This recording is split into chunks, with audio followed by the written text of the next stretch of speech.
Gates of Imagination presents The Trial by Franz Kafka, read by Arthur Lane. Chapter 1. Someone must have been telling lies about Josef K. He knew he had done nothing wrong, but, one morning, he was arrested. Every day at 8 in the morning he was brought his breakfast by Mrs. Grubach's cook. Mrs. Grubach was his landlady, but today she didn't come. That had never happened before.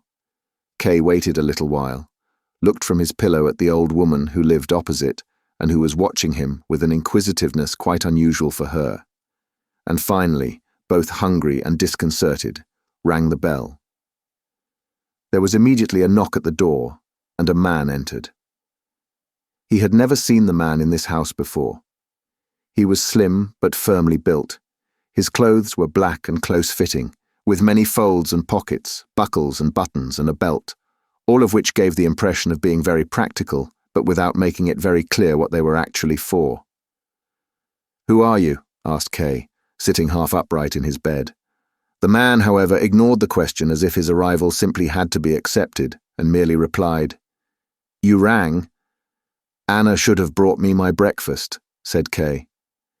He tried to work out who the man actually was, first in silence, just through observation and by thinking about it, but the man didn't stay still to be looked at for very long. Instead he went over to the door, opened it slightly, and said to someone who was clearly standing immediately behind it, "He wants Anna to bring him his breakfast." There was a little laughter in the neighbouring room. It was not clear from the sound of it whether there were several people laughing. The strange man could not have learned anything from it that he hadn't known already, but now he said to Kay, as if making his report, "It is not possible." "It would be the first time that's happened," said Kay, as he jumped out of bed and quickly pulled on his trousers. "I want to see who that is in the next room, and why it is that Mrs. Grubach has let me be disturbed in this way." It immediately occurred to him that he needn't have said this out loud, and that he must to some extent have acknowledged their authority by doing so, but that didn't seem important to him at the time.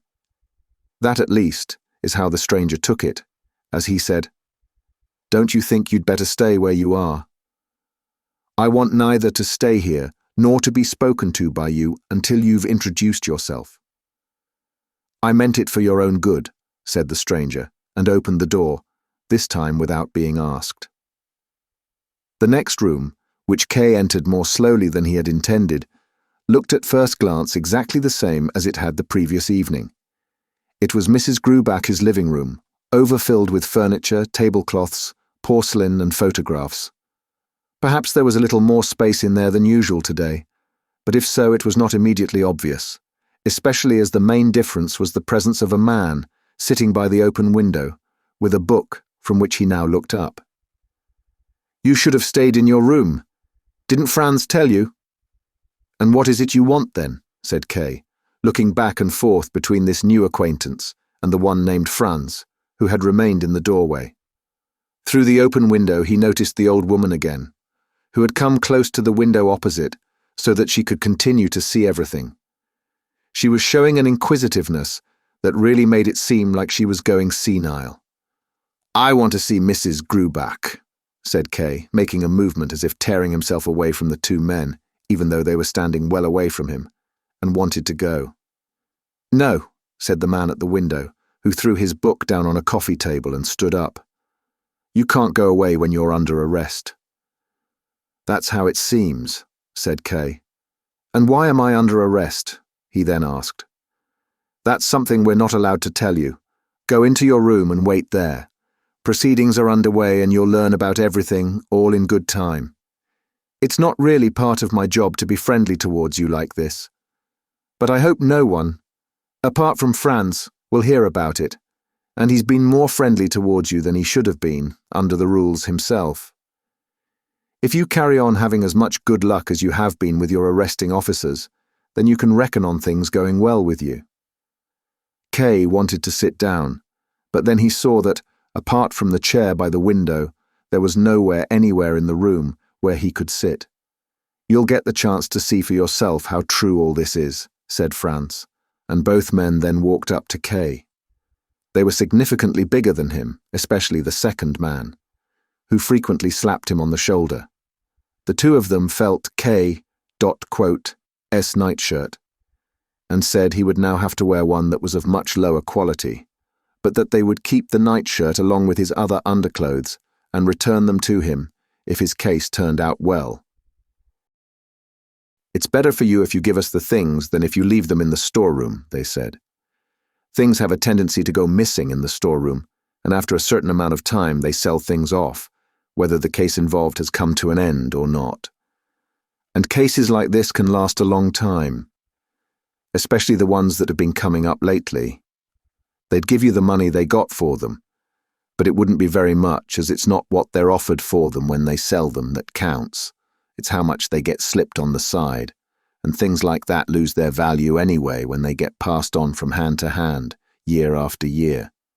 Kay paid hardly any attention to what they were saying. He did not place much value on what he may have still possessed, or on who decided what happened to them. It was much more important to him to get a clear understanding of his position, but he could not think clearly while these people were here. The second policeman's belly, and they could only be policemen, looked friendly enough, sticking out towards him. But when Kay looked up and saw his dry, bony face, it did not seem to fit with the body. His strong nose twisted to one side, as if ignoring Kay, and sharing an understanding with the other policemen. What sort of people were these? What were they talking about? What office did they belong to? Kay was living in a free country, after all. Everywhere was at peace. All laws were decent and were upheld. Who was it who dared accost him in his own home? He was always inclined to take life as lightly as he could, to cross bridges when he came to them, pay no heed for the future, even when everything seemed under threat. But here, that did not seem the right thing to do. He could have taken it all as a joke, a big joke set up by his colleagues at the bank for some unknown reason, or also perhaps because today was his 30th birthday. It was all possible, of course. Maybe all he had to do was laugh in the policeman's face in some way, and they would laugh with him. Maybe they were tradesmen from the corner of the street. They looked like they might be. But he was nonetheless determined, ever since he first caught sight of the one called Franz, not to lose any slight advantage he might have had over these people.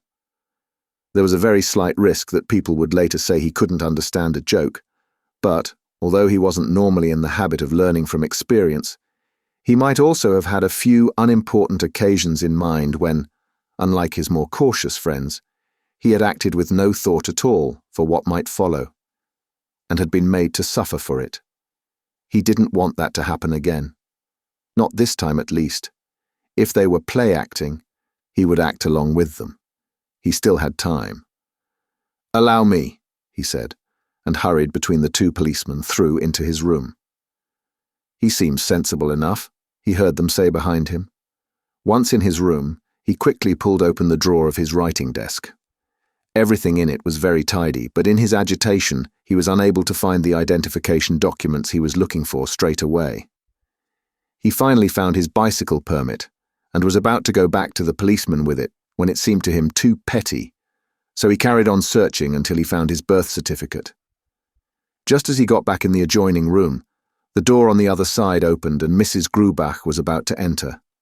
He only saw her for an instant, for as soon as she recognized Kay, she was clearly embarrassed, asked for forgiveness, and disappeared, closing the door behind her very carefully. "Do come in," Kay could have said just then. But now he stood in the middle of the room with his papers in his hand and still looking at the door which did not open again. He stayed like that until he was startled out of it by the shout of the policeman who sat at the little table at the open window and, as Kay now saw, was eating his breakfast. "Why didn't she come in?" he asked. "She's not allowed to," said the big policeman. "You're under arrest, aren't you?" "But how can I be under arrest? And how come it's like this?" "Now you're starting again," said the policeman, dipping a piece of buttered bread in the honey pot. "We don't answer questions like that." "You will have to answer them," said Kay. "Here are my identification papers. Now show me yours, and I certainly want to see the arrest warrant." "Oh my God," said the policeman. "In a position like yours, and you think you can start giving orders, do you? It won't do you any good to get us on the wrong side, even if you think it will. We're probably more on your side than anyone else you know." "That's true, you know. You'd better believe it," said Franz, holding a cup of coffee in his hand, which he did not lift to his mouth, but looked at Kay in a way that was probably meant to be full of meaning, but could not actually be understood. Kay found himself, without intending it, in a mute dialogue with Franz, but then slapped his hand down on his papers and said, "Here are my identity documents." "And what do you want us to do about it?" replied the big policeman loudly. "The way you're carrying on, it's worse than a child. What is it you want? Do you want to get this great bloody trial of yours over with quickly by talking about ID and arrest warrants with us? We're just coppers, that's all we are. Junior officers like us hardly know one end of an ID card from another. All we've got to do with you is keep an eye on you for 10 hours a day and get paid for it. That's all we are. Mind you, what we can do is make sure that the high officials we work for find out just what sort of person it is they're going to arrest, and why he should be arrested before they issue the warrant. There's no mistake there. Our authorities, as far as I know, and I only know the lowest grades, don't go out looking for guilt among the public. It's the guilt that draws them out, like it says in the law, and they have to send us police officers out. That's the law. Where do you think there'd be any mistake there?" "I don't know this law," said Kay. "So much the worse for you then," said the policeman. "It probably exists only in your heads," said Kay. He wanted in some way to insinuate his way into the thoughts of the policeman, to reshape those thoughts to his benefit, or to make himself at home there. But the policeman just said dismissively, "You'll find out when it affects you." Franz joined in and said, "Look at this villain. He admits he doesn't know the law, and at the same time insists he's innocent." "You're quite right, but we can't get him to understand a thing," said the other. Kay stopped talking with them. "Do I?" he thought to himself. "Do I really have to carry on getting tangled up with the chattering of base functionaries like this?" And they admit themselves that they are of the lowest position. They're talking about things of which they don't have the slightest understanding anyway. It's only because of their stupidity that they're able to be so sure of themselves. I just need a few words with someone of the same social standing as myself, and everything will be incomparably clearer. Much clearer than a long conversation with these two can make it. He walked up and down the free space in the room a couple of times. Across the street, he could see the old woman who, now, had pulled an old man, much older than herself, up to the window and had her arms around him. Kay had to put an end to this display. "Take me to your superior," he said, "as soon as he wants to see you, not before," said the policeman, the one called Willem. "And now my advice to you," he added, "is to go into your room, stay calm, and wait and see what's to be done with you. If you take our advice, you won't tire yourself out thinking about things to no purpose. You need to pull yourself together, as there's a lot that's going to be required of you. You've not behaved towards us the way we deserve after being so good to you. You forget that we, whatever we are, we're still free men and you're not, and that's quite an advantage. But in spite of all that, we're still willing, if you've got the money, to go and get you some breakfast from the cafe over the road." Without giving any answer to this offer, Kay stood still for some time. Perhaps if he opened the door of the next room, or even the front door, the two of them would not dare to stand in his way. Perhaps that would be the simplest way to settle the whole thing, by bringing it to a head. But maybe they would grab him. And if he were thrown down on the ground, he would lose all the advantage he, in a certain respect, had over them. So he decided on the more certain solution, the way things would go in the natural course of events, and went back in his room without another word either from him or from the policeman. He threw himself down on his bed, and from the dressing table he took the nice apple that he had put there the previous evening for his breakfast. Now it was all the breakfast he had, and anyway, as he confirmed as soon as he took his first big bite of it, it was far better than a breakfast he could have had through the goodwill of the policeman from the dirty cafe. He felt well and confident. He had failed to go into work at the bank this morning, but that could easily be excused because of the relatively high position he held there. Should he really send in his explanation? He wondered about it, If nobody believed him, and in this case that would be understandable, he could bring Mrs. Grubach in as a witness, or even the old pair from across the street, who probably even now were on their way over to the window opposite. It puzzled Kay, at least it puzzled him looking at it from the policeman's point of view, that they had made him go into the room and left him alone there, where he had 10 different ways of killing himself. At the same time, though, he asked himself, this time looking at it from his own point of view, what reason he could have to do so. Because those two were sitting there in the next room, and had taken his breakfast, perhaps.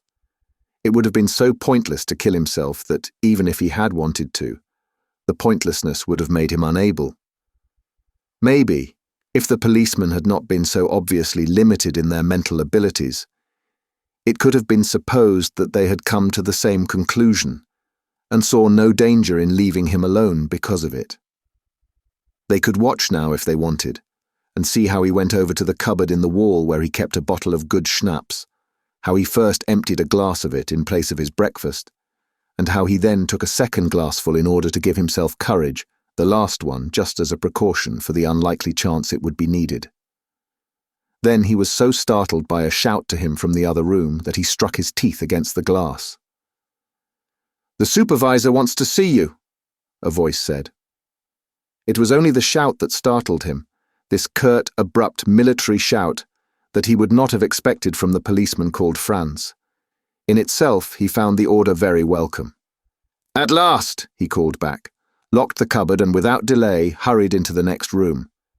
The 2 policemen were standing there and chased him back into his bedroom as if that were a matter of course. "What do you think you're doing?" they cried.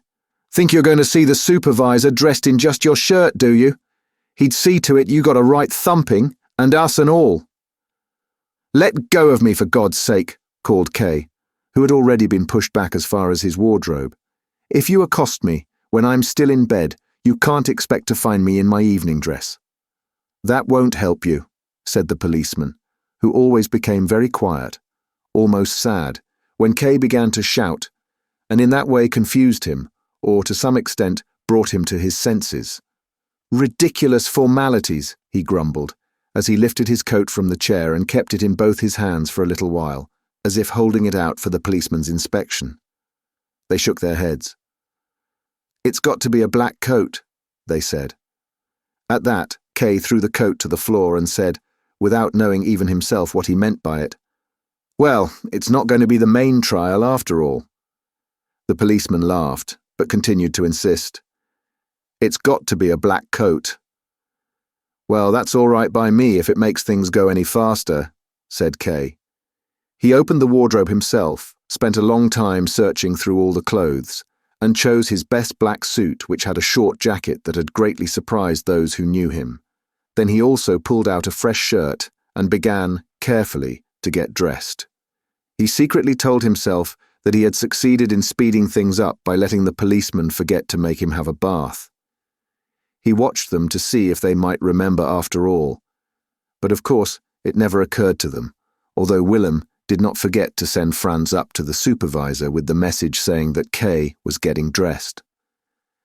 Once he was properly dressed, Kay had to pass by Willem as he went through the next room into the one beyond, the door of which was already wide open. Kay knew very well that this room had recently been let to a typist called Miss Bursner. She was in the habit of going out to work very early and coming back home very late, and Kay had never exchanged more than a few words of greeting with her. Now, her bedside table had been pulled into the middle of the room to be used as a desk for these proceedings, and the supervisor sat behind it. He had his legs crossed and had thrown one arm over the backrest of the chair. In one corner of the room there were 3 young people looking at the photographs belonging to Miss Bursner that had been put into a piece of fabric on the wall.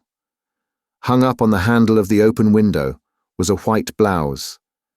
At the window across the street there was the old pair again, although now their number had increased, as behind them, and far taller than they were, stood a man with an open shirt that showed his chest and a reddish goatee beard which he squeezed and twisted with his fingers. "Josef K?" asked the supervisor, perhaps merely to attract K.S attention as he looked round the room. K nodded. "I dare say you were quite surprised by all that's been taking place this morning," said the supervisor as, with both hands, he pushed away the few items on the bedside table, the candle and box of matches, a book and a pin cushion, which lay there as if they were things he would need for his own business. "Certainly," said Kay, and he began to feel relaxed now that at last he stood in front of someone with some sense, someone with whom he would be able to talk about his situation. "Certainly, I'm surprised, but I'm not in any way very surprised." "You're not very surprised?" asked the supervisor, as he positioned the candle in the middle of the table and the other things in a group around it. "Perhaps you don't quite understand me," Kay hurriedly pointed out. "What I mean is—" Here Kay broke off what he was saying and looked round for somewhere to sit. "I may sit down, may I not?" he asked. "That's not usual," the supervisor answered. "What I mean is," said Kay without delaying a second time, "that, yes, I am very surprised, but when you've been in the world for 30 years already and had to make your own way through everything yourself, which has been my lot, then you become hardened to surprises and don't take them too hard, especially not what has happened today." "Why especially not what has happened today?" "I wouldn't want to say that I see all of this as a joke. You seem to have gone to too much trouble making all these arrangements for that. Everyone in the house must be taking part in it, as well as all of you. That would be going beyond what could be a joke. So I don't want to say that this is a joke." "Quite right," said the supervisor, looking to see how many matches were left in the box. "But on the other hand," Kay went on, looking round at everyone there, and even wishing he could get the attention of the three who were looking at the photographs. "On the other hand, this really can't be all that important. That follows from the fact that I've been indicted, but can't think of the slightest offence for which I could be indicted. But even that is all beside the point. The main question is, who is issuing the indictment? What office is conducting this affair? Are you officials? None of you is wearing a uniform, unless what you are wearing," here he turned towards Franz, "is meant to be a uniform. It's actually more of a travelling suit. I require a clear answer to all these questions, and I'm quite sure that once things have been made clear, we can take our leave of each other on the best of terms." The supervisor slammed the box of matches down on the table. "You're making a big mistake," he said. "These gentlemen and I have got nothing to do with your business. In fact, we know almost nothing about you. We could be wearing uniforms as proper and exact as you like, and your situation wouldn't be any the worse for it. As to whether you're on a charge, I can't give you any sort of clear answer to that. I don't even know whether you are or not. You're under arrest, you're quite right about that, but I don't know any more than that. Maybe these officers have been chit-chatting with you. Well, if they have, that's all it is. Chit-chat. I can't give you an answer to your questions, but I can give you a bit of advice.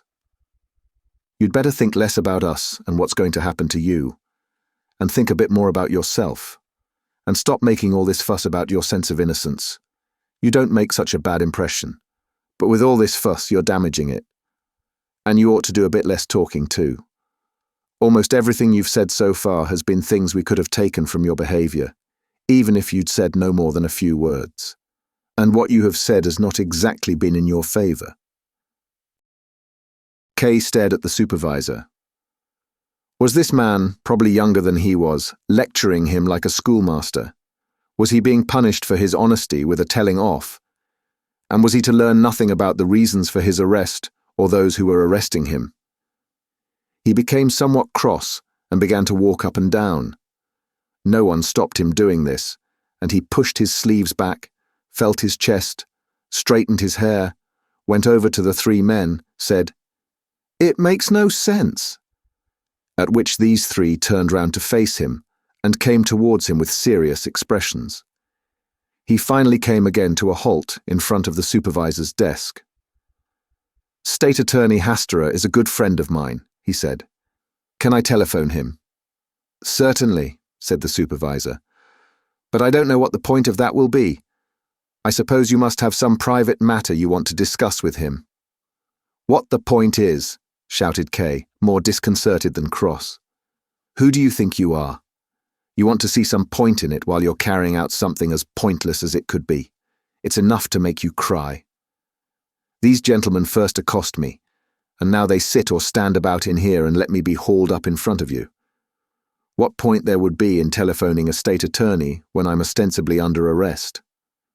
Very well, I won't make the telephone call."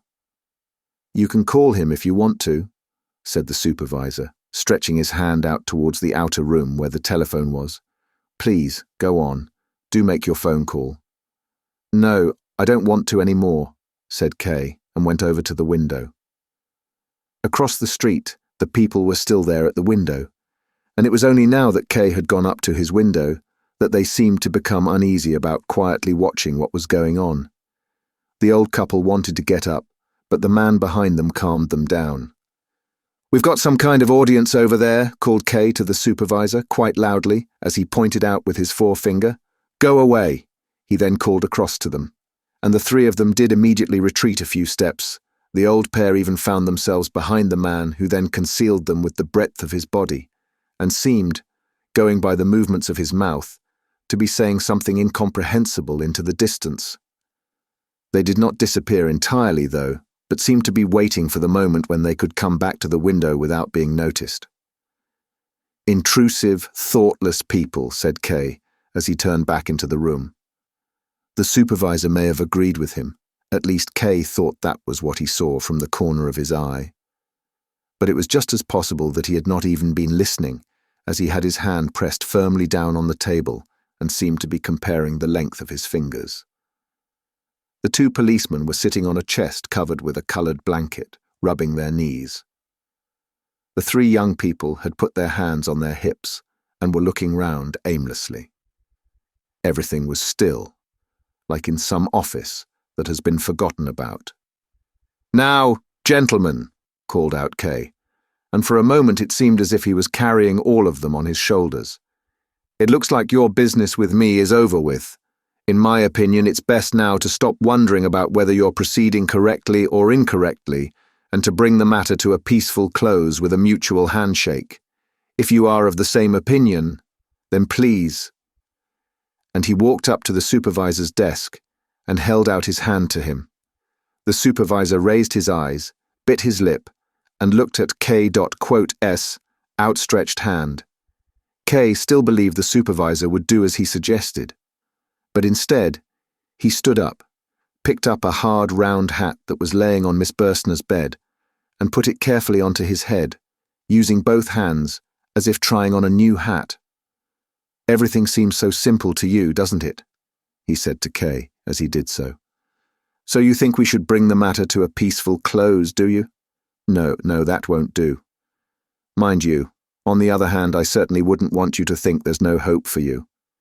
No. Why should you think that? You're simply under arrest, nothing more than that. That's what I had to tell you. That's what I've done. And now I've seen how you've taken it. That's enough for one day, and we can take our leave of each other. For the time being, at least. I expect you'll want to go into the bank now, won't you?" "Into the bank?" asked Kay. "I thought I was under arrest." Kay said this with a certain amount of defiance as, although his handshake had not been accepted, he was feeling more independent of all these people, especially since the supervisor had stood up. He was playing with them. If they left, he had decided he would run after them and offer to let them arrest him. That's why he even repeated, "How can I go into the bank when I'm under arrest?" "I see you've misunderstood me," said the supervisor, who was already at the door. "It's true that you're under arrest, but that shouldn't stop you from carrying out your job. And there shouldn't be anything to stop you carrying on with your usual life. In that case, it's not too bad being under arrest," said Kay, and went up close to the supervisor. "I never meant it should be anything else," he replied. "It hardly seems to have been necessary to notify me of the arrest in that case," said Kay, and went even closer. The others had also come closer. All of them had gathered together into a narrow space by the door. "That was my duty," said the supervisor. "A silly duty," said Kay, unyielding. "Maybe so," replied the supervisor. Only don't let's waste our time talking on like this. I had assumed you'd be wanting to go to the bank. As you're paying close attention to every word, I'll add this. I'm not forcing you to go to the bank. I just assumed you wanted to. And to make things easier for you, and to let you get to the bank with as little fuss as possible, I've put these 3 gentlemen, colleagues of yours, at your disposal. What's that? Exclaimed Kay, and looked at the 3 in astonishment. He could only remember seeing them in their group by the photographs, but these characterless, anemic young people were indeed officials from his bank, not colleagues of his. That was putting it too high, and it showed a gap in the omniscience of the supervisor. But they were nonetheless junior members of staff at the bank. How could Kay have failed to see that? How occupied he must have been with the supervisor and the policeman, not to have recognized these 3. Rabensteiner, with his stiff demeanor and swinging hands, Kulich, with his blonde hair and deep-set eyes, and Kaminer, with his involuntary grin caused by chronic muscle spasms. Good morning, said Kay, after a while, extending his hand to the gentleman as they bowed correctly to him. I didn't recognize you at all. So, we'll go into work now, shall we? The gentleman laughed and nodded enthusiastically, as if that was what they had been waiting for all the time, except that Kay had left his hat in his room, so they all dashed one after another into the room to fetch it, which caused a certain amount of embarrassment. Kay stood where he was and watched them through the open double doorway. The last to go, of course, was the apathetic Rabensteiner, who had broken into no more than an elegant trot. Kaminer got to the hat, and Kay, as he often had to do at the bank, forcibly reminded himself that the grin was not deliberate, that he in fact wasn't able to grin deliberately. At that moment, Mrs. Grubach opened the door from the hallway into the living room where all the people were. She did not seem to feel guilty about anything at all, and Kay, as often before, looked down at the belt of her apron, which for no reason cut so deeply into her hefty body. Once downstairs, Kay, with his watch in his hand, decided to take a taxi. He had already been delayed by half an hour, and there was no need to make the delay any longer. Kaminer ran to the corner to summon it, and the 2 others were making obvious efforts to keep Kay diverted, when Kulich pointed to the doorway of the house on the other side of the street, where the large man with the blonde goatee beard appeared, and, a little embarrassed at first at letting himself be seen in his full height, stepped back to the wall and leaned against it. The old couple were probably still on the stairs. Kay was cross with Kulich for pointing out this man whom he had already seen himself. In fact, whom he had been expecting. Don't look at him, he snapped, without noticing how odd it was to speak to 3 men in this way. But there was no explanation needed anyway, as just then the taxi arrived. They sat inside and set off. Inside the taxi, Kay remembered that he had not noticed the supervisor and the policeman leaving. The supervisor had stopped him noticing the 3 bank staff, and now the 3 bank staff had stopped him noticing the supervisor. This showed that Kay was not very attentive, and he resolved to watch himself more carefully in this respect. Nonetheless, he gave it no thought as he twisted himself round and leaned over onto the rear shelf of the car to catch sight of the supervisor and the policeman if he could. But he turned back round straight away and leaned comfortably into the corner of the taxi without even having made the effort to see anyone. Although it did not seem like it, now was just the time when he needed some encouragement, but the gentleman seemed tired just then. Rabensteiner looked out of the car to the right, Kulich to the left, and only Kaminer was there with his grin at K.S service. It would have been inhumane to make fun of that. That spring, whenever possible, Kay usually spent his evenings after work, he usually stayed in the office until 9 o'clock, with a short walk either by himself or in the company of some of the bank officials, and then he would go into a pub where he would sit at the regulars' table with mostly older men until 11. There were, however, also exceptions to this habit, times, for instance, when Kay was invited by the bank's manager, whom he greatly respected for his industry and trustworthiness, to go with him for a ride in his car or to eat dinner with him at his large house. Kay would also go, once a week, to see a girl called Elsa, who worked as a waitress in a wine bar through the night until late in the morning. During the daytime, she only received visitors while still in bed. That evening, though, the day had passed quickly with a lot of hard work and many respectful and friendly birthday greetings. Kay wanted to go straight home.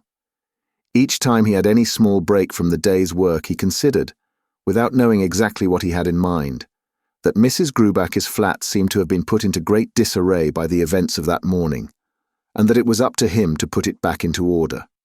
Once order had been restored, every trace of those events would have been erased, and everything would take its previous course once more.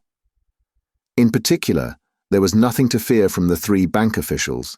They had immersed themselves back into their paperwork, and there was no alteration to be seen in them. Kay had called each of them, separately or all together, into his office that day for no other reason than to observe them. He was always satisfied and had always been able to let them go again. At 9:30 that evening, when he arrived back in front of the building where he lived, he met a young lad in the doorway who was standing there, his legs apart and smoking a pipe. "Who are you?" immediately asked Kay, bringing his face close to the lad's, as it was hard to see in the half-light of the landing. "I'm the landlord's son, sir," answered the lad, taking the pipe from his mouth and stepping to one side. "The landlord's son?" asked Kay, and impatiently knocked on the ground with his stick. "Did you want anything, sir? Would you like me to fetch my father?" "No, no," said Kay. There was something forgiving in his voice, as if the boy had harmed him in some way, and he was excusing him. "It's all right," he said then, and went on. But before going up the stairs, he turned round once more. He could have gone directly to his room, but as he wanted to speak with Mrs. Grubach, he went straight to her door and knocked. She was sat at the table with a knitted stocking and a pile of old stockings in front of her. Kay apologized, a little embarrassed at coming so late, but Mrs. Grubach was very friendly and did not want to hear any apology. She was always ready to speak to him. He knew very well that he was her best and her favorite tenant. Kay looked round the room. It looked exactly as it usually did. The breakfast dishes, which had been on the table by the window that morning, had already been cleared away. A woman's hands will do many things when no one's looking, he thought. He might himself have smashed all the dishes on the spot, but certainly would not have been able to carry it all out. He looked at Mrs. Grubach with some gratitude. "Why are you working so late?" he asked. They were now both sitting at the table, and Kay now and then sank his hands into the pile of stockings. "There's a lot of work to do," she said. "During the day I belong to the tenants. If I'm to sort out my own things, there are only the evenings left to me." "I fear I may have caused you some exceptional work today." "How do you mean, Mr. K?" she asked, becoming more interested and leaving her work in her lap. "I mean the men who were here this morning." "Oh, I see," she said, and went peacefully back to what she was doing. "That was no trouble. Not especially." Kay looked on in silence as she took up the knitted stocking once more. "She seems surprised at my mentioning it," he thought. "She seems to think it's improper for me to mention it, all the more important for me to do so. An old woman is the only person I can speak about it with." "But it must have caused some work for you," he said then. "But it won't happen again." "No, it can't happen again," she agreed, and smiled at Kay, in a way that was almost pained. "Do you mean that seriously?" asked Kay. "Yes," she said more gently. "But the important thing is, you mustn't take it too hard. There are so many awful things happening in the world. As you're being so honest with me, Mr. K, I can admit to you that I listened to a little of what was going on from behind the door, and that those 2 policemen told me 1 or 2 things as well. It's all to do with your happiness. And that's something that's quite close to my heart. Perhaps more than it should be, as I am, after all, only your landlady. Anyway, so I heard 1 or 2 things, but I can't really say that it's about anything very serious. No. You have been arrested, but it's not in the same way as when they arrest a thief. If you're arrested in the same way as a thief, then it's bad.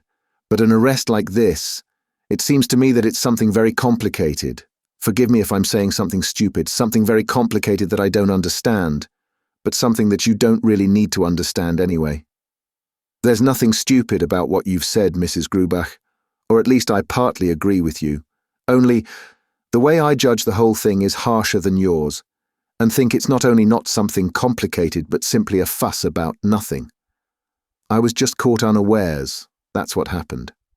If I had got up as soon as I was awake without letting myself get confused because Anna wasn't there, if I'd got up and paid no regard to anyone who might have been in my way, and come straight to you, if I'd done something like having my breakfast in the kitchen as an exception, asked you to bring my clothes from my room, in short, if I had behaved sensibly, then nothing more would have happened. Everything that was waiting to happen would have been stifled. People are so often unprepared. In the bank, for example, I am well prepared. Nothing of this sort could possibly happen to me there. I have my own assistant there. There are telephones for internal and external calls in front of me on the desk. I continually receive visits from people, representatives, officials. But besides that, and most importantly, I'm always occupied with my work. That's to say, I'm always alert.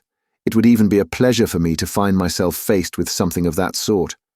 But now it's over with, and I didn't really even want to talk about it anymore. Only I wanted to hear what you, as a sensible woman, thought about it all, and I'm very glad to hear that we're in agreement. But now you must give me your hand. An agreement of this sort needs to be confirmed with a handshake. Will she shake hands with me?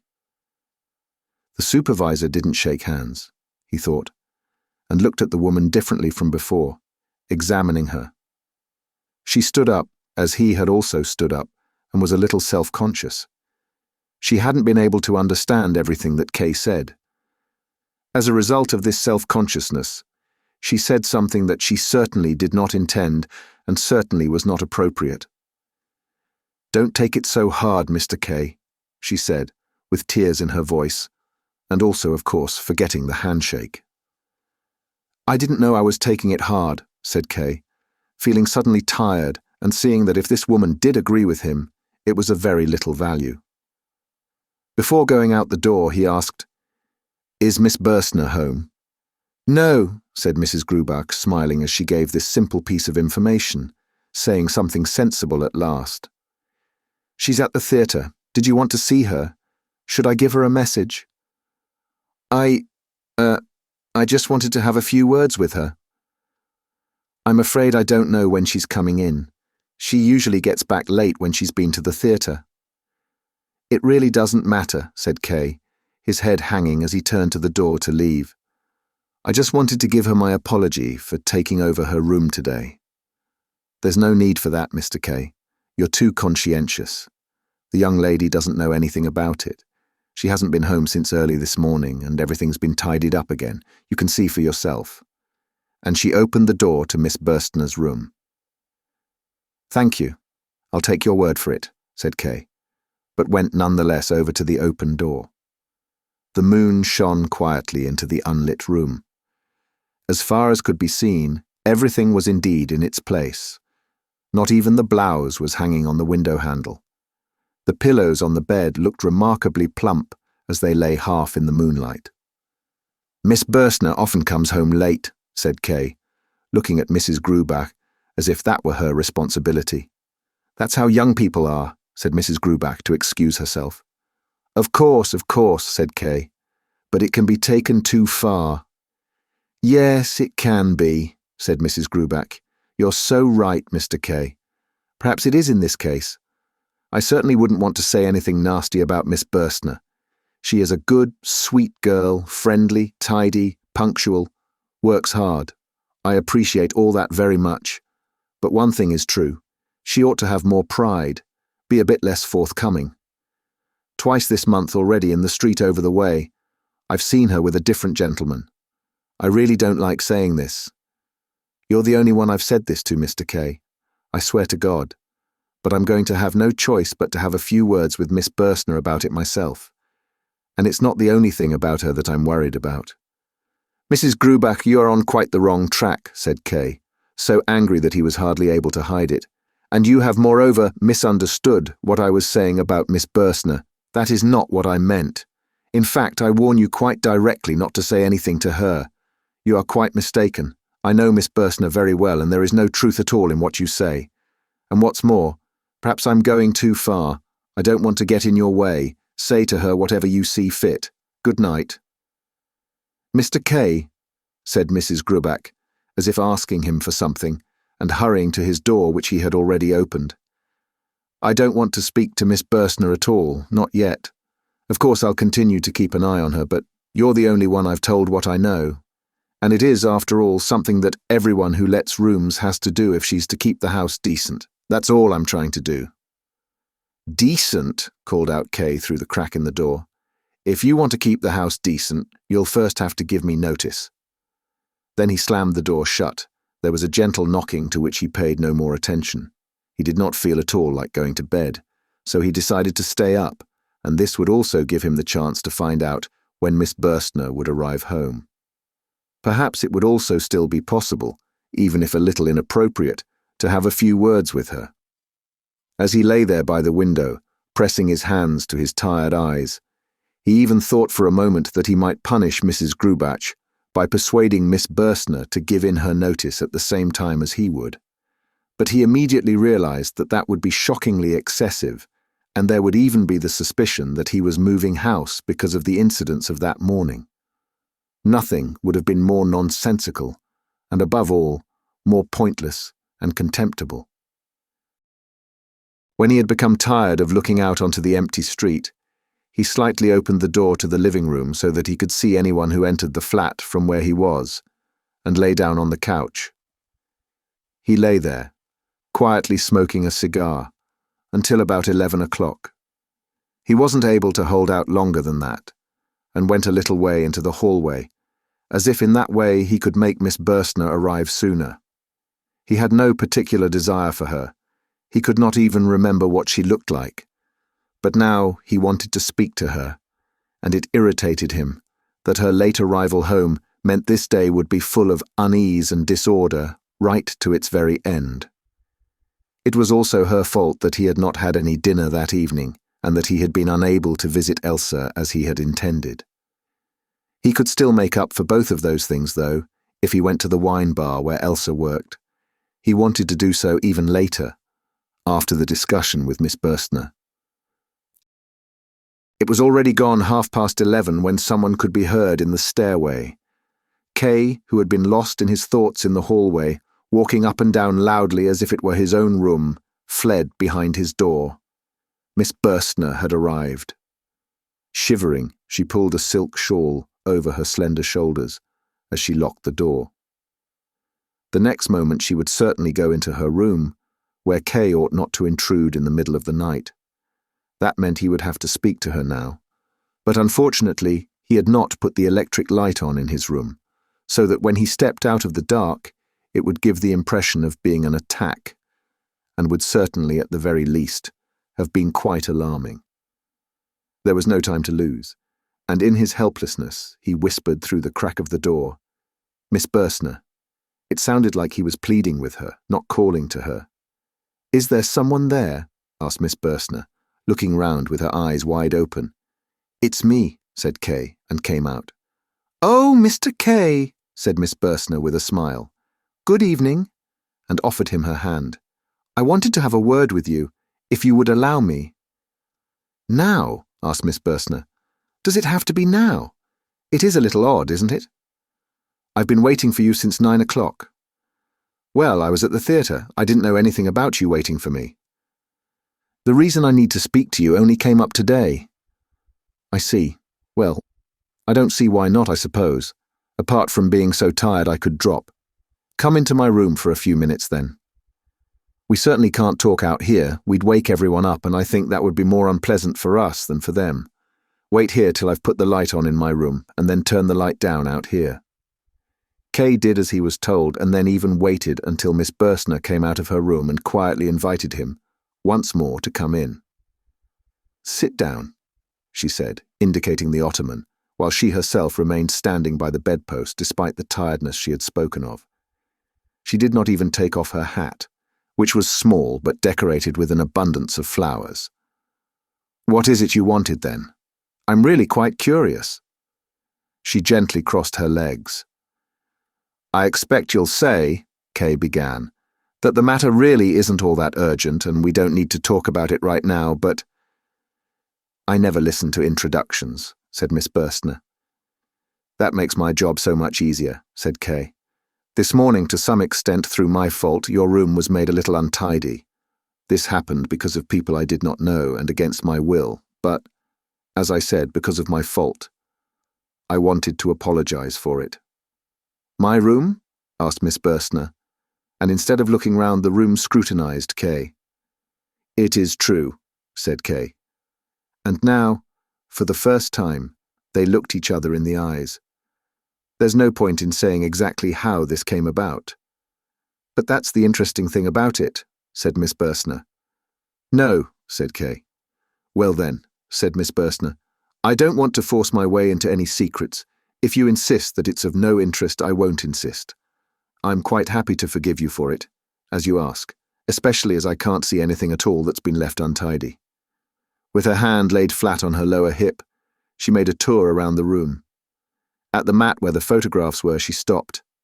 "Look at this," she cried. "My photographs really have been put in the wrong places. Oh, that's horrible. Someone really has been in my room without permission." Kay nodded, and quietly cursed Kaminer, who worked at his bank, and who was always active doing things that had neither use nor purpose.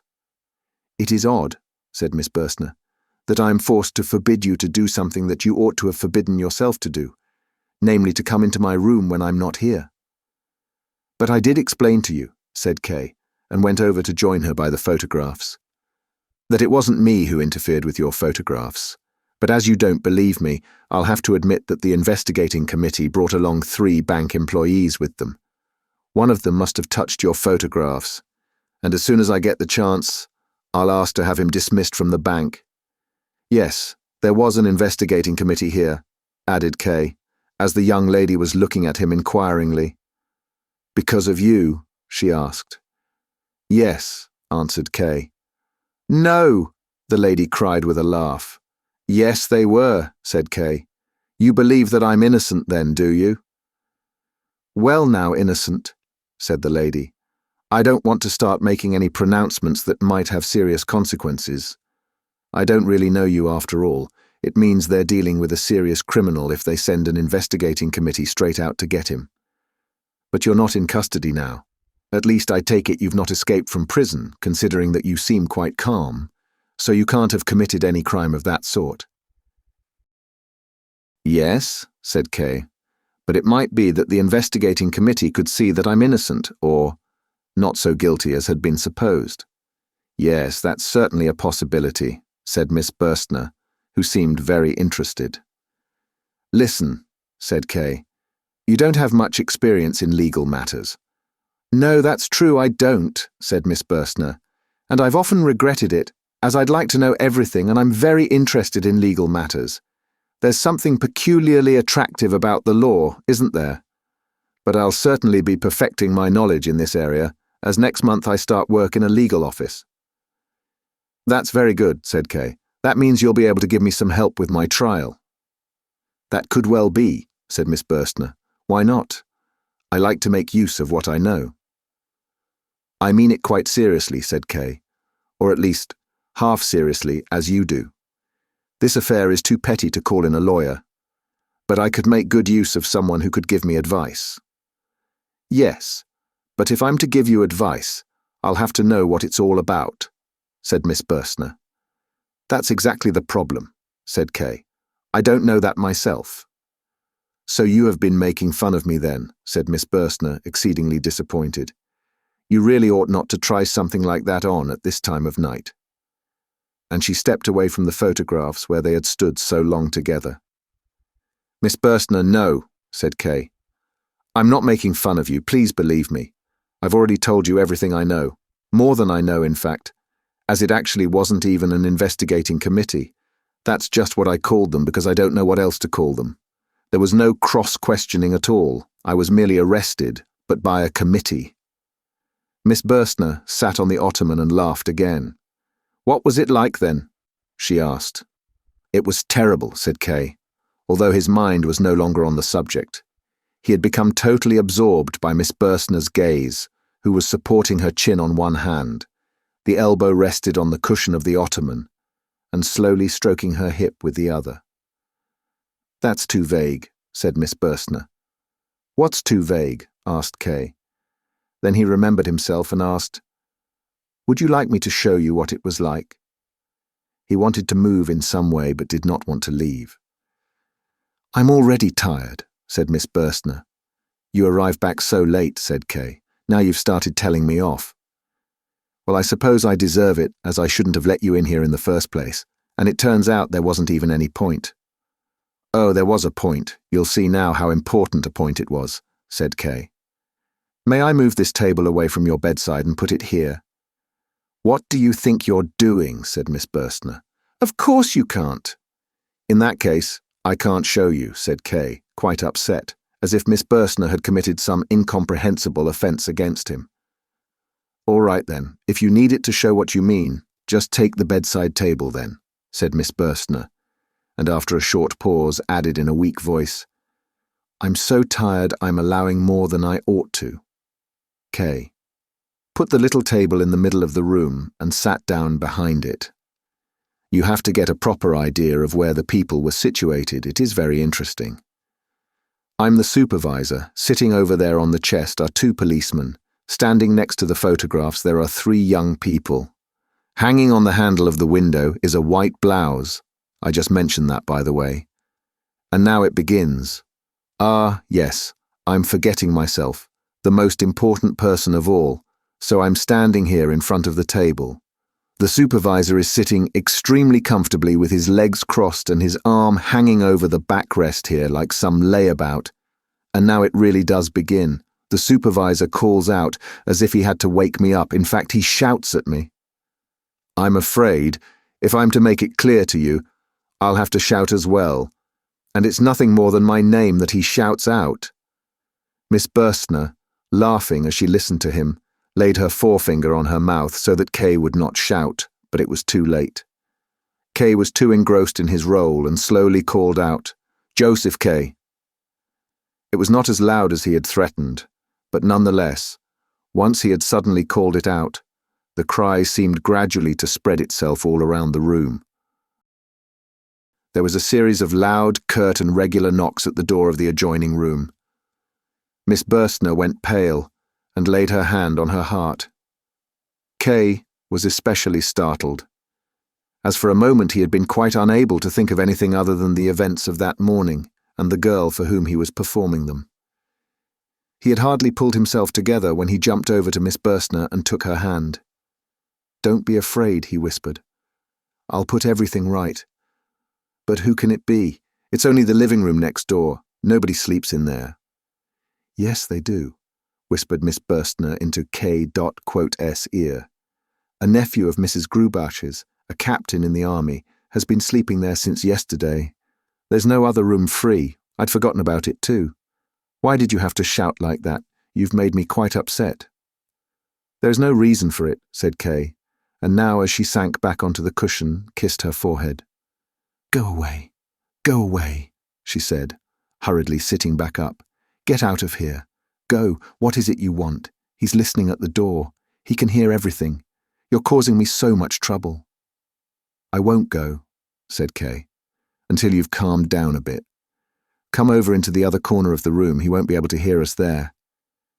She let him lead her there. Don't forget, he said, although this might be unpleasant for you, you're not in any real danger. You know how much esteem Mrs. Grubach has for me. She's the one who will make all the decisions in this, especially as the captain is her nephew, but she believes everything I say without question. What's more, she has borrowed a large sum of money from me, and that makes her dependent on me. I will confirm whatever you say to explain our being here together, however inappropriate it might be, and I guarantee to make sure that Mrs. Grubach will not only say she believes the explanation in public, but will believe it truly and sincerely. You will have no need to consider me in any way. If you wish to let it be known that I have attacked you, then Mrs. Grubach will be informed of such, and she will believe it without even losing her trust in me. That's how much respect she has for me." Miss Burstner looked at the floor in front of her, quiet and a little sunk in on herself. "Why would Mrs. Grubach not believe that I've attacked you?" added Kay. He looked at her hair in front of him, parted, bunched down, reddish and firmly held in place. He thought she would look up at him, but without changing her manner she said, "Forgive me, but it was the suddenness of the knocking that startled me so much, not so much what the consequences of the captain being here might be. It was all so quiet after you'd shouted, and then there was the knocking. That's what made me so shocked, and I was sitting right by the door, the knocking was right next to me. Thank you for your suggestions, but I won't accept them. I can bear the responsibility for anything that happens in my room myself, and I can do so with anyone. I'm surprised you don't realize just how insulting your suggestions are and what they imply about me, although I certainly acknowledge your good intentions. But now, please go, leave me alone. I need you to go now even more than I did earlier. The couple of minutes you asked for have grown into half an hour, more than half an hour now." Kay took hold of her hand, and then of her wrist. "You're not cross with me, though," he said. She pulled her hand away and answered, No, I'm never cross with anyone." He grasped her wrist once more. She tolerated it now, and in that way, led him to the door. He had fully intended to leave. But when he reached the door, he came to a halt, as if he hadn't expected to find a door there. Miss Burstner made use of that moment to get herself free, open the door, slip out into the hallway and gently say to Kay from there, "Now come along, please, look." She pointed to the captain's door, from under which there was a light shining. "He's put a light on, and he's laughing at us." "All right, I'm coming," said Kay, moved forward, took hold of her, kissed her on the mouth, and then over her whole face like a thirsty animal lapping with its tongue when it eventually finds water. He finally kissed her on her neck and her throat and left his lips pressed there for a long time. He did not look up until there was a noise from the captain's room. "I'll go now," he said. He wanted to address Miss Burstner by her Christian name, but did not know it. She gave him a tired nod, offered him her hand to kiss as she turned away as if she did not know what she was doing, and went back into her room with her head bowed. A short while later, Kay was lying in his bed. He very soon went to sleep, but before he did, he thought a little while about his behavior. He was satisfied with it, but felt some surprise that he was not more satisfied. He was seriously worried about Miss Burstner because of the captain. Chapter 2. Kay was informed by telephone that there would be a small hearing concerning his case the following Sunday. He was made aware that these cross-examinations would follow one another regularly, perhaps not every week, but quite frequently. On the one hand, it was in everyone's interest to bring proceedings quickly to their conclusion, but on the other hand, every aspect of the examinations had to be carried out thoroughly without lasting too long because of the associated stress. For these reasons, it had been decided to hold a series of brief examinations following on one after another. Sunday had been chosen as the day for the hearings so that Kay would not be disturbed in his professional work. It was assumed that he would be in agreement with this, but if he wished for another date then, as far as possible, he would be accommodated. Cross-examinations could even be held in the night, for instance, but Kay would probably not be fresh enough at that time. Anyway, as long as Kay made no objection, the hearing would be left on Sundays. It was a matter of course that he would have to appear without fail. There was probably no need to point this out to him. He would be given the number of the building where he was to present himself, which was in a street in a suburb well away from the city centre which Kay had never been to before. Once he had received this notice, Kay hung up the receiver without giving an answer. He had decided immediately to go there that Sunday. It was certainly necessary. Proceedings had begun, and he had to face up to it. And this first examination would probably also be the last. He was still standing in thought by the telephone when he heard the voice of the deputy director behind him. He wanted to use the telephone, but Kay stood in his way. "Bad news?" asked the deputy director casually, not in order to find anything out, but just to get Kay away from the device. "No, no," said Kay. He stepped to one side, but did not go away entirely. The deputy director picked up the receiver and, as he waited for his connection, turned away from it and said to Kay, "One question, Mr. Kay. Would you like to give me the pleasure of joining me on my sailing boat on Sunday morning? There are quite a few people coming. You're bound to know some of them. One of them is Hastera, the state attorney. Would you like to come along? Do come along." Kay tried to pay attention to what the deputy director was saying. It was of no small importance for him, as this invitation from the deputy director, with whom he had never got on very well, meant that he was trying to improve his relations with him.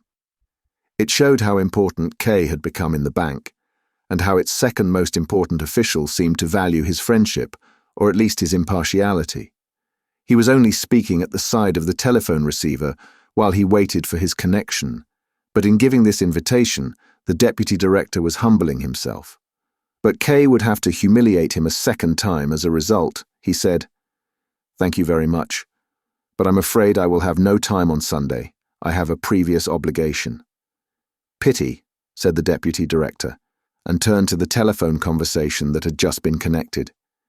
It was not a short conversation, but Kay remained standing, confused by the instrument all the time it was going on. It was only when the deputy director hung up that he was shocked into awareness, and said, in order to partially excuse his standing there for no reason, "I've just received a telephone call.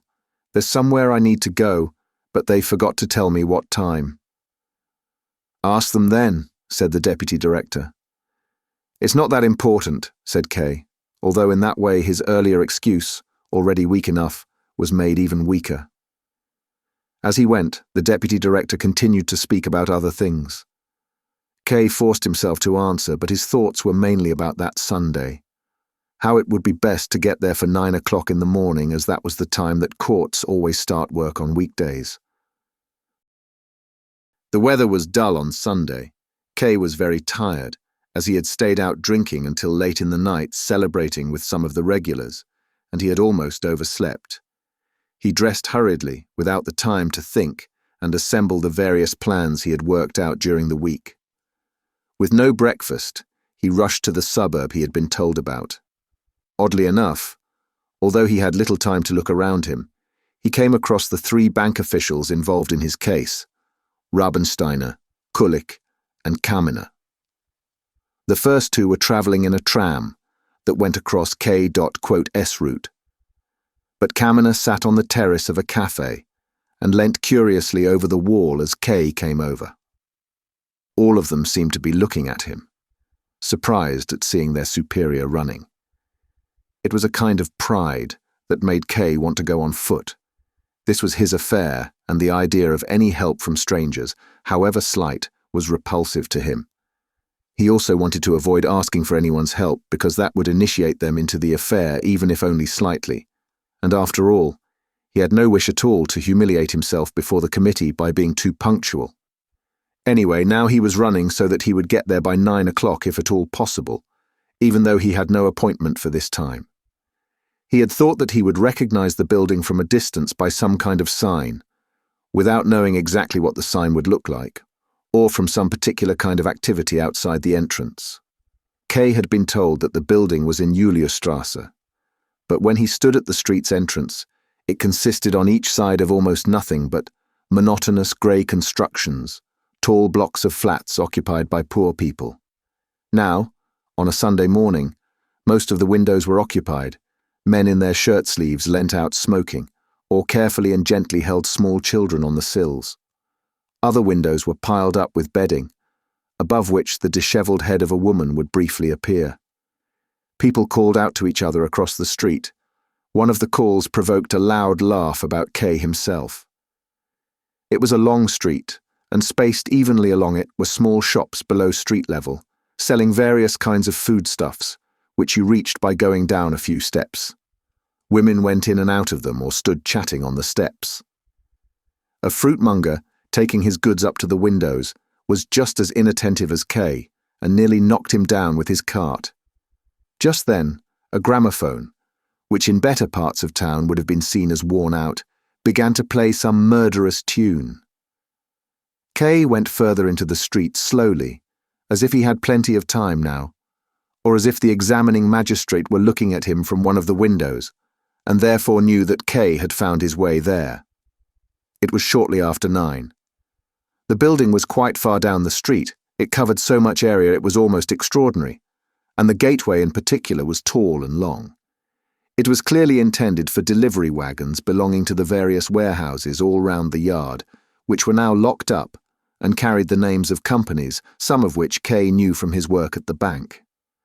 In contrast with his usual habits, he remained standing a while at the entrance to the yard, taking in all these external details.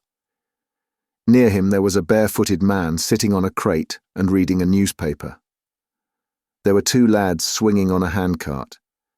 In front of a pump stood a weak, young girl in a bed jacket who, as the water flowed into her can, looked at Kay.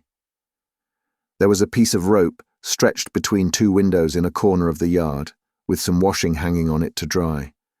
A man stood below it calling out instructions to direct the work being done. Kay went over to the stairway to get to the room where the hearing was to take place, but then stood still again as besides these steps, he could see 3 other stairway entrances, and there also seemed to be a small passageway at the end of the yard leading into a second yard. It irritated him that he had not been given more precise directions to the room. It meant they were either being especially neglectful with him or especially indifferent, and he decided to make that clear to them very loudly and very unambiguously. In the end, he decided to climb up the stairs, his thoughts playing on something that he remembered the policeman Willem saying to him, that the court is attracted by the guilt, from which it followed that the courtroom must be on the stairway that Kay selected by chance. As he went up, he disturbed a large group of children playing on the stairs who looked at him as he stepped through their rows. "Next time I come here," he said to himself, "I must either bring sweets with me to make them like me or a stick to hit them with." Just before he reached the first landing, he even had to wait a little while until a ball had finished its movement. 2 small lads with sly faces like grown-up scoundrels held him by his trouser legs until it had. If he were to shake them off, he would have to hurt them, and he was afraid of what noise they would make by shouting. On the first floor, his search began for real. He still felt unable to ask for the investigating committee, and so he invented a joiner called Lance. That name occurred to him because the captain, Mrs. Grubash's nephew, was called Lance, so that he could ask at every flat whether Lance the joiner lived there, and thus obtain a chance to look into the rooms. It turned out, though, that was mostly possible without further ado, as almost all the doors were left open, and the children ran in and out. Most of them were small, one-windowed rooms, where they also did the cooking. Many women held babies in one arm and worked at the stove with the other. Half-grown girls, who seemed to be dressed in just their pinafores, worked hardest running to and fro. In every room, the beds were still in use by people who were ill or still asleep, or people stretched out on them in their clothes. Kay knocked at the flats where the doors were closed and asked whether Lance the joiner lived there. It was usually a woman who opened the door, heard the inquiry, and turned to somebody in the room who would raise himself from the bed. "The gentleman's asking if a joiner called Lance lives here." "A joiner called Lance?" he would ask from the bed. "That's right," Kay would say, although it was clear that the investigating committee was not to be found there, and so his task was at an end. There were many who thought it must be very important for Kay to find Lance the joiner, and thought long about it, naming a joiner who was not called Lance or giving a name that had some vague similarity with Lance. Or they asked neighbours or accompanied Kay to a door a long way away where they thought someone of that sort might live in the back part of the building, or where someone would be who could advise Kay better than they could themselves. Kay eventually had to give up asking if he did not want to be led all round from floor to floor in this way. He regretted his initial plan, which had at first seemed so practical to him. As he reached the 5th floor, he decided to give up the search, took his leave of a friendly young worker, who wanted to lead him on still further, and went down the stairs. But then the thought of how much time he was wasting made him cross. He went back again and knocked at the first door on the 5th floor. The first thing he saw in the small room was a large clock on the wall, which already showed 10 o'clock. "Is there a joiner called Lance who lives here?" he asked. "Pardon?" said a young woman with black shining eyes, who was, at that moment, washing children's underclothes in a bucket. She pointed her wet hand towards the open door of the adjoining room. Kay thought he had stepped into a meeting. A medium-sized, 2-windowed room was filled with the most diverse crowd of people. Nobody paid any attention to the person who had just entered. Close under its ceiling it was surrounded by a gallery which was also fully occupied, and where the people could only stand bent down with their heads and their backs touching the ceiling. Kay, who found the air too stuffy, stepped out again and said to the young woman, who had probably misunderstood what he had said, "I asked for a joiner, someone by the name of Lands." "Yes," said the woman, "please go on in." Kay would probably not have followed her if the woman had not gone up to him, taken hold of the door handle and said, "I'll have to close the door after you. No one else will be allowed in." "Very sensible," said Kay, "but it's too full already." But then he went back in anyway. He passed through between 2 men who were talking beside the door. One of them held both hands far out in front of himself, making the movements of counting out money. The other looked him closely in the eyes, and someone took him by the hand. It was a small, red-faced youth. Come in," he said. Kay let himself be led by him, and it turned out that there was, surprisingly, in a densely packed crowd of people moving to and fro, a narrow passage which may have been the division between 2 factions. This idea was reinforced by the fact that in the first few rows to the left and the right of him, there was hardly any face looking in his direction. He saw nothing but the backs of people directing their speech and their movements only towards members of their own side. Most of them were dressed in black, in old, long, formal frock coats that hung down loosely around them. These clothes were the only thing that puzzled Kay, as he would otherwise have taken the whole assembly for a local political meeting. At the other end of the hall, where Kay had been led, there was a little table set at an angle on a very low podium, which was as overcrowded as everywhere else. And behind the table, near the edge of the podium, sat a small, fat, wheezing man who was talking with someone behind him. This second man was standing with his legs crossed and his elbows on the backrest of the chair, provoking much laughter. From time to time he threw his arm in the air, as if doing a caricature of someone. The youth who was leading Kay had some difficulty in reporting to the man. He had already tried twice to tell him something, standing on tiptoe, but without getting the man's attention as he sat there above him. It was only when one of the people up on the podium drew his attention to the youth that the man turned to him and leaned down to hear what it was he quietly said. Then he pulled out his watch and quickly looked over at Kay. "You should have been here 1 hour and 5 minutes ago," he said. Kay was going to give him a reply, but had no time to do so, as hardly had the man spoken. Then a general muttering arose all over the right-hand side of the hall. "You should have been here 1 hour and 5 minutes ago," the man now repeated, raising his voice this time, and quickly looked round the hall beneath him. The muttering also became immediately louder, and as the man said nothing more, died away only gradually. Now the hall was much quieter than when Kay had entered. Only the people up in the gallery had not stopped passing remarks. As far as could be distinguished, up in the half-darkness, dust and haze, they seemed to be less well-dressed than those below. Many of them had brought pillows that they had put between their heads and the ceiling so that they would not hurt themselves pressed against it. Kay had decided he would do more watching than talking, so he did not defend himself for supposedly having come late, and simply said, "Well, maybe I have arrived late. I'm here now." There followed loud applause, once more from the right-hand side of the hall. Easy people to get on your side, thought Kay, and was bothered only by the quiet from the left-hand side, which was directly behind him, and from which there was applause from only a few individuals. He wondered what he could say to get all of them to support him together, or, if that were not possible, to at least get the support of the others for a while. "Yes," said the man, "but I'm now no longer under any obligation to hear your case." There was once more a muttering, but this time it was misleading as the man waved the people's objections aside with his hand and continued. "I will, however, as an exception, continue with it today, but you should never arrive late like this again, and now, step forward." Someone jumped down from the podium so that there would be a place free for K, and K stepped up onto it. He stood pressed closely against the table. The press of the crowd behind him was so great that he had to press back against it if he did not want to push the judge's desk down off the podium, and perhaps the judge along with it.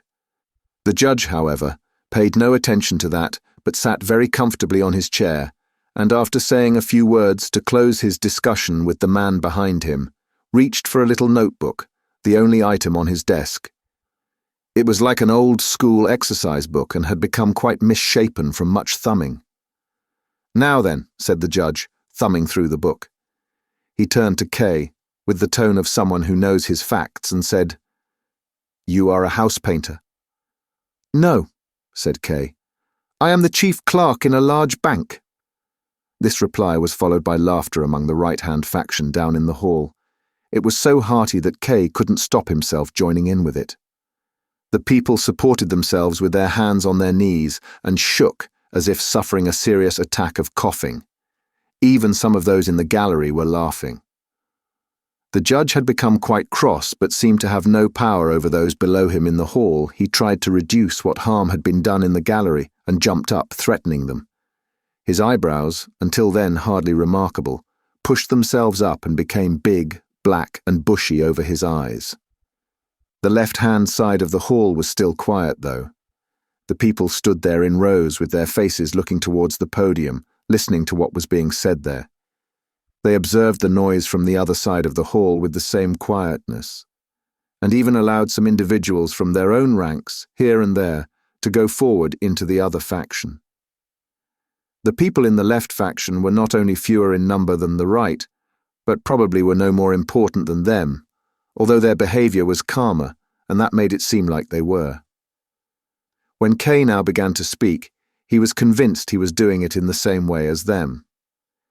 "Your question, my lord, as to whether I am a house painter, in fact even more than that, you did not ask at all but merely imposed it on me, is symptomatic of the whole way these proceedings against me are being carried out. Perhaps you will object that there are no proceedings against me. You will be quite right, as there are proceedings only if I acknowledge that there are. But for the moment I do acknowledge it, out of pity for yourselves to a large extent. It's impossible not to observe all this business without feeling pity. I don't say things are being done without due care, but I would like to make it clear that it is I who make the acknowledgement." Kay stopped speaking and looked down into the hall. He had spoken sharply, more sharply than he had intended, but he had been quite right.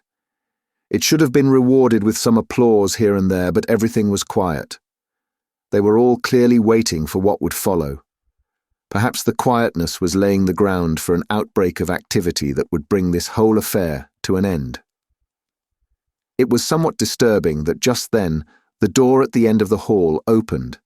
The young washerwoman, who seemed to have finished her work, came in and, despite all her caution, attracted the attention of some of the people there. It was only the judge who gave Kay any direct pleasure, as he seemed to have been immediately struck by K.S. words. Until then, he had listened to him standing, as K.S. speech had taken him by surprise while he was directing his attention to the gallery. Now in the pause, he sat down very slowly, as if he did not want anyone to notice. He took out the notebook again, probably so that he could give the impression of being calmer. "That won't help you, sir," continued Kay. "Even your little book will only confirm what I say." Kay was satisfied to hear nothing but his own quiet words in this room full of strangers, and he even dared casually to pick up the examining judge's notebook, and touching it only with the tips of his fingers as if it were something revolting, lifted it in the air, holding it just by one of the middle pages, so that the others on each side of it, closely written, blotted and yellowing, flapped down. "Those are the official notes of the examining judge," he said, and let the notebook fall down onto the desk. "You can read in your book as much as you like, sir. I really don't have anything in this charge book to be afraid of. Even though I don't have access to it as I wouldn't want it in my hand, I can only touch it with 2 fingers. The judge grabbed the notebook from where it had fallen on the desk, which could only have been a sign of his deep humiliation, or at least that is how it must have been perceived, tried to tidy it up a little, and held it once more in front of himself in order to read from it. The people in the front row looked up at him, showing such tension on their faces that he looked back down at them for some time. Every one of them was an old man, some of them with white beards. Could they perhaps be the crucial group who could turn the whole assembly one way or the other?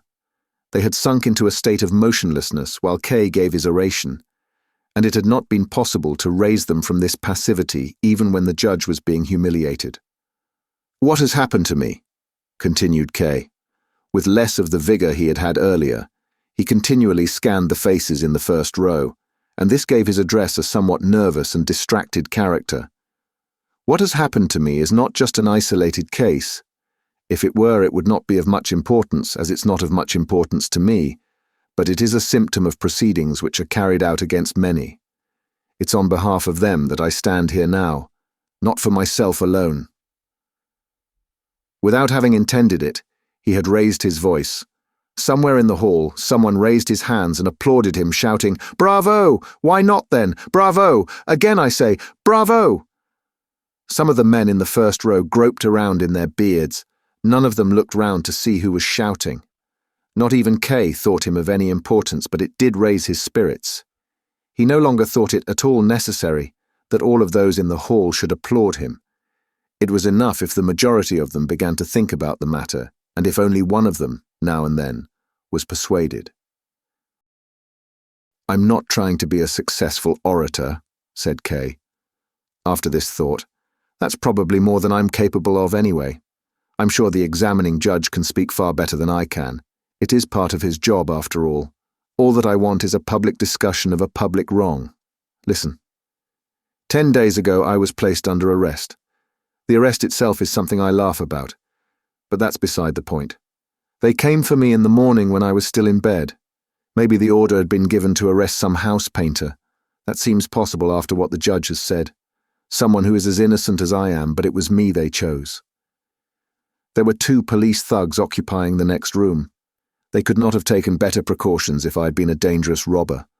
And these policemen were unprincipled riffraff. They talked at me till I was sick of it. They wanted bribes.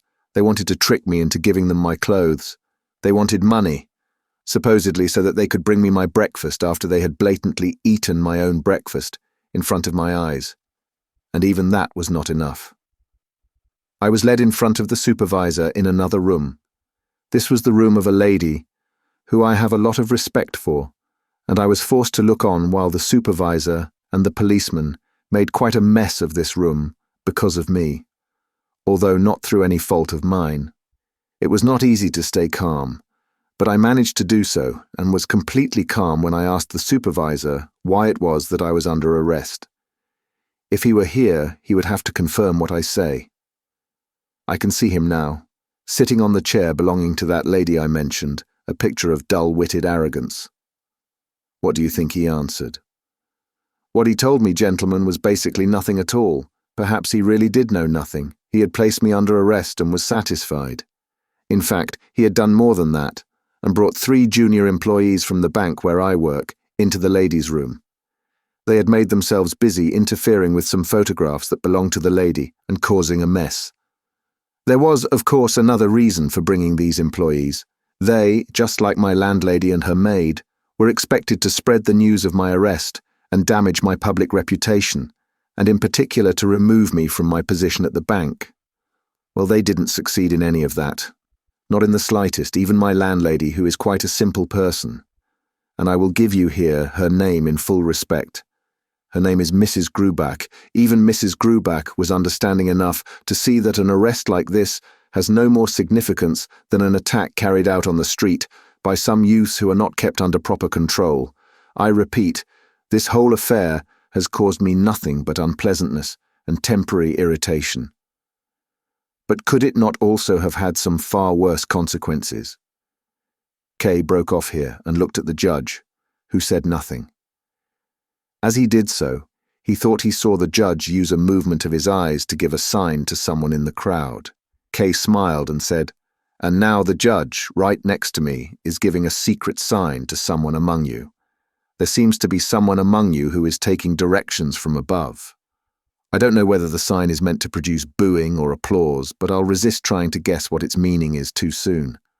It really doesn't matter to me, and I give his lordship the judge my full and public permission to stop giving secret signs to his paid subordinate down there and give his orders in words instead. Let him just say, 'Boo now,' and then the next time, 'Clap now.'" Whether it was embarrassment or impatience, the judge rocked backwards and forwards on his seat. The man behind him, whom he had been talking with earlier, leaned forward again, either to give him a few general words of encouragement or some specific piece of advice. Below them in the hall, the people talked to each other quietly but animatedly. The two factions had earlier seemed to hold views strongly opposed to each other, but now they began to intermingle. A few individuals pointed up at K. Others pointed at the judge. The air in the room was fuggy and extremely oppressive. Those who were standing furthest away could hardly even be seen through it. It must have been especially troublesome for those visitors who were in the gallery, as they were forced to quietly ask the participants in the assembly what exactly was happening, albeit with timid glances at the judge. The replies they received were just as quiet and given behind the protection of a raised hand. "I have nearly finished what I have to say," said K, and as there was no bell available, he struck the desk with his fist in a way that startled the judge and his advisor and made them look up from each other. "None of this concerns me, and I am therefore able to make a calm assessment of it. And, assuming that this so-called court is of any real importance, it will be very much to your advantage to listen to what I have to say. If you want to discuss what I say, please don't bother to write it down until later on. I don't have any time to waste, and I'll soon be leaving." There was immediate silence, which showed how well K was in control of the crowd. There were no shouts among them, as there had been at the start. No one even applauded, but if they weren't already persuaded, they seemed very close to it. K was pleased at the tension among all the people there as they listened to him. A rustling rose from the silence, which was more invigorating than the most ecstatic applause could have been. "There is no doubt," he said quietly, "that there is some enormous organization determining what is said by this court. In my case, this includes my arrest and the examination taking place here today. An organization that employs policemen who can be bribed, oafish supervisors, and judges of whom nothing better can be said than that they are not as arrogant as some others. This organization even maintains a high-level judiciary, along with its train of countless servants, scribes, policemen, and all the other assistants that it needs, perhaps even executioners and torturers. I'm not afraid of using those words. And what, gentlemen, is the purpose of this enormous organization? Its purpose is to arrest innocent people and wage pointless prosecutions against them, which, as in my case, lead to no result. How are we to avoid those in office becoming deeply corrupt when everything is devoid of meaning? That is impossible. Not even the highest judge would be able to achieve that for himself. That is why policemen try to steal the clothes off the back of those they arrest. That is why supervisors break into the homes of people they do not know. That is why innocent people are humiliated in front of crowds rather than being given a proper trial. The policemen only talked about the warehouses where they put the property of those they arrest. I would like to see these warehouses where the hard-won possessions of people under arrest are left to decay. If, that is, they're not stolen by the thieving hands of the warehouse workers. K was interrupted by a screeching from the far end of the hall. He shaded his eyes to see that far, as the dull light of day made the smoke whitish and hard to see through. It was the washerwoman whom K had recognized as a likely source of disturbance as soon as she had entered. It was hard to see now whether it was her fault or not. K could only see that a man had pulled her into a corner by the door and was pressing himself against her. But it was not her who was screaming, but the man. He had opened his mouth wide and looked up at the ceiling. A small circle had formed around the two of them. The visitors near him in the gallery seemed delighted that the serious tone K had introduced into the gathering had been disturbed in this way. K.'s first thought was to run over there, and he also thought that everyone would want to bring things back into order there, or at least to make the pair leave the room. But the first row of people in front of him stayed where they were. No one moved, and no one let K through. On the contrary, they stood in his way. Old men held out their arms in front of him, and a hand from somewhere, he did not have the time to turn round, took hold of his collar. K, by this time, had forgotten about the pair. It seemed to him that his freedom was being limited, as if his arrest was being taken seriously. And without any thought for what he was doing, he jumped down from the podium. Now he stood face to face with the crowd. Had he judged the people properly? Had he put too much faith in the effect of his speech? Had they been putting up a pretense all the time he'd been speaking, and now that he came to the end, and to what must follow, were they tired of pretending? What faces they were, all around him. Dark little eyes flickered here and there, cheeks drooped down like on drunken men. Their long beards were thin and stiff. If they took hold of them, it was more like they were making their hands into claws, not as if they were taking hold of their own beards, but underneath those beards, and this was the real discovery made by K, there were badges of various sizes and colours shining on the collars of their coats. As far as he could see, every one of them was wearing one of these badges. All of them belonged to the same group, even though they seemed to be divided to the right and the left of him. And when he suddenly turned round, he saw the same badge on the collar of the examining judge, who calmly looked down at him with his hands in his lap. "So," called out K, throwing his arms in the air as if this sudden realization needed more room. "All of you are working for this organization. I see now that you are all the very bunch of cheats and liars I've just been speaking about. You've all pressed yourselves in here in order to listen in and snoop on me. You gave the impression of having formed into factions. One of you even applauded me to test me out, and you wanted to learn how to trap an innocent man. Well, I hope you haven't come here for nothing. I hope you've either had some fun from someone who expected you to defend his innocence, or else, let go of me, or I'll hit you," shouted K to a quivery old man who had pressed himself especially close to him. "Or else that you've actually learned something. And so I wish you good luck in your trade." He briskly took his hat from where it lay on the edge of the table, and surrounded by a silence caused perhaps by the completeness of their surprise, pushed his way to the exit. However, the examining judge seems to have moved even more quickly than K, as he was waiting for him at the doorway. "One moment," he said. K stood where he was, but looked at the door with his hand already on its handle rather than at the judge. "I merely wanted to draw your attention," said the judge, "to something you seem not yet to be aware of. Today you have robbed yourself of the advantages that a hearing of this sort always gives to someone who is under arrest." K laughed towards the door. "You bunch of louts," he called. "You can keep all your hearings as a present from me." Then opened the door and hurried down the steps.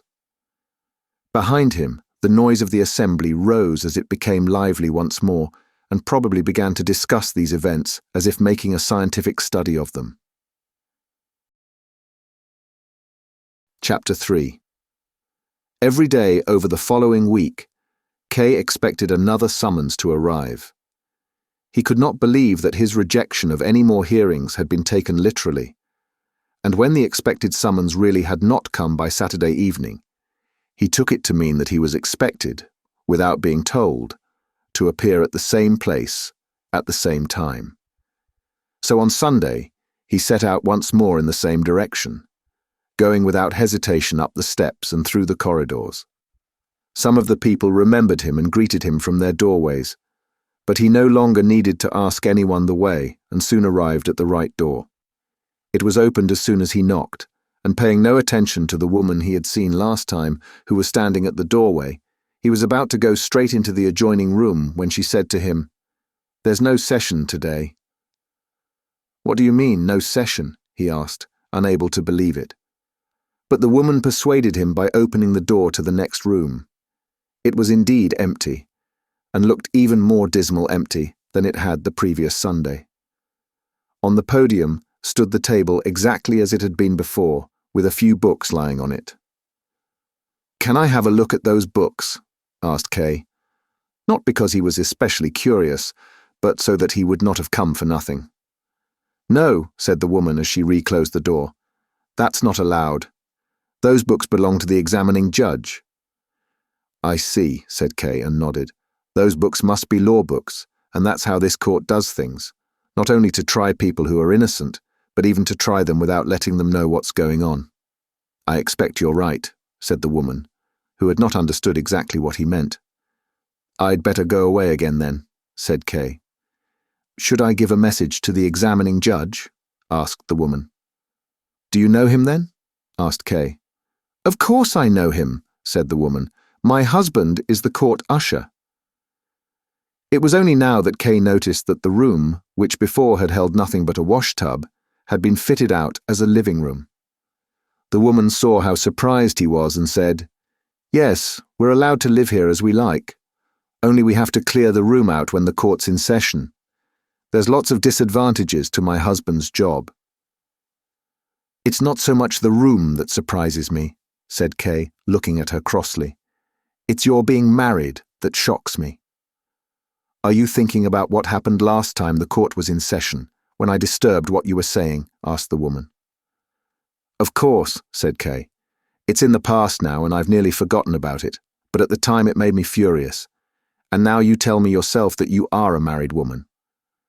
It wasn't any disadvantage for you to have your speech interrupted. The way they talked about you after you'd gone was really bad."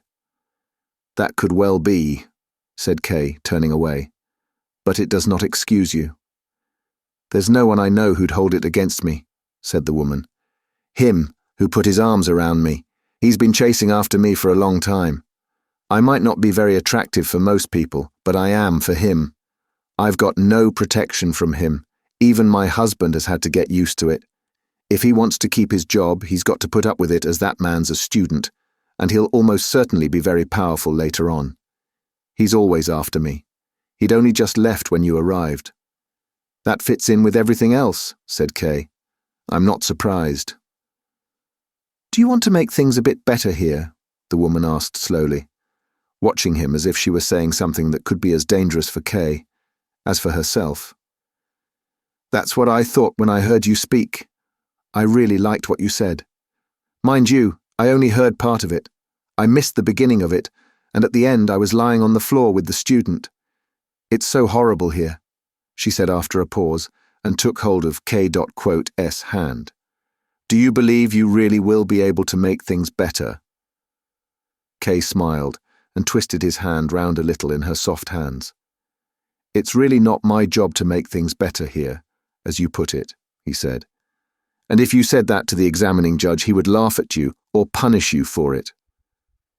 I really would not have become involved in this matter if I could have helped it.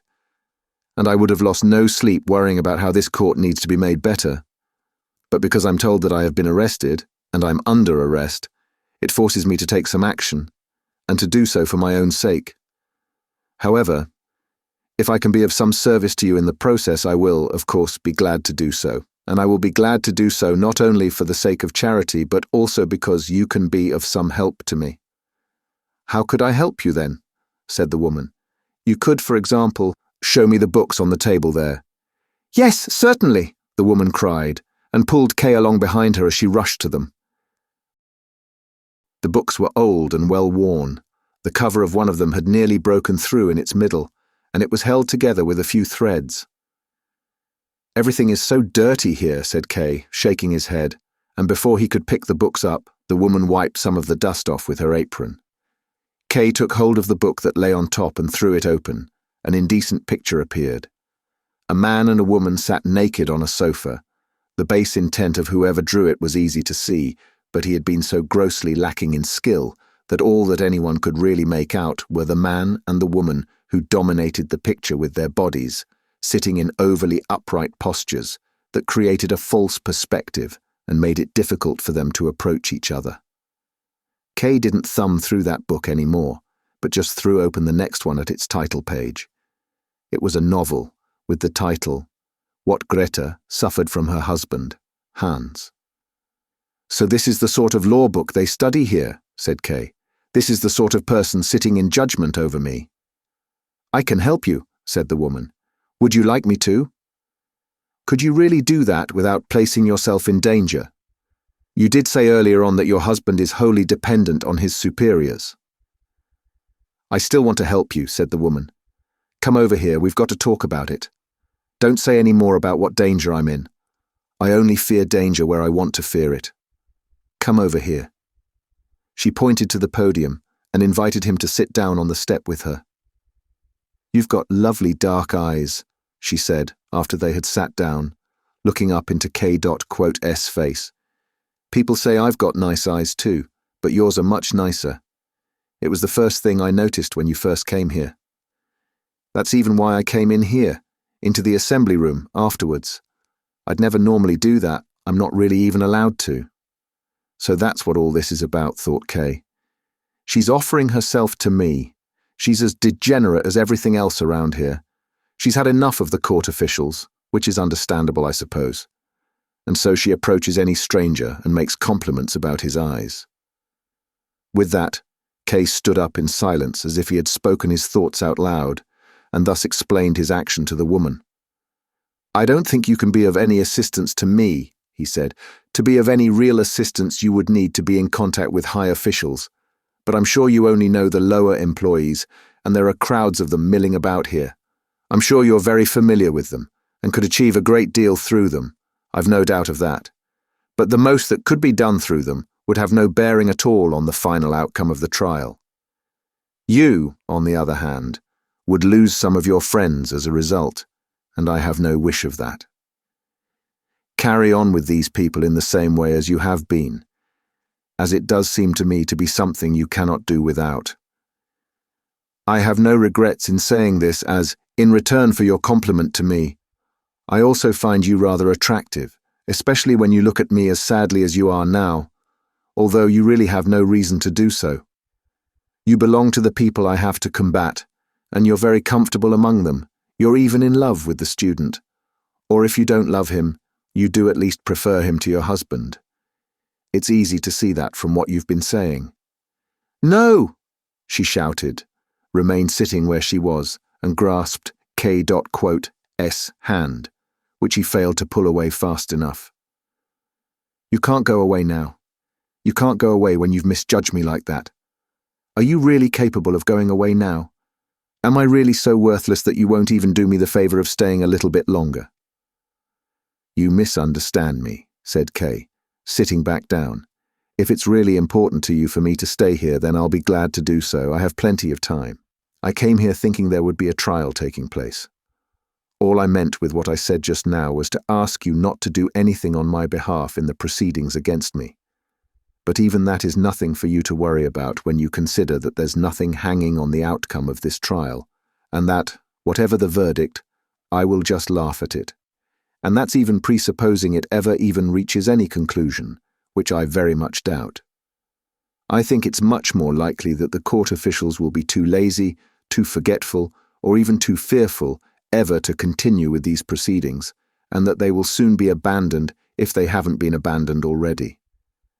It's even possible that they will pretend to be carrying on with the trial in the hope of receiving a large bribe, although I can tell you now that that will be quite in vain, as I pay bribes to no one.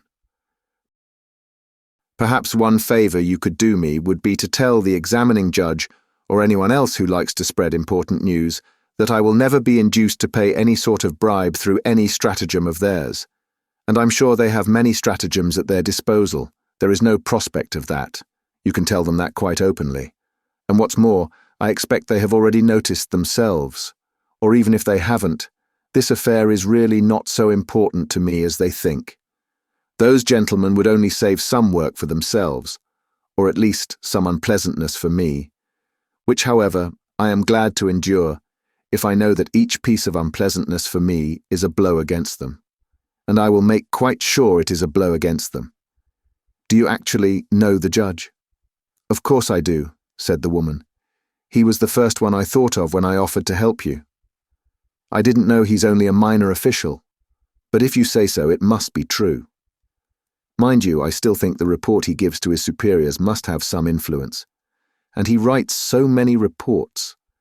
You say these officials are lazy, but they're certainly not all lazy, especially this examining judge. He writes ever such a lot. Last Sunday, for instance, that session went on till the evening.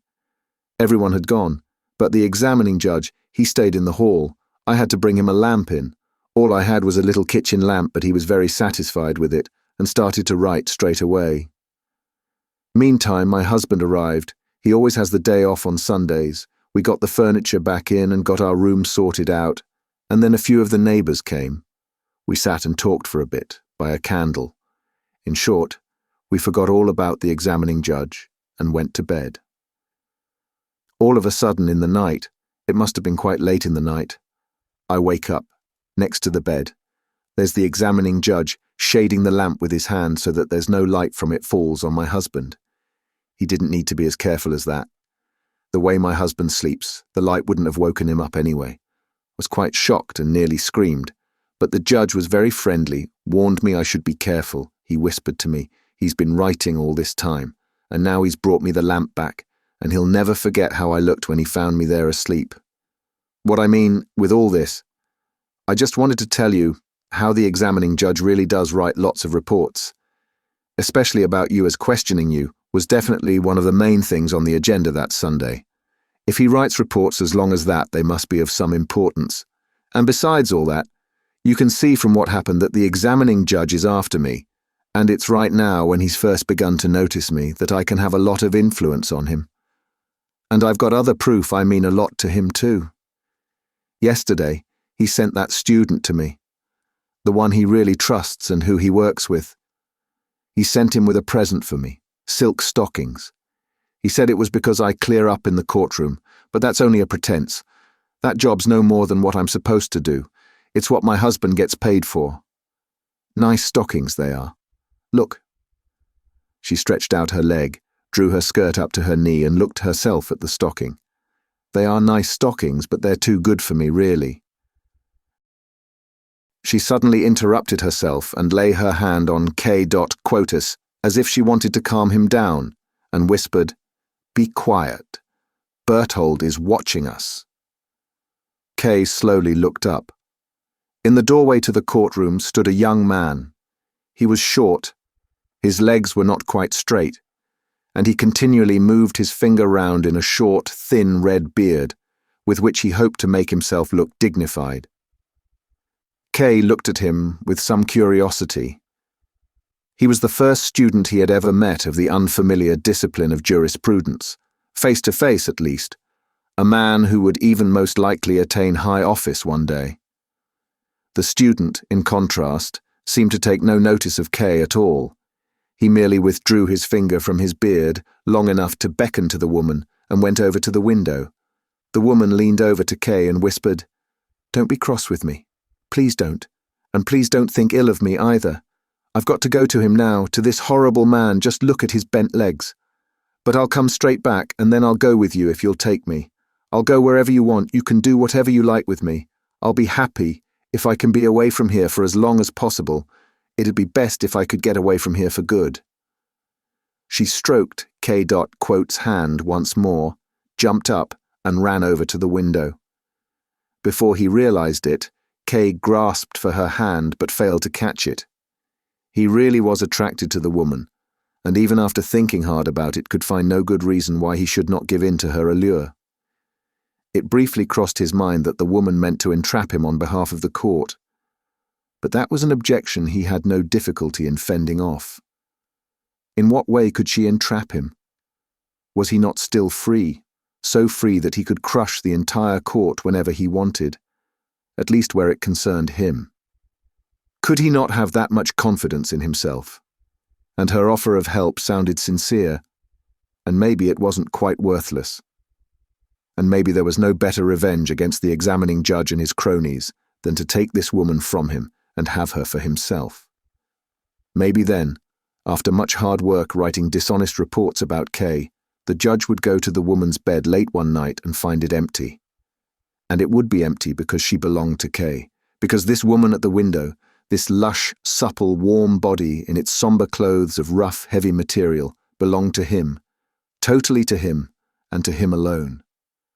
Once he had settled his thoughts towards the woman in this way, he began to find the quiet conversation at the window was taking too long. He rapped on the podium with his knuckles, and then even with his fist. The student briefly looked away from the woman to glance at Kay over his shoulder, but did allow himself to be disturbed. In fact, he even pressed himself close to the woman and put his arms around her. She dropped her head down low, as if listening to him carefully. As she did so, he kissed her right on the neck, hardly even interrupting what he was saying. Kay saw this as confirmation of the tyranny the student held over the woman, and which she had already complained about. He stood up and walked up and down the room. Glancing sideways at the student, he wondered what would be the quickest possible way to get rid of him, and so it was not unwelcome to him when the student, clearly disturbed by K.'s toing and froing, which Kay had now developed into a stamping up and down, said to him, "You don't have to stay here, you know, if you're getting impatient. You could have gone earlier, no one would have missed you.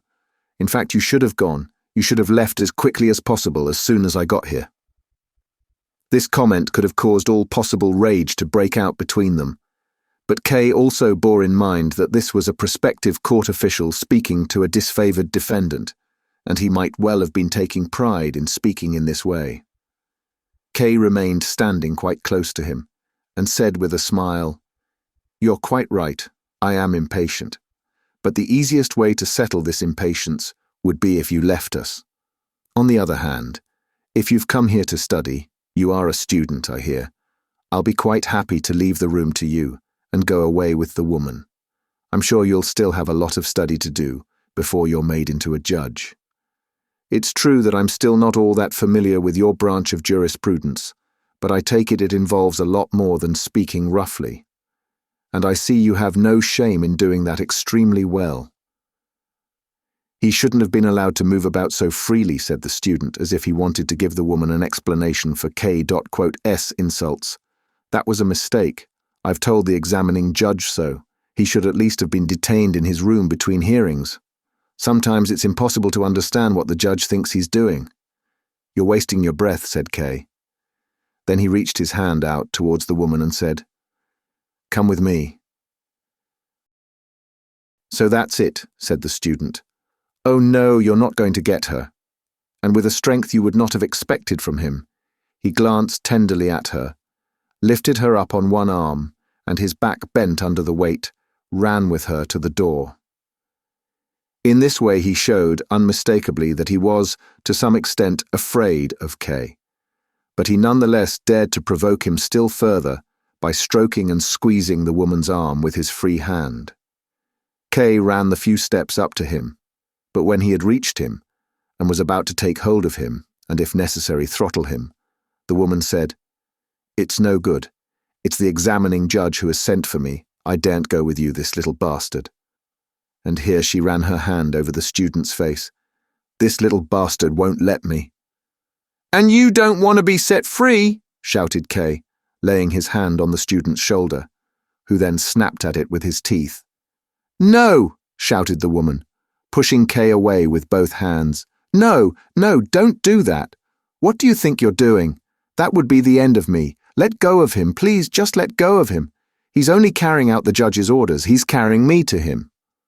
"Let him take you then, and I want to see nothing more of you," said Kay, enraged by his disappointment, and giving the student a thump in the back so that he briefly stumbled, and then, glad that he had not fallen, immediately jumped up all the higher with his burden. Kay followed them slowly. He realized that this was the first unambiguous setback he had suffered from these people. It was, of course, nothing to worry about. He accepted the setback only because he was looking for a fight. If he stayed at home and carried on with his normal life, he would be 1,000 times superior to these people, and could get any of them out of his way just with a kick. And he imagined the most laughable scene possible as an example of this. If this contemptible student, this inflated child, this knock-kneed Redbeard, if he were kneeling at Elsa's bed, wringing his hands and begging for forgiveness. Kay so enjoyed imagining this scene that he decided to take the student along to Elsa with him if ever he should get the opportunity. Kay was curious to see where the woman would be taken, and he hurried over to the door. The student was not likely to carry her through the streets on his arm. It turned out that the journey was far shorter. Directly opposite the flat, there was a narrow flight of wooden steps which probably led up to the attic.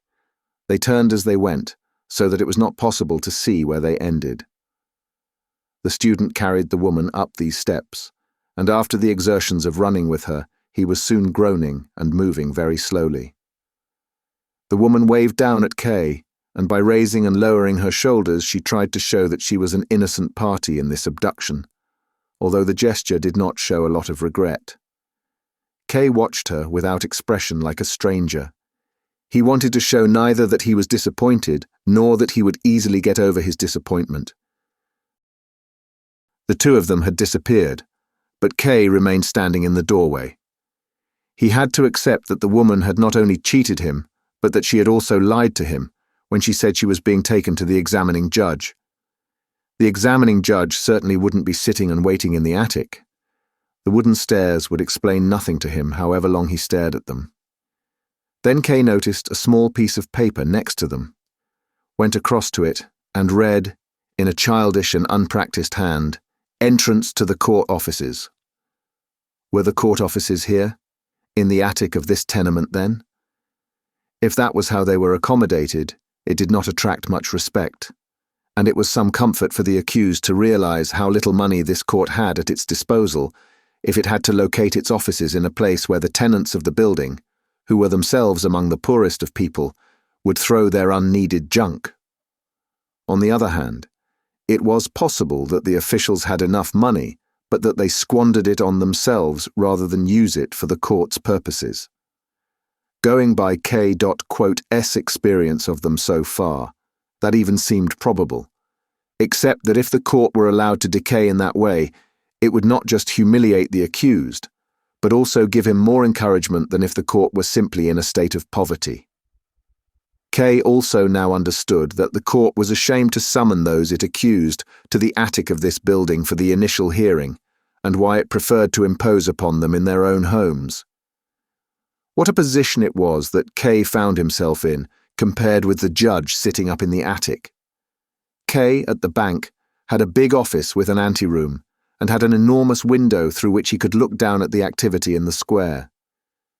It was true, though, that he had no secondary income from bribes and fraud, and he couldn't tell a servant to bring him a woman up to the office on his arm. Kay, however, was quite willing to do without such things, in this life at least. Kay was still looking at the notice when a man came up the stairs, looked through the open door into the living room, where it was also possible to see the courtroom, and finally asked Kay whether he had just seen a woman there. "You're the court usher, aren't you?" asked Kay. "That's right," said the man. "Oh yes, you're defendant Kay. I recognize you now as well. Nice to see you here." And he offered Kay his hand, which was far from what Kay had expected. And when Kay said nothing, he added, "There's no court session planned for today, though." "I know that," said Kay, as he looked at the usher's civilian coat, which, beside its ordinary buttons, displayed two gilded ones as the only sign of his office and seemed to have been taken from an old army officer's coat. "I was speaking with your wife a little while ago. She is no longer here. The student has carried her off to the examining judge." "Listen to this," said the usher. "They're always carrying her away from me. It's Sunday today, and it's not part of my job to do any work today, but they send me off with some message, which isn't even necessary, just to get me away from here. What they do is they send me off not too far away so that I can still hope to get back on time if I really hurry. So off I go, running as fast as I can, shout the message through the crack in the door of the office I've been sent to. So out of breath they'll hardly be able to understand it, run back here again. But the student's been even faster than I have. Well, he's got less far to go, he's only got to run down the steps. If I wasn't so dependent on them, I'd have squashed the student against the wall here a long time ago. Right here, next to the sign. I'm always dreaming of doing that. Just here, just above the floor. That's where he's crushed onto the wall. His arms stretched out, his fingers spread apart, his crooked legs twisted round into a circle and blood squirted out all around him. It's only ever been a dream so far, though. Is there nothing else you do? Asked Kay with a smile. Nothing that I know of, said the usher. And it's going to get even worse now. Up till now, he's only been carrying her off for himself. Now he's started carrying her off for the judge and all, just like I'd always said he would. Does your wife, then, not share some of the responsibility? Asked Kay. He had to force himself as he asked this question, as he too felt so jealous now. Course she does, said the usher. It's more her fault than theirs. It was her who attached herself to him. All he did, he just chases after any woman. There's 5 flats in this block alone where he's been thrown out after working his way in there. And my wife is the best-looking woman in the whole building. But it's me who's not even allowed to defend himself. If that's how things are, then there's nothing that can be done, said Kay. Well, why not? Asked the usher. He's a coward, that student. If he wants to lay a finger on my wife, all you'd have to do is give him such a good hiding he'd never dare do it again. But I'm not allowed to do that, and nobody else is going to do me the favor as they're all afraid of his power. The only one who could do it is a man like you. What? How could I do it? Asked Kay in astonishment. Well, you're facing a charge, aren't you? Said the usher. Yes, but that's all the more reason for me to be afraid. Even if he has no influence on the outcome of the trial, he probably has some on the initial examination. Yes, exactly, said the usher, as if K. Quota's view had been just as correct as his own. Only we don't usually get any trials heard here with no hope at all. I am not of the same opinion, said Kay, although that ought not to prevent me from dealing with the student if the opportunity arises. I would be very grateful to you, said the usher of the court, somewhat formally, not really seeming to believe that his highest wish could be fulfilled. Perhaps, continued Kay, perhaps there are some other officials of yours here, perhaps all of them, who would deserve the same. Oh, yes, yes, said the usher, as if this was a matter of course. Then he looked at Kay, trustingly, which, despite all his friendliness, he had not done until then, and added, They're always rebelling. But the conversation seemed to have become a little uncomfortable for him, as he broke it off by saying, Now I have to report to the office. Would you like to come with me? There's nothing for me to do there, said Kay. You'd be able to have a look at it. No one will take any notice of you. Is it worth seeing, then? Asked Kay hesitatingly, although he felt very keen to go with him. Well, said the usher, I thought you'd be interested in it. All right, then, said Kay finally. I'll come with you. And quicker than the usher himself, he ran up the steps. At the entrance he nearly fell over, as behind the door there was another step. They don't show much concern for the public, he said. They don't show any concern at all, said the usher. Just look at the waiting room here. It consisted of a long corridor from which roughly made doors led out to the separate departments of the attic. There was no direct source of light, but it was not entirely dark, as many of the departments, instead of solid walls, had just wooden bars reaching up to the ceiling to separate them from the corridor. The light made its way in through them, and it was also possible to see individual officials through them as they sat writing at their desks or stood up at the wooden frameworks and watched the people in the corridor through the gaps. There were only a few people in the corridor, probably because it was Sunday. They were not very impressive. They sat, equally spaced, on 2 rows of long wooden benches which had been placed along both sides of the corridor. All of them were carelessly dressed, although the expressions on their faces, their bearing, the style of their beards, and many details which were hard to identify, showed that they belonged to the upper classes. There were no coat hooks for them to use, and so they had placed their hats under the bench, each probably having followed the example of the others. When those who were sitting nearest the door saw Kay and the usher of the court, they stood up to greet them, and when the others saw that, they also thought they had to greet them, so that as the 2 of them went by, all the people there stood up. None of them stood properly upright. Their backs were bowed, their knees bent, they stood like beggars on the street.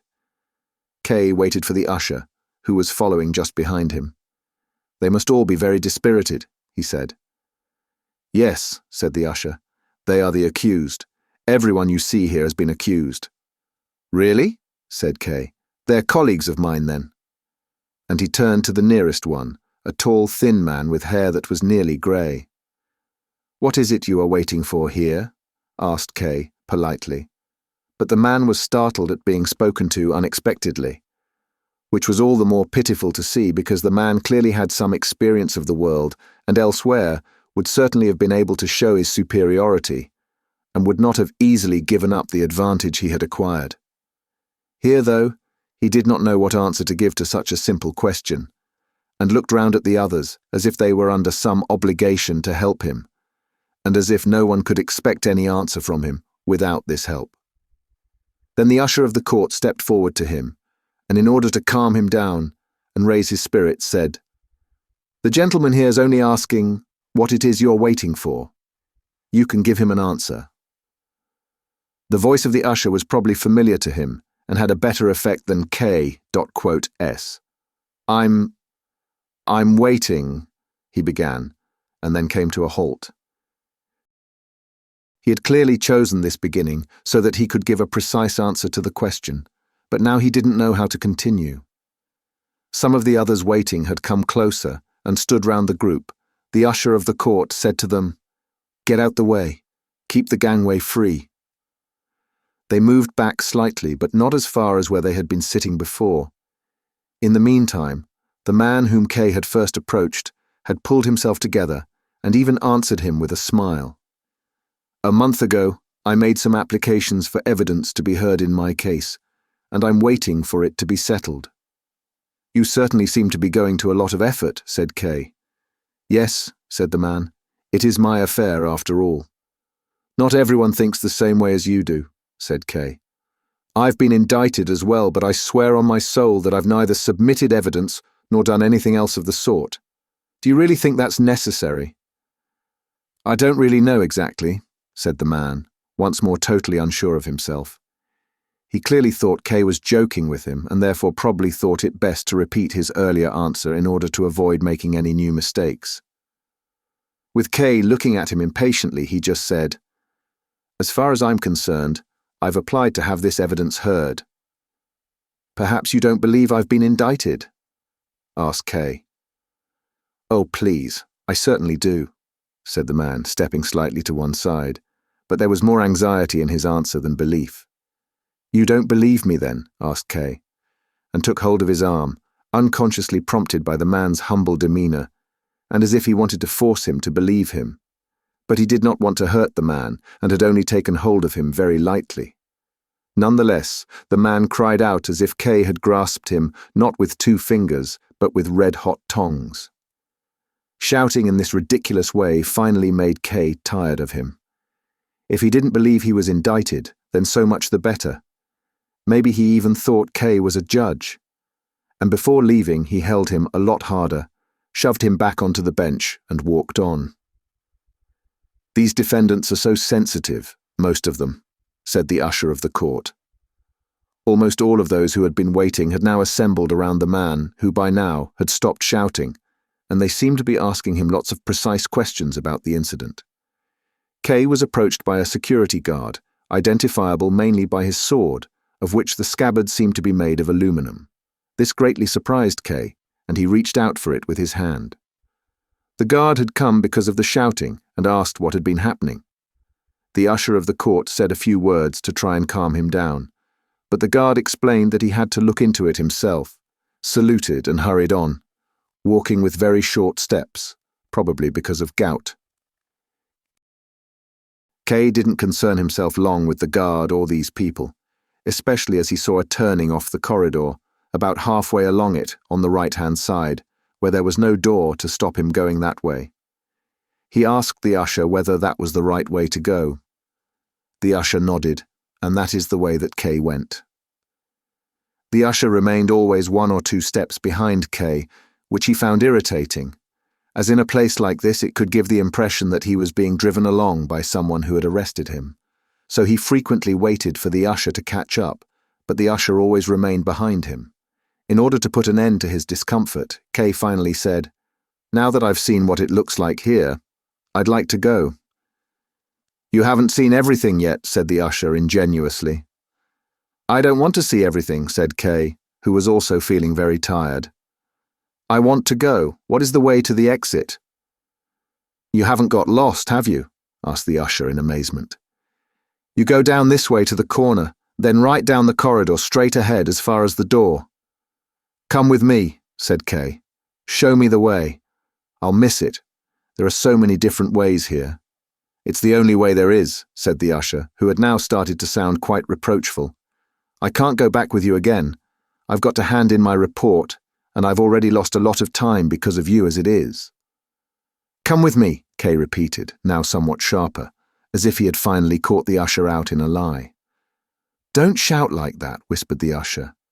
There's offices all round us here. If you don't want to go back by yourself, come on a bit further with me, or else wait here till I've sorted out my report.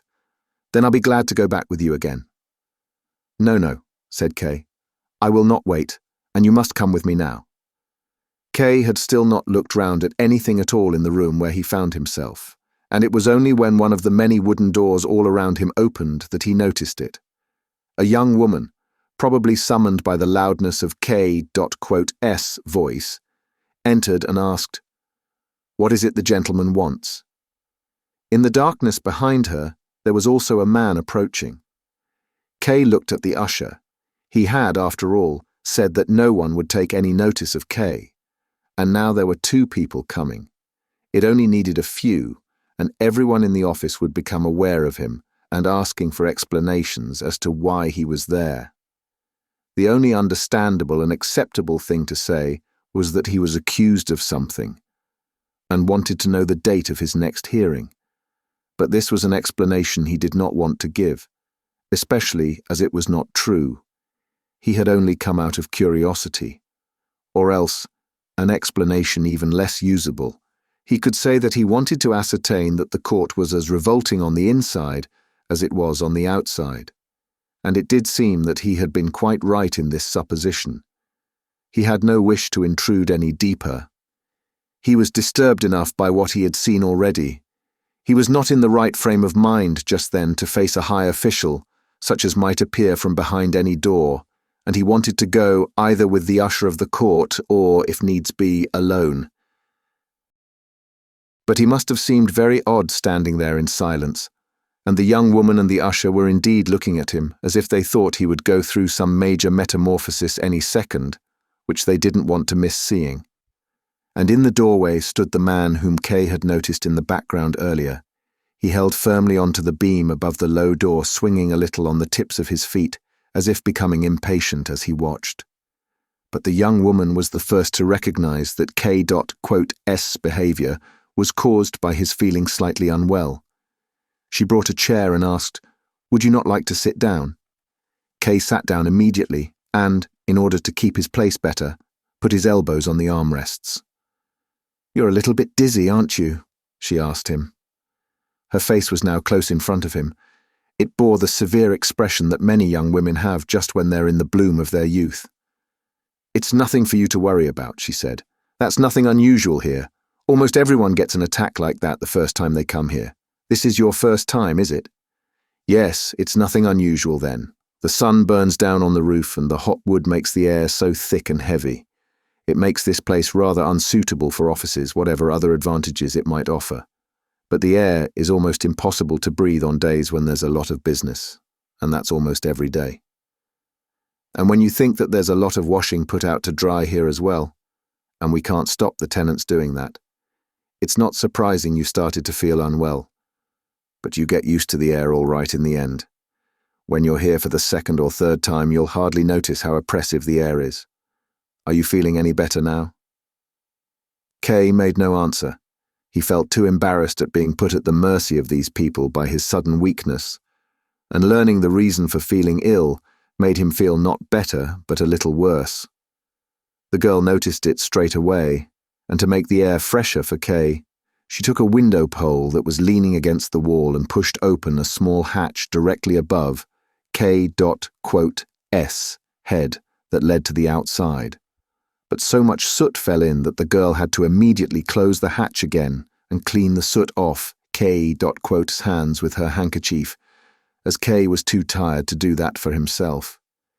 He would have liked just to sit quietly where he was until he had enough strength to leave. And the less fuss people made about him, the sooner that would be. But then the girl said, "You can't stay here. We're in people's way here." Kay looked at her as if to ask whose way they were impeding. "If you like, I can take you to the sick room." And turning to the man in the doorway said, "Please help me." The man immediately came over to them. But Kay did not want to go to the sick room. That was just what he wanted to avoid. Being led further from place to place. The further he went, the more difficult it must become. So he said, "I am able to walk now," and stood up, shaking after becoming used to sitting so comfortably. But then he was unable to stay upright. "I can't manage it," he said, shaking his head, and sat down again with a sigh. He remembered the usher who, despite everything, would have been able to lead him out of there, but who seemed to have gone long before.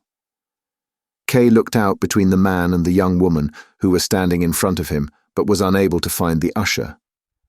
"I think," said the man, who was elegantly dressed and whose appearance was made especially impressive with a grey waistcoat that had 2 long, sharply tailored points. "The gentleman is feeling unwell because of the atmosphere here, so the best thing, and what he would most prefer, would be not to take him to the sick room, but get him out of the offices altogether." "That's right," exclaimed Kay, with such joy that he nearly interrupted what the man was saying. "I'm sure that'll make me feel better straight away. I'm really not that weak. All I need is a little support under my arms. I won't cause you much trouble. It's not such a long way anyway. Lead me to the door and then I'll sit on the stairs for a while and soon recover. As I don't suffer from attacks like this at all, I'm surprised at it myself. I also work in an office and I'm quite used to office air. But here it seems to be too strong. You've said so yourselves, so please be so kind as to help me on my way a little. I'm feeling dizzy, you see, and it'll make me ill if I stand up by myself." And with that he raised his shoulders to make it easier for the 2 of them to take him by the arms. The man, however, didn't follow this suggestion, but just stood there with his hands in his trouser pockets and laughed out loud. "There, you see," he said to the girl, "I was quite right. The gentleman is only unwell here, and not in general." The young woman smiled too, but lightly tapped the man's arm with the tips of her fingers, as if he had allowed himself too much fun with Kay. "So what do you think then?" said the man, still laughing. "I really do want to lead the gentleman out of here." "That's all right then," said the girl, briefly inclining her charming head. "Don't worry too much about him laughing," said the girl to Kay, who had become unhappy once more and stared quietly in front of himself, as if needing no further explanation. "This gentleman, may I introduce you?" The man gave his permission with a wave of the hand. "So, this gentleman's job is to give out information. He gives all the information they need to people who are waiting. As our court and its offices are not very well known among the public, he gets asked for quite a lot. He has an answer for every question. You can try him out if you feel like it. But that's not his only distinction. His other distinction is his elegance of dress. We, that's to say all of us who work in the offices here, we decided that the information giver would have to be elegantly dressed as he continually has to deal with the litigants, and he's the first one they meet, so he needs to give a dignified first impression. The rest of us, I'm afraid, as you can see just by looking at me, dress very badly and old-fashioned, and there's not much point in spending much on clothes anyway, as we hardly ever leave the offices. We even sleep here. But as I said, we decided that the information giver would have to have nice clothes. As the management here is rather peculiar in this respect, and they would get them for us, we had a collection. Some of the litigants contributed too, and bought him these lovely clothes and some others besides. So everything would be ready for him to give a good impression, except that he spoils it again by laughing and frightening people. "That's how it is," said the man, mocking her. "But I don't understand why it is that you're explaining all our intimate facts to the gentleman, or rather why it is that you're pressing them on him, as I'm sure he's not all interested. Just look at him sitting there, it's clear he's occupied with his own affairs." Kay just did not feel like contradicting him. The girl's intention may have been good. Perhaps she was under instructions to distract him, or to give him the chance to collect himself, but the attempt had not worked. "I had to explain to him why you were laughing," said the girl. "I suppose it was insulting. I think he would forgive even worse insults if I finally took him outside." Kay said nothing, did not even look up. He tolerated the two of them negotiating over him like an object. That was even what suited him best. But suddenly he felt the information giver's hand on one arm and the young woman's hand on the other. "Up you get then, weakling," said the information giver. "Thank you both very much," said Kay, pleasantly surprised, as he slowly rose and personally guided these unfamiliar hands to the places where he most needed support. As they approached the corridor, the girl said quietly into K.'s ear, "I must seem to think it's very important to show the information giver in a good light, but you shouldn't doubt what I say. I just want to say the truth. He isn't hard-hearted. It's not really his job to help litigants outside if they're unwell, but he's doing it anyway, as you can see. I don't suppose any of us is hard-hearted. Perhaps we'd all like to be helpful, but working for the court offices, it's easy for us to give the impression we are hard-hearted and don't want to help anyone. It makes me quite sad. Would you not like to sit down here a while?" asked the information giver.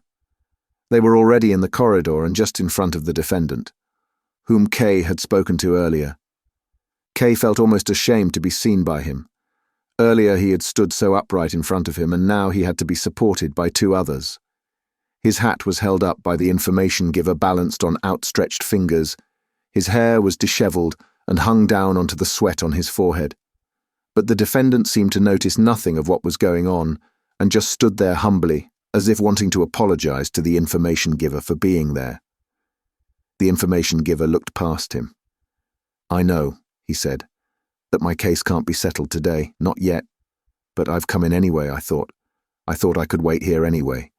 It's Sunday today. I've got plenty of time, and I'm not disturbing anyone here." "There's no need to be so apologetic," said the information giver. "It's very commendable for you to be so attentive. You are taking up space here when you don't need to, but as long as you don't get in my way, I will do nothing to stop you following the progress of your case as closely as you like. When one has seen so many people who shamefully neglect their cases, one learns to show patience with people like you. Do sit down." "He's very good with the litigants," whispered the girl. Kay nodded but started to move off again, when the information giver repeated, "Would you not like to sit down here a while?" "No," said Kay. "I don't want to rest." He had said that as decisively as he could, but in fact it would have done him a lot of good to sit down. It was as if he were suffering seasickness. He felt as if he were on a ship in a rough sea, as if the water were hitting against the wooden walls, a thundering from the depths of the corridor, as if the torrent were crashing over it, as if the corridor were swaying, and the waiting litigants on each side of it rising and sinking. It made the calmness of the girl and the man leading him all the more incomprehensible. He was at their mercy. If they let go of him, he would fall like a board. Their little eyes glanced here and there.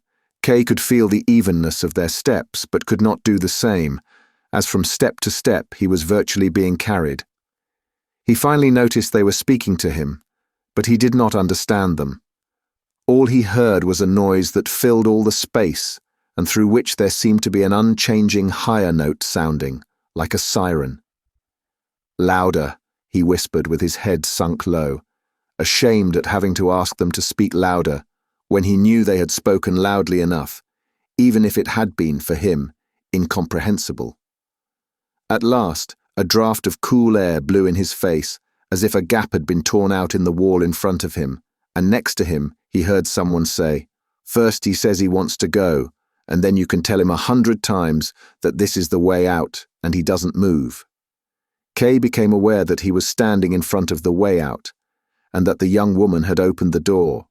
It seemed to him that all his strength returned to him at once, and to get a foretaste of freedom, he stepped straight onto one of the stairs and took his leave there of his companions, who bowed to him. "Thank you very much," he repeated, shook their hands once more, and did not let go until he thought he saw that they found it hard to bear the comparatively fresh air from the stairway after being so long used to the air in the offices. They were hardly able to reply, and the young woman might even have fallen over if Kay had not shut the door extremely fast. Kay then stood still for a while, combed his hair with the help of a pocket mirror, picked up his hat from the next stair. The information giver must have thrown it down there, and then he ran down the steps so fresh and in such long leaps that the contrast with his previous state nearly frightened him. His normally sturdy state of health had never prepared him for surprises such as this. Did his body want to revolt and cause him a new trial as he was bearing the old one with such little effort? He did not quite reject the idea that he should see a doctor the next time he had the chance, but whatever he did, and this was something on which he could advise himself, he wanted to spend all Sunday mornings in future better than he had spent this one. Chapter 4. For some time after this, Kay found it impossible to exchange even just a few words with Miss Burstner. He tried to reach her in many and various ways, but she always found a way to avoid it. He would come straight home from the office, remain in her room without the light on, and sit on the sofa with nothing more to distract him than keeping watch on the empty hallway. If the maid went by and closed the door of the apparently empty room, he would get up after a while and open it again. He got up an hour earlier than usual in the morning so that he might perhaps find Miss Burstner alone as she went to the office. But none of these efforts brought any success. Then he wrote her a letter, both to the office and the flat, attempting once more to justify his behavior, offered to make whatever amends he could, promised never to cross whatever boundary she might set him, and begged merely to have the chance to speak to her sometime, especially as he was unable to do anything with Mrs. Grubach either until he had spoken with Miss Burstner. He finally informed her that the following Sunday he would stay in his room all day waiting for a sign from her that there was some hope of his request being fulfilled, or at least that she would explain to him why she could not fulfill it, even though he had promised to observe whatever stipulations she might make. The letters were not returned, but there was no answer either. However, on the following Sunday there was a sign that seemed clear enough. It was still early when Kay noticed, through the keyhole, that there was an unusual level of activity in the hallway which soon abated. A French teacher, although she was German and called Montag, a pale and febrile girl with a slight limp who had previously occupied a room of her own, was moving into Miss Burstner's room. She could be seen shuffling through the hallway for several hours. There was always another piece of clothing or a blanket or a book that she had forgotten and had to be fetched specially and brought into the new home. When Mrs. Grubach brought Kay his breakfast, ever since the time when she had made Kay so cross she didn't trust the maid to do the slightest job, he had no choice but to speak to her for the first time in 5 days. "Why is there so much noise in the hallway today?" he asked as she poured his coffee out. "Can't something be done about it? Does this clearing out have to be done on a Sunday?"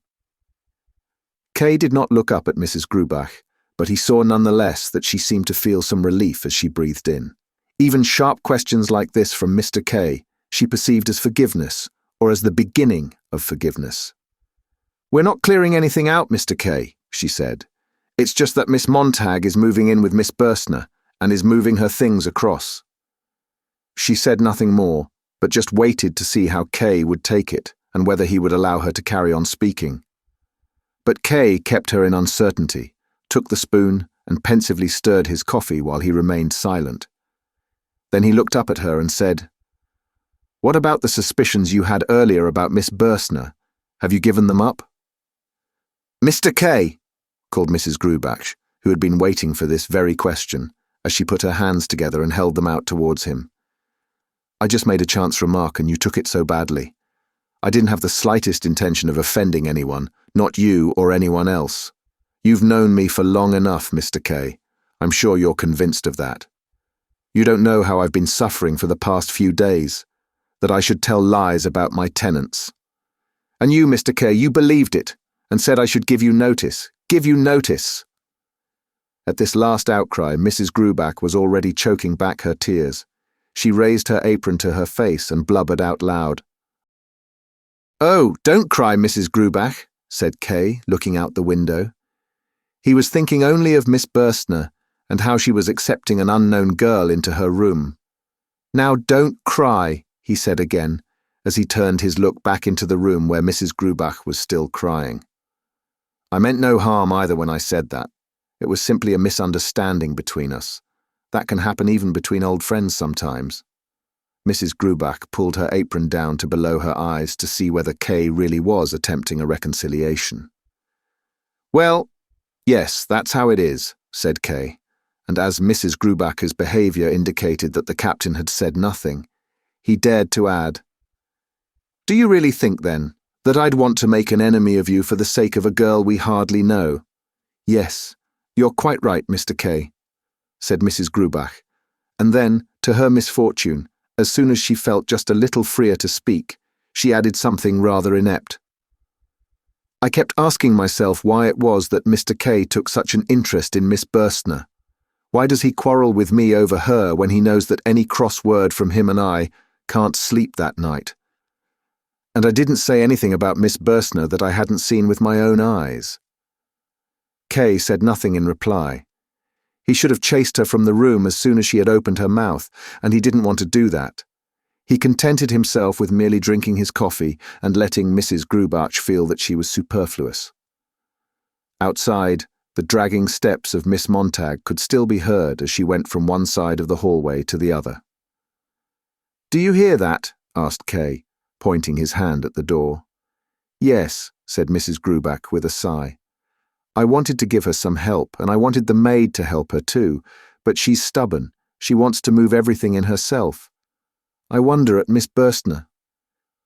I often feel it's a burden for me to have Miss Montag as a tenant, but Miss Burstner accepts her into her room with herself." "There's nothing there for you to worry about," said Kay, crushing the remains of a sugar lump in his cup. "Does she cause you any trouble?" "No," said Mrs. Grubach. "In itself, it's very good to have her there. It makes another room free for me, and I can let my nephew, the captain, occupy it. I began to worry he might be disturbing you when I had to let him live in the living room next to you over the last few days. He's not very considerate." "What an idea," said Kay, standing up. "There's no question of that. You seem to think that because I can't stand this toing and froing of Miss Montag, that I'm oversensitive, and there she goes back again." Mrs. Grubach appeared quite powerless. "Should I tell her to leave moving the rest of her things over till later then, Mr. K? If that's what you want, I'll do it immediately." "But she has to move in with Miss Burstner," said Kay. "Yes," said Mrs. Grubach, without quite understanding what Kay meant. "So she has to take her things over there." Mrs. Grubach just nodded. Kay was irritated all the more by this dumb helplessness, which, seen from the outside, could have seemed like a kind of defiance on her part. He began to walk up and down the room between the window and the door, thus depriving Mrs. Grubach of the chance to leave, which she otherwise probably would have done. Just as Kay once more reached the door, someone knocked at it. It was the maid, to say that Miss Montag would like to have a few words with Mr. K, and therefore requested that he come to the dining room where she was waiting for him.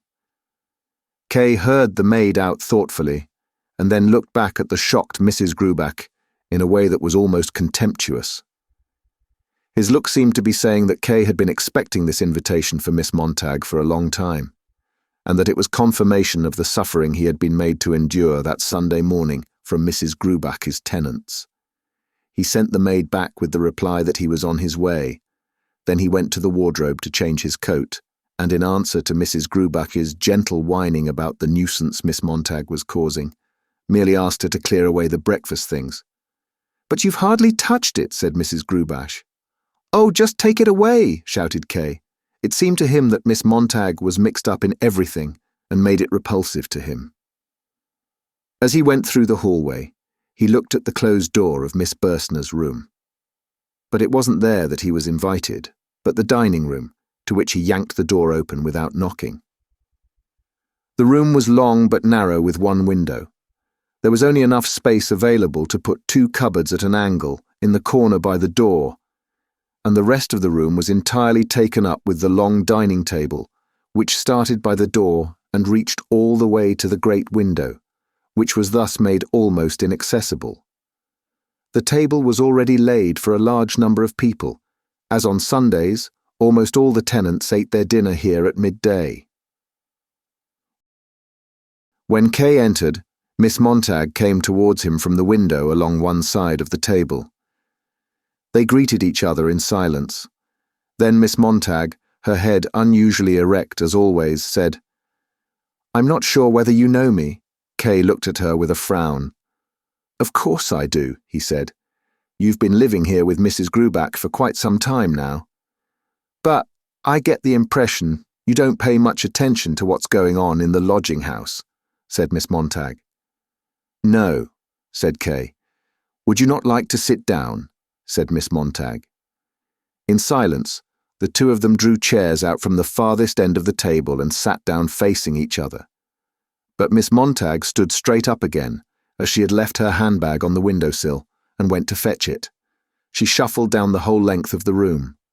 When she came back, the handbag lightly swinging, she said, "I'd like just to have a few words with you on behalf of my friend. She would have come herself, but she's feeling a little unwell today. Perhaps you'll be kind enough to forgive her and listen to me instead. There's anyway nothing that she could have said that I won't. On the contrary, in fact, I think I can say even more than her because I'm relatively impartial. Would you not agree?" "What is there to say, then?" answered Kay, who was tired of Miss Montag continuously watching his lips. In that way she took control of what he wanted to say before he said it. "Miss Burstner clearly refuses to grant me the personal meeting that I asked her for." "That's how it is," said Miss Montag. "Or rather, that's not at all how it is. The way you put it is remarkably severe. Generally speaking, meetings are neither granted nor the opposite. But it can be that meetings are considered unnecessary, and that's how it is here. Now, after your comment, I can speak openly. You asked my friend, verbally or in writing, for the chance to speak with her. Now my friend is aware of your reasons for asking for this meeting, or at least I suppose she is. And so, for reasons I know nothing about, she is quite sure that it would be of no benefit to anyone if this meeting actually took place. Moreover, it was only yesterday, and only very briefly, that she made it clear to me that such a meeting could be of no benefit for yourself either. She feels that it can only have been a matter of chance that such an idea came to you, and that even without any explanations from her, you will very soon come to realize yourself, if you have not done so already, the futility of your idea. My answer to that is that, although it may be quite right, I consider it advantageous, if the matter is to be made perfectly clear, to give you an explicit answer. I offered my services in taking on the task, and after some hesitation, my friend conceded. I hope, however, also to have acted in your interests, as even the slightest uncertainty in the least significant of matters will always remain a cause of suffering, and if, as in this case, it can be removed without substantial effort, then it is better if that is done without delay. "I thank you," said Kay, as soon as Miss Montag had finished. He stood slowly up, looked at her, then across the table, then out the window. The house opposite stood there in the sun, and went to the door. Miss Montag followed him a few paces, as if she did not quite trust him. At the door, however, both of them had to step back as it opened, and Captain Lanz entered. This was the first time that Kay had seen him close up. He was a large man of about 40, with a tanned, fleshy face. He bowed slightly, intending it also for Kay, and then went over to Miss Montag and deferentially kissed her hand. He was very elegant in the way he moved. The courtesy he showed towards Miss Montag made a striking contrast with the way she had been treated by Kay. Nonetheless, Miss Montag did not seem to be cross with Kay, as it even seemed to him that she wanted to introduce the captain. Kay, however, did not want to be introduced. He would not have been able to show any sort of friendliness either to Miss Montag or to the captain. The kiss on the hand had, for Kay, bound them into a group which would keep him at a distance from Miss Burstner, whilst at the same time seeming to be totally harmless and unselfish. Kay thought, however, that he saw more than that. He thought he also saw that Miss Montag had chosen a means of doing it that was good, but two-edged. She exaggerated the importance of the relationship between Kay and Miss Bursner, and above all she exaggerated the importance of asking to speak with her, and she tried at the same time to make out that Kay was exaggerating everything. She would be disappointed. Kay did not want to exaggerate anything. He was aware that Miss Bursner was a little typist who would not offer him much resistance for long. In doing so, he deliberately took no account of what Mrs. Grubach had told him about Miss Bursner. All these things were going through his mind as he left the room with hardly a polite word.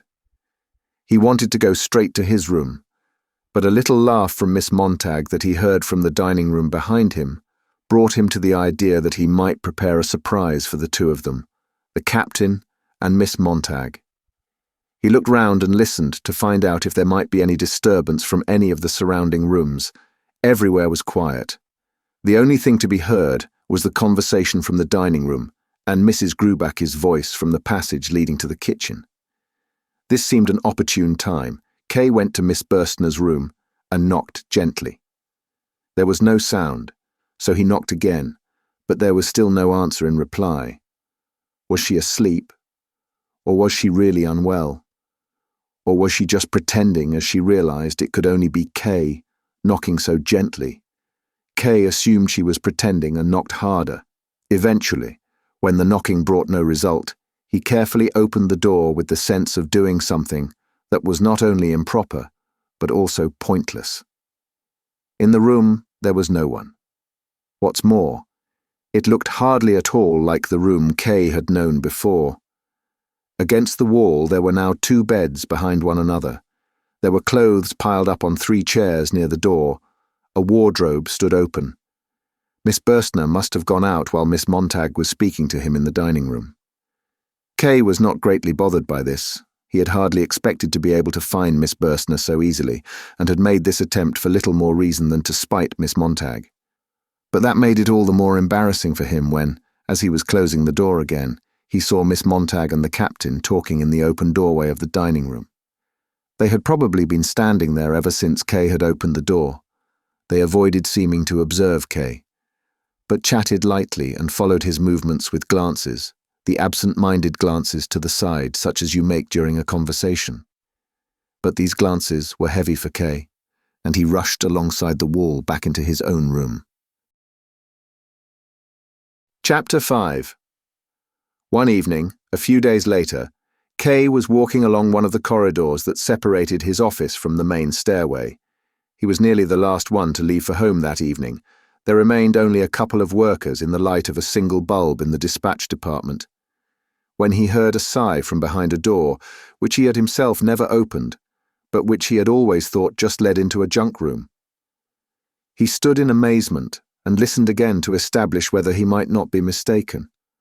For a while there was silence, but then came some more sighs.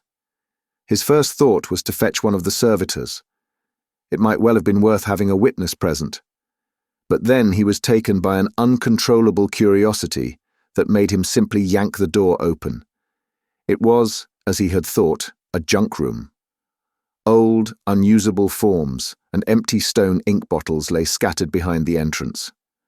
But in the cupboard-like room itself stood 3 men, crouching under the low ceiling. A candle fixed on a shelf gave them light. "What are you doing here?" asked Kay quietly, but crossly and without thinking. One of the men was clearly in charge and attracted attention by being dressed in a kind of dark leather costume, which left his neck and chest and his arms exposed. He did not answer. But the other 2 called out, "Mr. K, we're to be beaten because you made a complaint about us to the examining judge." And now Kay finally realized that it was actually the 2 policemen, Franz and Willem, and that the 3rd man held a cane in his hand with which to beat them. "Well," said Kay, staring at them, "I didn't make any complaint. I only said what took place in my home, and your behavior was not entirely unobjectionable after all." "Mr. K," said Willem, while Franz clearly tried to shelter behind him as protection from the 3rd man, "if you knew how badly we get paid, you wouldn't think so badly of us. I've got a family to feed, and Franz here wanted to get married. You just have to get more money where you can. You can't do it just by working hard, not however hard you try. I was sorely tempted by your fine clothes. Policemen aren't allowed to do that sort of thing, of course they aren't, and it wasn't right of us. But it's tradition that the clothes go to the officers. That's how it's always been, believe me. And it's understandable too, isn't it? What can things like that mean for anyone unlucky enough to be arrested? But if he starts talking about it openly, then the punishment has to follow. I didn't know about any of this that you've been telling me, and I made no sort of request that you be punished. I was simply acting on principle. Franz, said Willem, turning to the other policeman, didn't I tell you that the gentleman didn't say he wanted us to be punished? Now you can hear for yourself. He didn't even know we'd have to be punished. Don't you let them persuade you talking like that, said the third man to Kay. This punishment is both just and unavoidable. Don't listen to him, said Willem, interrupting himself only to quickly bring his hand to his mouth when it had received a stroke of the cane. We're only being punished because you made a complaint against us. Nothing would have happened to us otherwise, not even if they'd found out what we'd done. Can you call that justice? Both of us, me especially, we'd proved our worth as good police officers over a long period. You've got to admit yourself that as far as official work was concerned, we did the job well. Things looked good for us. We had prospects. It's quite certain that we would have been made whipmen too, like this one. Only he had the luck not to have anyone make a complaint about him, as you really don't get many complaints like that. Only that's all finished now, Mr. K. Our careers are at an end. We're going to have to do work now that's far inferior to police work, and besides all this, we're going to get this terrible, painful beating. Can the cane really cause so much pain then? Asked Kay, testing the cane that the whipman swung in front of him. We're going to have to strip off totally naked, said Willem. Oh, I see, said Kay, looking straight at the whipman. His skin was burned brown like a sailor's, and his face showed health and vigour. Is there then no possibility of sparing these two their beating? He asked him. No, said the whipman, shaking his head with a laugh. Get undressed, he ordered the policeman, and to Kay he said, You shouldn't believe everything they tell you. It's the fear of being beaten. It's already made them a bit weak in the head. This one here, he pointed at Willem. All that he told you about his career prospects, it's just ridiculous. Look at him. Look how fat he is. The first strokes of the cane will just get lost in all that fat. Do you know what it is that's made him so fat? He's in the habit of everyone that gets arrested by him, he eats their breakfast. Didn't he eat up your breakfast? Yeah, I thought as much. But a man with a belly like that can't be made into a whipman and never will be. That's quite out of the question. There are whipmen like that, Willem insisted, who had just released the belt of his trousers. No, said the whipman, striking him such a blow with the cane on his neck that it made him wince. You shouldn't be listening to this. Just get undressed. I would make it well worth your while if you would let them go, said Kay, and without looking at the whipman again, as such matters are best carried on with both pairs of eyes turned down, he pulled out his wallet. And then you'd try and put in a complaint against me too, said the whipman, and get me flogged. No, no. Now do be reasonable, said Kay. If I had wanted to get these two punished, I would not now be trying to buy their freedom, would I? I could simply close the door here behind me, go home and see or hear nothing more of it. But that's not what I'm doing. It really is of much more importance to me to let them go free. If I had realized they would be punished, or even that they might be punished, I would never have named them in the first place, as they are not the ones I hold responsible. It's the organization that's to blame. The high officials are the ones to blame. That's how it is, shouted the policeman, who then immediately received another blow on their backs, which were by now exposed. If you had a senior judge here beneath your stick, said Kay, pressing down the cane as he spoke to stop it being raised once more, I really would do nothing to stop you. On the contrary, I would even pay you money to give you all the more strength. Yeah, that's all very plausible what you're saying there, said the whipman. Only I'm not the sort of person you can bribe. It's my job to flog people, so I flog them. Franz, the policeman, had been fairly quiet so far, probably in expectation of a good result from K.S. intervention. But now he stepped forward to the door, wearing just his trousers, knelt down hanging onto K.'s arm, and whispered, "Even if you can't get mercy shown for both of us, at least try and get me set free. Willem is older than me. He's less sensitive than me in every way. He even got a light beating a couple of years ago. But my record's still clean. I only did things the way I did because Willem led me onto it. He's been my teacher both for good and bad. Down in front of the bank, my poor bride is waiting for me at the entrance. I'm so ashamed of myself, it's pitiful." His face was flowing over with tears, and he wiped it dry on K.'s coat. "I'm not going to wait any longer," said the whip man, taking hold of the cane in both hands and laying into Franz, while Willem cowered back in a corner and looked on secretly, not even daring to turn his head. Then, the sudden scream that shot out from Franz was long and irrevocable. It seemed to come not from a human being, but from an instrument that was being tortured. The whole corridor rang with it. It must have been heard by everyone in the building. "Don't shout like that," called out K, unable to prevent himself. And, as he looked anxiously in the direction from which the servitor would come, he gave Franz a shove. Not hard, but hard enough for him to fall down unconscious, clawing at the ground with his hands by reflex. He still did not avoid being hit. The rod still found him on the floor. The tip of the rod swung regularly up and down, while he rolled to and fro under its blows. And now, one of the servitors appeared in the distance, with another a few steps behind him. K had quickly thrown the door shut, gone over to one of the windows overlooking the yard, and opened it. The screams had completely stopped. So that the servitor wouldn't come in, he called out, "It's only me." "Good evening, Chief Clerk," somebody called back. "Is there anything wrong?" No, answered K. "It's only a dog yelping in the yard." There was no sound from the servitors, so he added, "You can go back to what you were doing." He did not want to become involved with a conversation with them, and so he leaned out of the window. A little while later, when he looked out in the corridor, they had already gone. Now, K remained at the window. He did not dare go back into the junk room, and he did not want to go home either. The yard he looked down into was small and rectangular. All around it were offices. All the windows were now dark, and only those at the very top caught a reflection of the moon. K tried hard to see into the darkness of one corner of the yard, where a few hand carts had been left behind one another. He felt anguish at not having been able to prevent the flogging. But that was not his fault. If Franz had not screamed like that, clearly it must have caused a great deal of pain.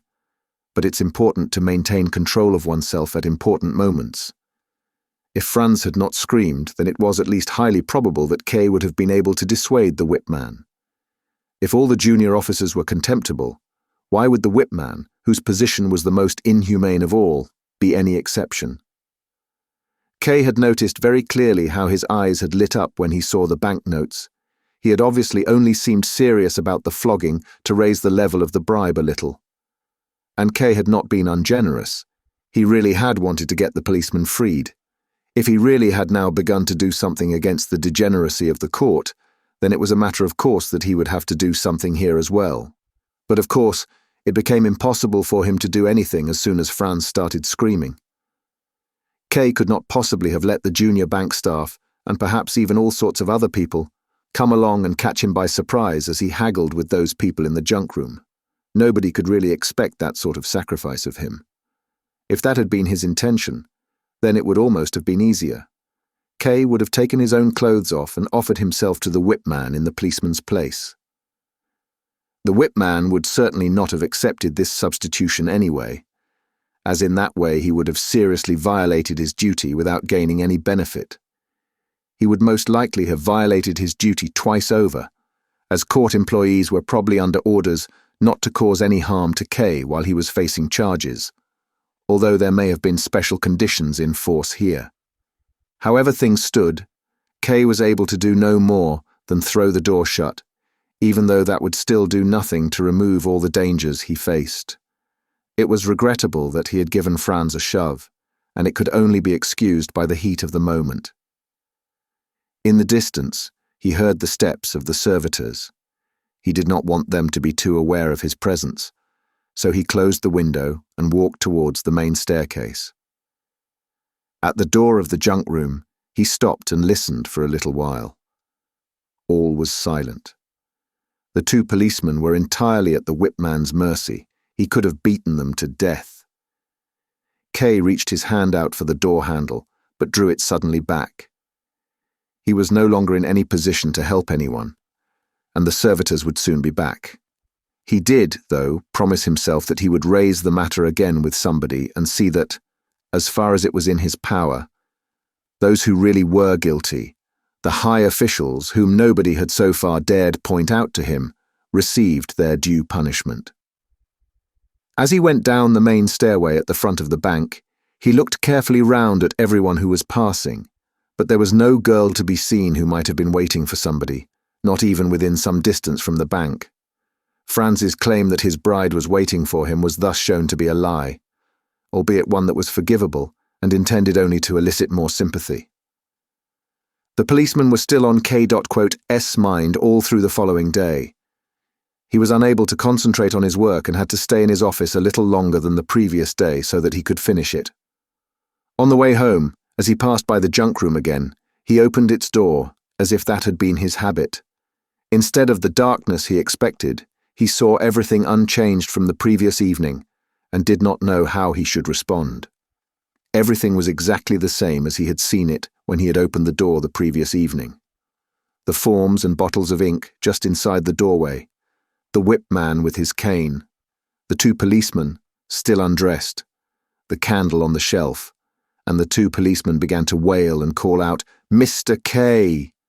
K slammed the door immediately shut and even thumped on it with his fists as if that would shut it all the firmer. Almost in tears, he ran to the servitors, working quietly at the copying machine.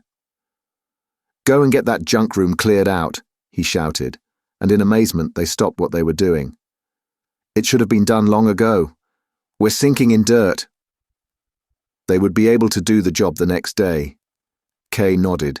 It was too late in the evening to make them do it there and then as he had originally intended. He sat down briefly in order to keep them near him for a little longer, looked through a few of the copies to give the impression that he was checking them, and then, as he saw that they would not dare to leave at the same time as himself, went home tired and with his mind numb. Chapter 6. One afternoon, K was very busy at the time, getting the post ready. K's uncle Carl, a small country landowner, came into the room, pushing his way between two of the staff who were bringing in some papers. K had long expected his uncle to appear, but the sight of him now shocked K, far less than the prospect of it had done a long time before. His uncle was bound to come. K had been sure of that for about a month.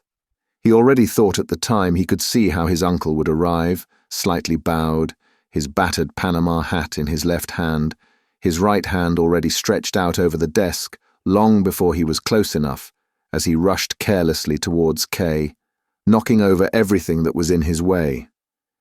K.'s uncle was always in a hurry, as he suffered from the unfortunate belief that he had a number of things to do while he was in the big city and had to settle all of them in one day.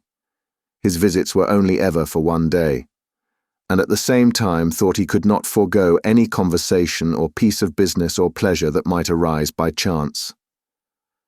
Uncle Carl was K.'s former guardian, and so K was duty-bound to help him in all of this, as well as to offer him a bed for the night. "I'm haunted by a ghost from the country," he would say. As soon as they had greeted each other, K had invited him to sit in the armchair, but Uncle Carl had no time for that. He said he wanted to speak briefly with K in private. "It is necessary," he said with a tired gulp. "It is necessary for my peace of mind." K immediately sent the junior staff from the room and told them to let no one in. "What's this that I've been hearing, Joseph?" cried K.S. uncle when they were alone, as he sat on the table shoving various papers under himself without looking at them to make himself more comfortable. K said nothing. He knew what was coming, but suddenly relieved from the effort of the work he had been doing, he gave way to a pleasant lassitude and looked out the window at the other side of the street.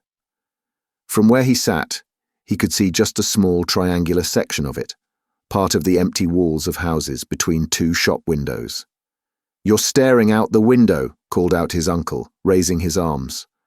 "For God's sake, Joseph, give me an answer. Is it true? Can it really be true?" "Uncle Carl," said Kay, wrenching himself back from his daydreaming, "I really don't know what it is you want of me." "Joseph," said his uncle in a warning tone, "as far as I know, you've always told the truth. Am I to take what you've just said as a bad sign?" "I think I know what it is you want," said Kay obediently. "I expect you've heard about my trial." "That's right," answered his uncle with a slow nod. "I've heard about your trial." "Who did you hear it from, then?" asked Kay. "Erna wrote to me," said his uncle. "She doesn't have much contact with you, it's true. You don't pay very much attention to her, I'm afraid to say. But she learned about it nonetheless. I got her letter today, and of course I came straight here. And for no other reason. But it seems to me that this is reason enough.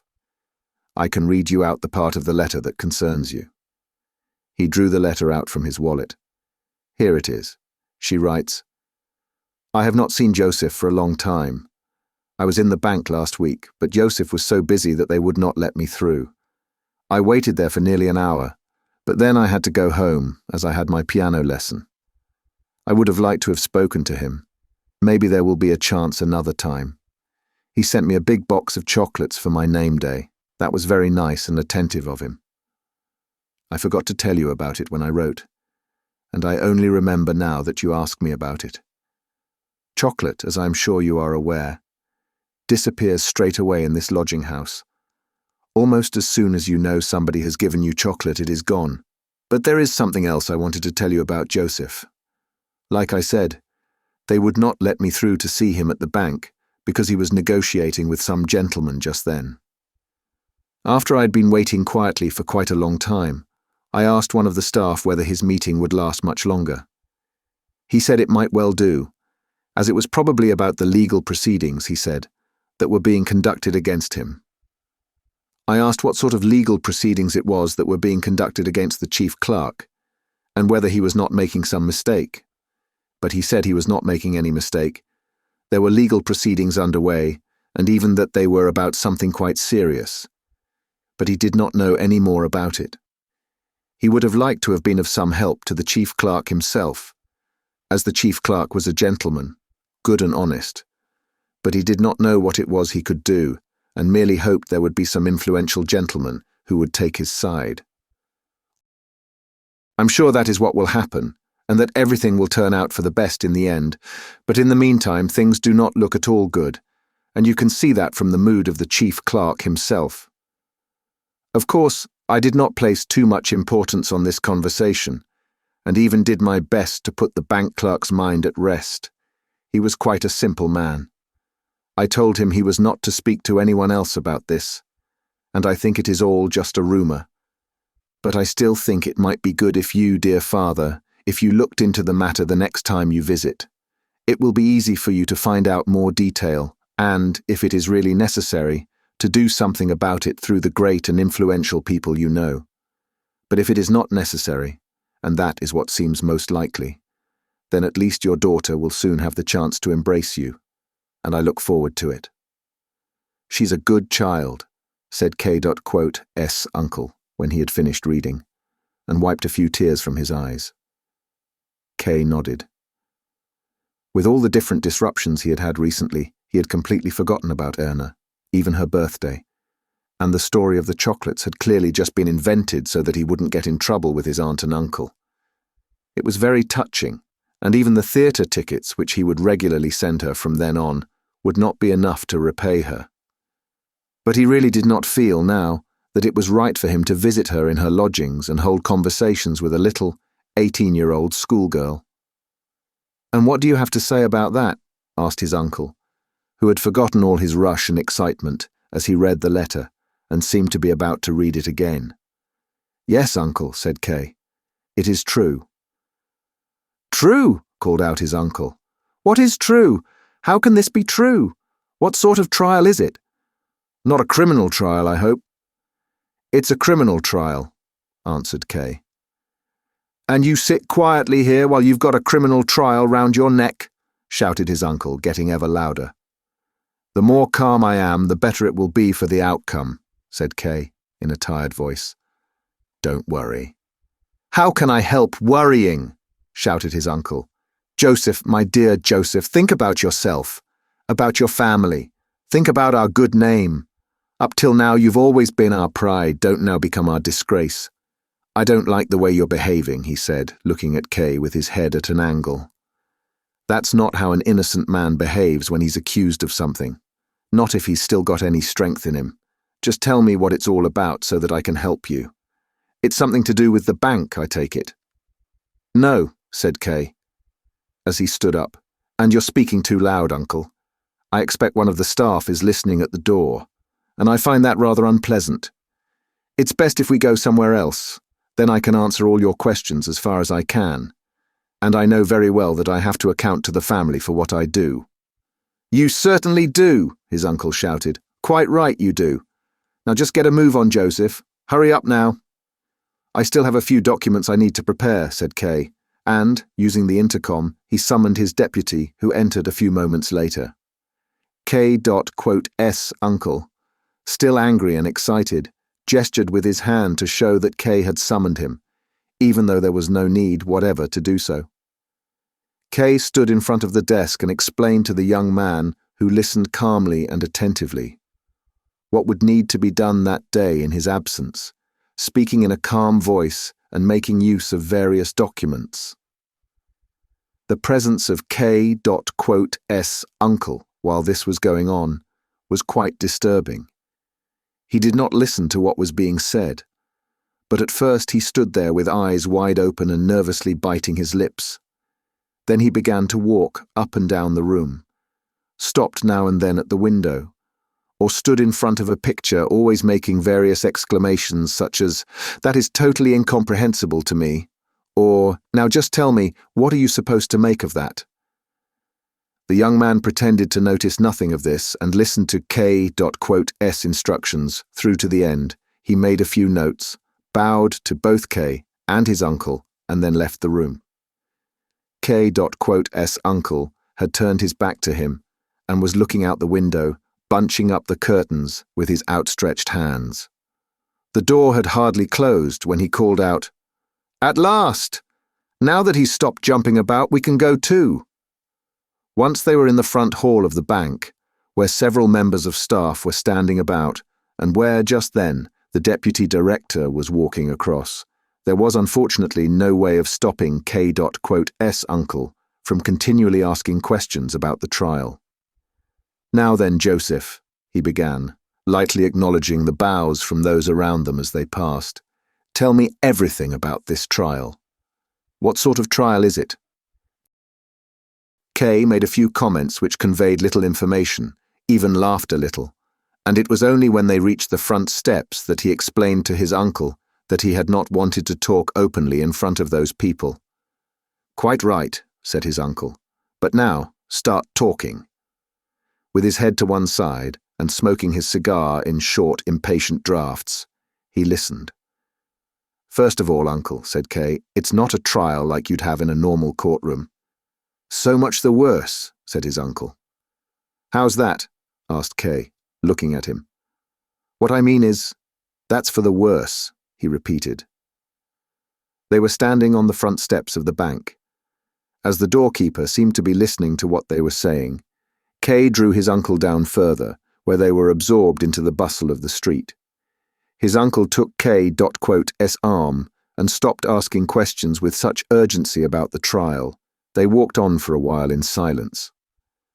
"But how did all this come about?" he eventually asked, stopping abruptly enough to startle the people walking behind, who had to avoid walking into him. Things like this don't come all of a sudden. They start developing a long time beforehand. There must have been warning signs of it. Why didn't you write to me? You know I'd do anything for you. To some extent, I'm still your guardian, and until today, that's something I was proud of. I'll still help you, of course I will. Only now that the trial is already underway, it makes it very difficult. But whatever. The best thing now is for you to take a short holiday staying with us in the country. You've lost weight, I can see that now. The country life will give you strength, that will be good. There's bound to be a lot of hard work ahead of you. But besides that, it'll be a way of getting you away from the court to some extent. Here they've got every means of showing the powers at their disposal, and they're automatically bound to use them against you. In the country, they'll either have to delegate authority to different bodies, or just have to try and bother you by letter, telegram, or telephone. And that's bound to weaken the effect. It won't release you from them, but it'll give you room to breathe. You could forbid me to leave, said Kay, who had been drawn slightly into his uncle's way of thinking by what he had been saying. I didn't think you would do it, said his uncle thoughtfully. You won't suffer too much loss of power by moving away. Kay grasped his uncle under the arm to prevent him stopping still and said, I thought you'd think all this is less important than I do, and now you're taking it so hard. Joseph, called his uncle, trying to disentangle himself from him so that he could stop walking. But Kay did not let go. You've completely changed. You used to be so astute. Are you losing it now? Do you want to lose the trial? Do you realize what that would mean? That would mean you would be simply destroyed, and that everyone you know would be pulled down with you, or at the very least humiliated, disgraced right down to the ground. Josef, pull yourself together. The way you're so indifferent about it, it's driving me mad. Looking at you, I can almost believe that old saying. Having a trial like that means losing a trial like that. My dear uncle, said Kay, it won't do any good to get excited. It's no good for you to do it, and it'd be no good for me to do it. The case won't be won by getting excited. And please admit that my practical experience counts for something, just as I have always and still do respect your experience, even when it surprises me. You say that the family will also be affected by this trial. I really can't see how, but that's beside the point, and I'm quite willing to follow your instructions in all of this. Only I don't see any advantage in staying in the country, not even for you, as that would indicate flight and a sense of guilt. And besides, although I am more subject to persecution if I stay in the city, I can also press the matter forward better here. You're right, said his uncle in a tone that seemed to indicate they were finally coming closer to each other. I just made the suggestion because, as I saw it, if you stay in the city, the case will be put in danger by your indifference to it, and I thought it was better if I did the work for you. But will you push things forward yourself with all your strength? If so, that will naturally be far better. We're agreed then, said Kay. And do you have any suggestions for what I should do next? Well, naturally I'll have to think about it, said his uncle. You must bear in mind that I've been living in the country for 20 years now, almost without a break. You lose your ability to deal with matters like this. But I do have some important connections with several people who, I expect, know their way around these things better than I do, and to contact them is a matter of course. Out there in the country I've been getting out of condition. I'm sure you're already aware of that. It's only at times like this that you notice it yourself. And this affair of yours came largely unexpected, although oddly enough, I had expected something of the sort after I'd read Erna's letter, and today when I saw your face I knew it with almost total certainty. But all that is by the by. The important thing now is, we have no time to lose. Even while he was still speaking, K.S. uncle had stood on tiptoe to summon a taxi, and now he pulled Kay into the car behind himself, as he called out an address to the driver. We're going now to see Dr. Huld, the lawyer, he said. We were at school together. I'm sure you know the name, don't you? No. Well, that is odd. He's got a very good reputation as a defense barrister and for working with the poor. But I esteem him especially as someone you can trust. It's all right with me, whatever you do, said Kay, although he was made uneasy by the rushed and urgent way his uncle was dealing with the matter. It was not very encouraging as the accused to be taken to a lawyer for poor people. I didn't know, he said, that you could take on a lawyer in matters like this. Well, of course you can, said his uncle. That goes without saying. Why wouldn't you take on a lawyer? And now, so that I'm properly instructed in this matter, tell me what's been happening so far. Kay instantly began telling his uncle about what had been happening, holding nothing back. Being completely open with him was the only way that Kay could protest at his uncle's belief that the trial was a great disgrace. He mentioned Miss Burstner's name just once, and in passing, but that did nothing to diminish his openness about the trial, as Miss Burstner had no connection with it. As he spoke, he looked out the window and saw how, just then, they were getting closer to the suburb where the court offices were. He drew this to his uncle's attention, but he did not find the coincidence especially remarkable. The taxi stopped in front of a dark building. K.S. uncle knocked at the very first door at ground level. While they waited, he smiled, showing his big teeth, and whispered, 8 o'clock. Not the usual sort of time to be visiting a lawyer, but Hold won't mind it from me. 2 large black eyes appeared in the spy hatch in the door. They stared at the 2 visitors for a while and then disappeared. The door, however, did not open. Kay and his uncle confirmed to each other the fact that they had seen the 2 eyes. A new maid, afraid of strangers, said K.S. uncle, and knocked again. The eyes appeared once more. This time they seemed almost sad, but the open gas flame that burned with a hiss close above their heads gave off little light, and that may have merely created an illusion. Open the door, called K.S. uncle, raising his fist against it. We are friends of Dr. Huld, the lawyer. Dr. Huld is ill, whispered someone behind them.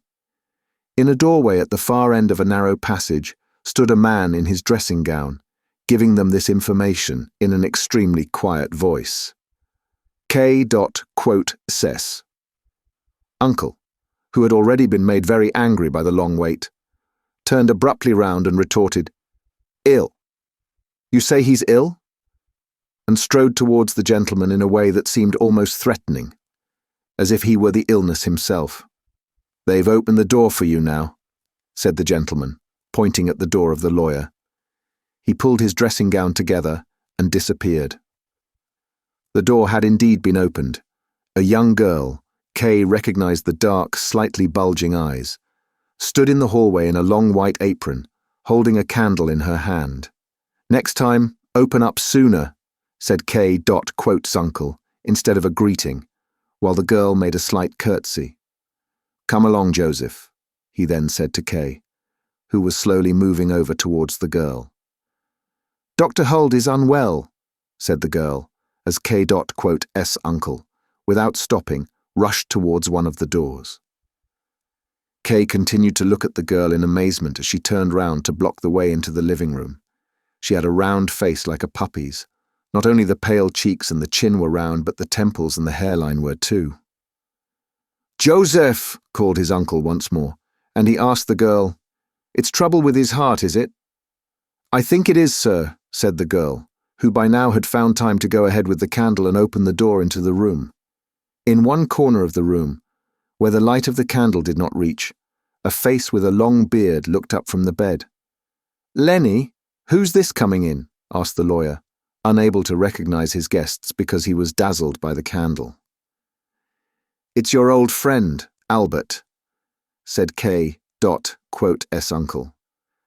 Oh, Albert, said the lawyer, falling back onto his pillow as if this visit meant he would not need to keep up appearances. Is it really as bad as that? Asked K.S. uncle, sitting on the edge of the bed. I don't believe it is. It's a recurrence of your heart trouble and it'll pass over like the other times. Maybe, said the lawyer quietly, "but it's just as much trouble as it's ever been. I can hardly breathe, I can't sleep at all, and I'm getting weaker by the day." "I see," said K. Quotus uncle, pressing his Panama hat firmly against his knee with his big hand. "That is bad news.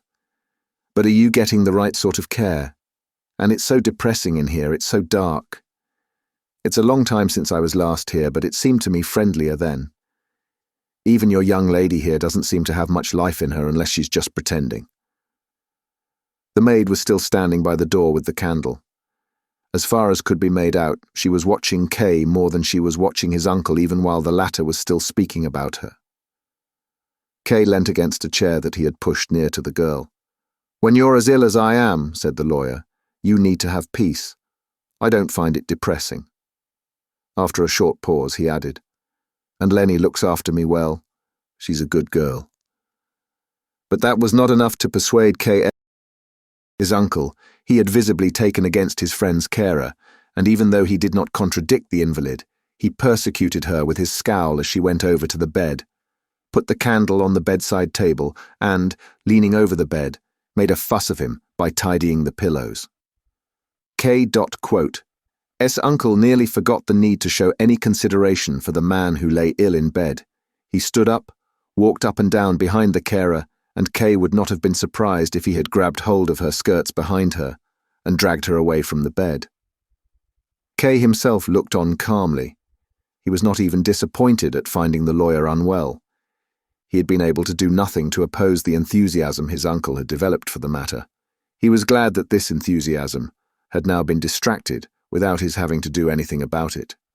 His uncle, probably simply wishing to be offensive to the lawyer's attendant, then said, "Young lady, now please leave us alone for a while. I have some personal matters to discuss with my friend." Dr. Huld's carer was still leaned far over the invalid's bed and smoothing out the cloth covering the wall next to it. She merely turned her head, and then, in striking contrast with the anger that first stopped K. S. uncle from speaking, and then let the words out in a gush, she said very quietly, "You can see that Dr. Huld is so ill that he can't discuss any matters at all." It was probably just for the sake of convenience that she had repeated the words spoken by K.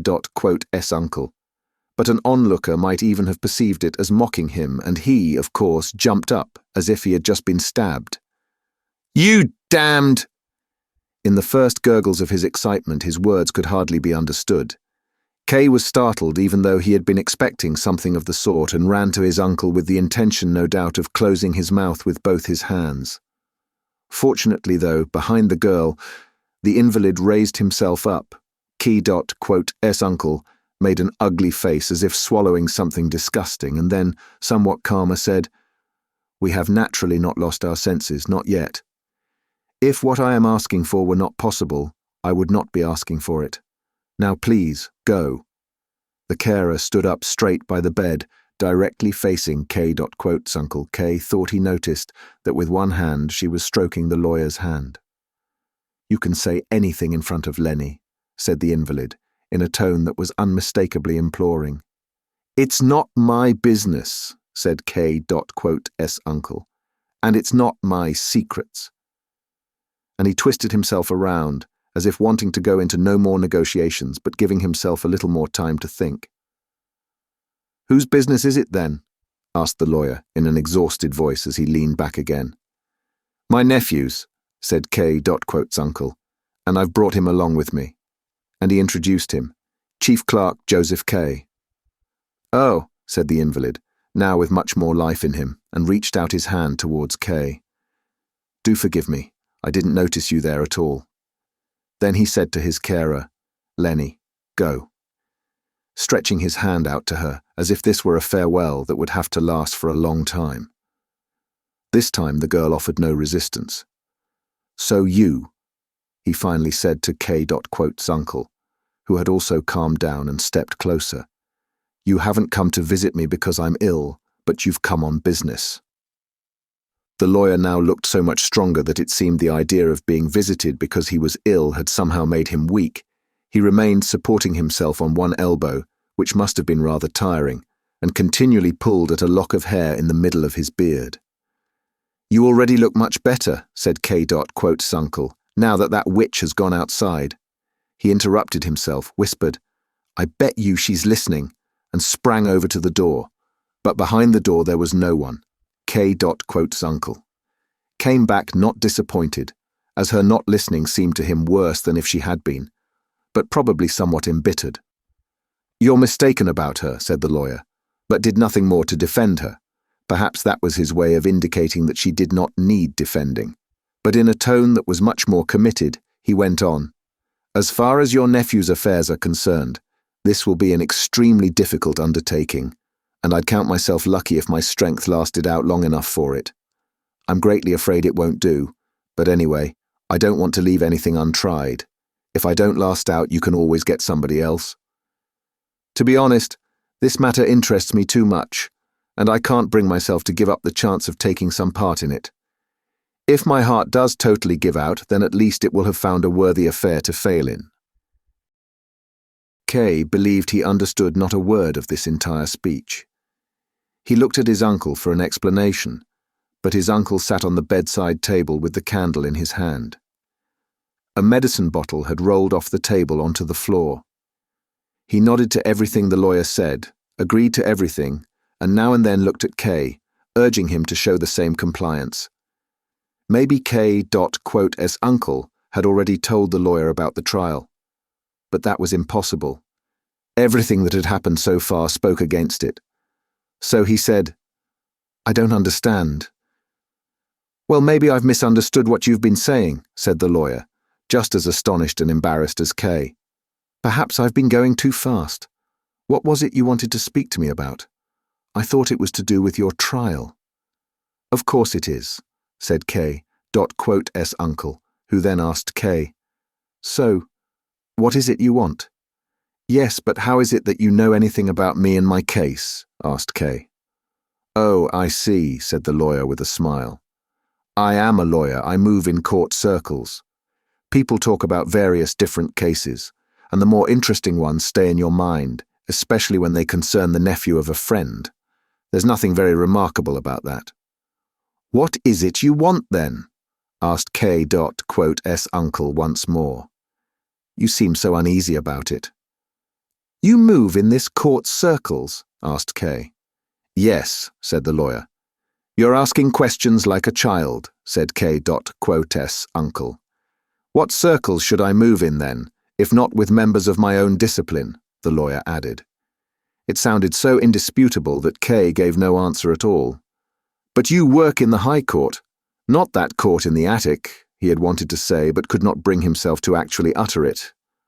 "You have to realize," the lawyer continued, in a tone as if he were explaining something obvious, unnecessary, and incidental. "You have to realize that I also derive great advantage for my clients from mixing with those people, and do so in many different ways. It's not something you can keep talking about all the time.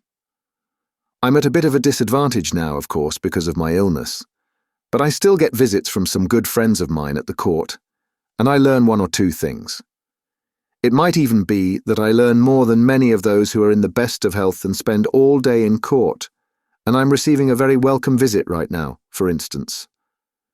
And he pointed into a dark corner of the room. "Where?" asked K, almost uncouth in his surprise. He looked round uneasily. The little candle gave off far too little light to reach as far as the wall opposite, and then something did indeed begin to move there in the corner. In the light of the candle held up by K.'s uncle, an elderly gentleman could be seen sitting beside a small table. He had been sitting there for so long without being noticed that he could hardly have been breathing. Now he stood up with a great deal of fuss, clearly unhappy that attention had been drawn to him. It was as if, by flapping his hands about like short wings, he hoped to deflect any introductions and greetings, as if he wanted on no account to disturb the others by his presence, and seemed to be exhorting them to leave him back in the dark and forget about his being there. That, however, was something that could no longer be granted him. "You took us by surprise, you see," said the lawyer in explanation, cheerfully indicating to the gentleman that he should come closer, which slowly, hesitatingly, looking all around him but with a certain dignity, he did. The office director— "Oh yes, forgive me, I haven't introduced you. This is my friend Albert K. This is his nephew, the chief clerk Josef K. And this is the office director." So, the office director was kind enough to pay me a visit. It's only possible to appreciate just how valuable a visit like this is if you've been let into the secret of what a pile of work the office director has heaped over him. Well, he came anyway. We were having a peaceful chat, as far as I was able when I'm so weak.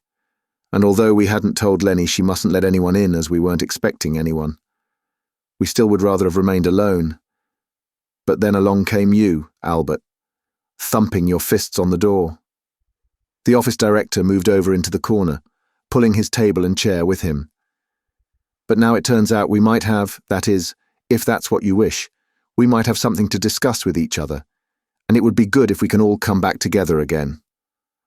"Office director," he said with his head on one side, pointing with a humble smile to an armchair near the bed. "I'm afraid I'll only be able to stay a few minutes more," smiled the office director as he spread himself out in the armchair and looked at the clock. "Business calls, but I wouldn't want to miss the chance of meeting a friend of my friend." He inclined his head slightly toward K.'s uncle, who seemed very happy with his new acquaintance, but he was not the sort of person to express his feelings of deference, and responded to the office director's words with embarrassed but loud laughter. A horrible sight. Kay was able to quietly watch everything as nobody paid any attention to him. The office director took over as leader of the conversation as seemed to be his habit once he had been called forward. The lawyer listened attentively with his hand to his ear, his initial weakness having perhaps only had the function of driving away his new visitors. K.'s uncle served as candle-bearer, balancing the candle on his thigh while the office director frequently glanced nervously at it, and was soon free of his embarrassment, and was quickly enchanted not only by the office director's speaking manner, but also by the gentle, waving hand movements with which he accompanied it. Kay, leaning against the bedpost, was totally ignored by the office director, perhaps deliberately, and served the old man only as audience. And besides, he had hardly any idea what the conversation was about, and his thoughts soon turned to the care assistant and the ill treatment she had suffered from his uncle. Soon after, he began to wonder whether he had not seen the office director somewhere before, perhaps among the people who were at his first hearing. He may have been mistaken, but thought the office director might well have been among the old gentlemen with the thin beards in the first row. There was then a noise that everyone heard from the hallway, as if something of porcelain were being broken. "I'll go and see what's happened," said Kay, who slowly left the room as if giving the others the chance to stop him. He had hardly stepped into the hallway, finding his bearings in the darkness with his hand still firmly holding the door, when another small hand, much smaller than K.'s own, placed itself on his and gently shut the door. It was the carer who had been waiting there. "Nothing has happened," she whispered to him. "I just threw a plate against the wall to get you out of there." "I was thinking about you as well," replied Kay uneasily. "So much the better," said the carer. "Come with me." A few steps along they came to a frosted glass door, which the carer opened for him. "Come in here," she said. It was clearly the lawyer's office, fitted out with old, heavy furniture, as far as could be seen in the moonlight, which now illuminated just a small, rectangular section of the floor by each of the 3 big windows. "This way," said the carer, pointing to a dark trunk with a carved wooden backrest. When he had sat down, Kay continued to look round the room. It was a large room, with a high ceiling. The clients of this lawyer for the poor must have felt quite lost in it. Kay thought he could see the little steps with which visitors would approach the massive desk. But then he forgot about all of this and had eyes only for the carer, who sat very close beside him, almost pressing him against the armrest. "I did think," she said, "you would come out here to me by yourself, without me having to call you first." It was odd. First, you stare at me as soon as you come in, and then you keep me waiting.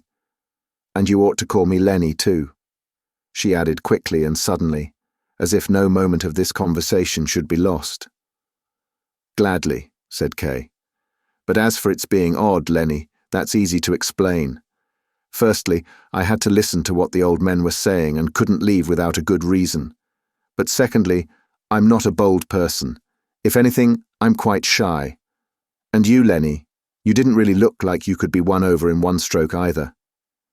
That's not it, said Lenny, laying one arm on the armrest and looking at Kay. You didn't like me, and I don't suppose you like me now either. Liking wouldn't be very much, said Kay evasively. Oh, she exclaimed with a smile, thus making use of K.Quote's comment to gain an advantage over him. So Kay remained silent for a while. By now he had become used to the darkness in the room and was able to make out various fixtures and fittings. He was especially impressed by a large picture hanging to the right of the door. He leaned forward in order to see it better. It depicted a man wearing a judge's robes. He was sitting on a lofty throne gilded in a way that shone forth from the picture. The odd thing about the picture was that this judge was not sitting there in dignified calm, but had his left arm pressed against the back and armrest. His right arm, however, was completely free, and only grasped the armrest with his hand, as if about to jump up any moment in vigorous outrage and make some decisive comment or even to pass sentence. The accused was probably meant to be imagined at the foot of the steps, the top one of which could be seen in the picture, covered with a yellow carpet. That might be my judge, said Kay, pointing to the picture with one finger. I know him, said Lenny, looking up at the picture. He comes here quite often. That picture is from when he was young, but he can never have looked anything like it, as he's tiny, minute almost. But despite that, he had himself made to look bigger in the picture, as he's madly vain, just like everyone round here. But even I'm vain, and that makes me very unhappy that you don't like me. Kay replied to that last comment merely by embracing Lenny and drawing her towards him. She lay her head quietly on his shoulder. To the rest of it, though, he said, What rank is he? He's an examining judge, she said, taking hold of the hand with which Kay held her and playing with his fingers. Just an examining judge once again, said Kay in disappointment. The senior officials keep themselves hidden. But here he is sitting on a throne. That's all just made up, said Lenny with her face bent over K.Quote's hand. Really, he's sitting on a kitchen chair with an old horse blanket folded over it. But do you have to be always thinking about your trial? She added slowly. No, not at all, said Kay. I probably even think too little about it. That's not the mistake you're making, said Lenny. You're too unyielding, that's what I've heard. Who said that? Asked Kay. He felt her body against his chest and looked down on her rich, dark, tightly bound hair. I'd be saying too much if I told you that, answered Lenny. Please don't ask for names. But do stop making these mistakes of yours. Stop being so unyielding. There's nothing you can do to defend yourself from this court. You have to confess. So confess to them as soon as you get the chance. It's only then that they give you the chance to get away. Not till then. Only, without help from outside, even that's impossible. But you needn't worry about getting this help, as I want to help you myself. You understand a lot about this court and what sort of tricks are needed, said Kay, as he lifted her, since she was pressing in much too close to him, onto his lap. That's all right then, she said, and made herself comfortable on his lap by smoothing out her skirt and adjusting her blouse. Then she hung both her arms around his neck, leaned back, and took a long look at him. And what if I don't confess? Could you not help me then? Asked Kay to test her out. I'm accumulating women to help me, he thought to himself almost in amazement. First Miss Burstner, then the court usher's wife, and now this little care assistant who seems to have some incomprehensible need for me. The way she sits on my lap, as if it were her proper place. No, answered Lenny, slowly shaking her head. I couldn't help you then. But you don't want my help anyway. It means nothing to you. You're too stubborn and won't be persuaded." Then after a while she asked, "Do you have a lover?" "No," said Kay. "Oh, you must have," she said. "Well, I have really," said Kay. "Just think, I've even betrayed her while I'm carrying her photograph with me." Lenny insisted he show her a photograph of Elsa, and then, hunched on his lap, studied the picture closely. The photograph was not one that had been taken while Elsa was posing for it. It showed her just after she had been in a wild dance, such as she liked to do in wine bars. Her skirt was still flung out as she spun round. She had placed her hands on her firm hips and, with her neck held taut, looked to one side with a laugh. You could not see from the picture whom her laugh was intended for. "She's very tightly laced," said Lenny, pointing to the place where she thought this could be seen. "I don't like her. She's clumsy and crude. But maybe she's gentle and friendly towards you. That's the impression you get from the picture. Big, strong girls like that often don't know how to be anything but gentle and friendly." "Would she be capable of sacrificing herself for you, though?" "No," said Kay. "She isn't gentle or friendly, and nor would she be capable of sacrificing herself for me.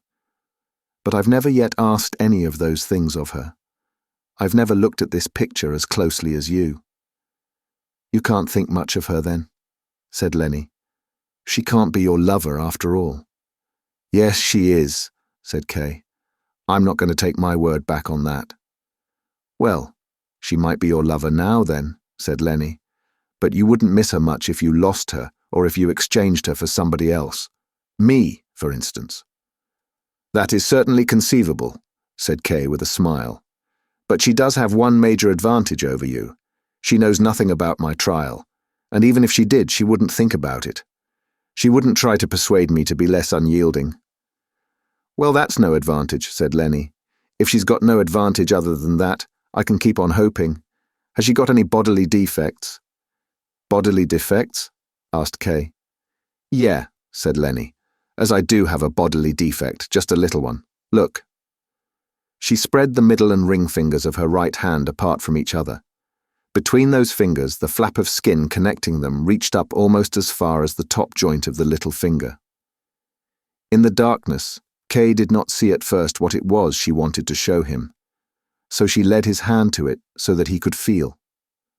"What a freak of nature," said Kay, and when he had taken a look at the whole hand, he added, "What a pretty claw." Lenny looked on with a kind of pride as Kay repeatedly opened and closed her two fingers in amazement, until finally he briefly kissed them and let go. "Oh!" she immediately exclaimed. "You kissed me!" Hurriedly, and with her mouth open, she clambered up K.'s lap with her knees. He was almost aghast as he looked up at her. Now that she was so close to him, there was a bitter, irritating smell from her. Like pepper, she grasped his head, leaned out over him and bit and kissed his neck, even biting into his hair.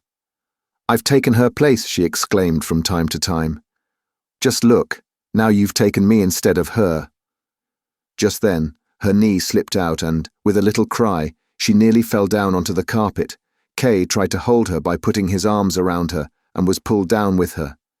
"Now you're mine," she said. Her last words to him as he left were, "Here's the key to the door. Come whenever you want." And she planted an undirected kiss on his back. When he stepped out the front door, there was a light rain falling. He was about to go to the middle of the street to see if he could still glimpse Lenny at the window, when K.'s uncle leapt out of a car that Kay, thinking of other things, had not seen waiting outside the building. He took hold of Kay by both arms and shoved him against the door as if he wanted to nail him to it.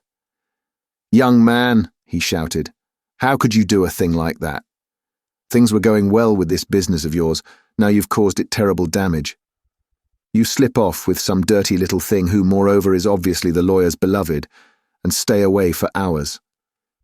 You don't even try to find an excuse, don't try to hide anything. No, you're quite open about it. You run off with her and stay there. And meanwhile we're sitting there, your uncle who's going to such effort for you, the lawyer who needs to be won over to your side, and above all the office director, a very important gentleman who is in direct command of your affair in its present stage. We wanted to discuss how best to help you. I had to handle the lawyer very carefully, he had to handle the office director carefully, and you had most reason of all to at least give me some support, instead of which you stay away.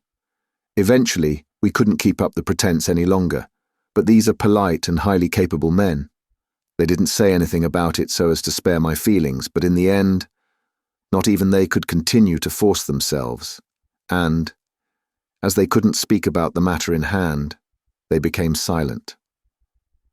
We sat there for several minutes, listening to see whether you wouldn't finally come back, all in vain. In the end, the office director stood up, as he had stayed far longer than he had originally intended, made his farewell, looked at me in sympathy without being able to help. He waited at the door for a long time, although it's more than I can understand why he was being so good, and then he went. I, of course, was glad he'd gone. I'd been holding my breath all this time. All this had even more effect on the lawyer lying there ill. When I took my leave of him, the good man, he was quite unable to speak. You have probably contributed to his total collapse and so brought the very man who you are dependent on closer to his death. And me, your own uncle, you leave me here in the rain. Just feel this. I'm wet right through. Waiting here for hours, sick with worry. Chapter 7. One winter morning, snow was falling in the dull light outside. Kay was sitting in his office, already extremely tired despite the early hour. He had told the servitor he was engaged in a major piece of work and none of the junior staff should be allowed in to see him, so he would not be disturbed by them at least. But instead of working, he turned round in his chair, slowly moved various items around his desk, but then, without being aware of it, he lay his arms stretched out on the desktop and sat there immobile, with his head sunk down on his chest. He was no longer able to get the thought of the trial out of his head. He had often wondered whether it might not be a good idea to work out a written defense and hand it into the court. It would contain a short description of his life and explain why he had acted the way he had at each event that was in any way important, whether he now considered he had acted well or ill, and his reasons for each. There was no doubt of the advantages a written defense of this sort would have over relying on the lawyer, who was anyway not without his shortcomings. Kay had no idea what actions the lawyer was taking. It was certainly not a lot. It was more than a month since the lawyer had summoned him, and none of the previous discussions had given Kay the impression that this man would be able to do much for him. Most importantly, he had asked him hardly any questions. And there were so many questions here to be asked. Asking questions was the most important thing. Kay had the feeling that he would be able to ask all the questions needed here himself. The lawyer, in contrast, did not ask questions, but did all the talking himself, or sat silently facing him, leaned forward slightly over the desk, probably because he was hard of hearing, pulled on a strand of hair in the middle of his beard, and looked down at the carpet, perhaps at the very spot where Kay had lain with Lenny. Now and then he would give Kay some vague warning of the sort you give to children. His speeches were as pointless as they were boring, and Kay decided that when the final bill came he would pay not a penny for them. Once the lawyer thought he had humiliated Kay sufficiently, he usually started something that would raise his spirits again. He had already, he would then say, won many such cases, partly or in whole, cases which may not really have been as difficult as this one, but which, on the face of it, had even less hope of success. He had a list of these cases here in the drawer. Here he would tap on one or other of the drawers in his desk, but could, unfortunately, not show them to Kay, as they dealt with official secrets. Nonetheless, the great experience he had acquired through all these cases would, of course, be of benefit to Kay. He had, of course, begun work straight away and was nearly ready to submit the first documents. They would be very important because the first impression made by the defense will often determine the whole course of the proceedings. Unfortunately, though, he would still have to make it clear to K that the first documents submitted are sometimes not even read by the court. They simply put them with the other documents and point out that, for the time being, questioning and observing the accused are much more important than anything written. If the applicant becomes insistent, then they add that before they come to any decision, as soon as all the material has been brought together, with due regard, of course, to all the documents, then these first documents to have been submitted will also be checked over. But unfortunately, even this is not usually true. The first documents submitted are usually mislaid or lost completely, and even if they do keep them right to the end, they are hardly read, although the lawyer only knew about this from rumor. This is all very regrettable, but not entirely without its justifications. But K should not forget that the trial would not be public. If the court deems it necessary, it can be made public, but there is no law that says it has to be. As a result, the accused and his defense don't have access even to the court records, and especially not to the indictment. And that means we generally don't know, or at least not precisely, what the first documents need to be about, which means that if they do contain anything of relevance to the case, it's only by a lucky coincidence. If anything about the individual charges and the reasons for them comes out clearly or can be guessed at while the accused is being questioned, then it's possible to work out and submit documents that really direct the issue and present proof, but not before. Conditions like this, of course, place the defense in a very unfavorable and difficult position. But that is what they intend. In fact, defense is not really allowed under the law. It's only tolerated. And there is even some dispute about whether the relevant parts of the law imply even that. So strictly speaking, there is no such thing as a counsel acknowledged by the court, and anyone who comes before this court as counsel is basically no more than a barrack room lawyer. The effect of all this, of course, is to remove the dignity of the whole procedure. The next time K is in the court offices, he might like to have a look in at the lawyer's room, just so that he's seen it. He might well be quite shocked by the people he sees assembled there. The room they've been allocated, with its narrow space and low ceiling, will be enough to show what contempt the court has for these people.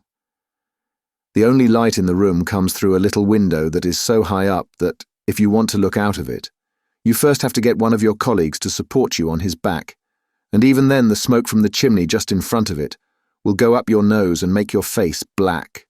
In the floor of this room, to give yet another example of the conditions there is a hole that has been there for more than a year.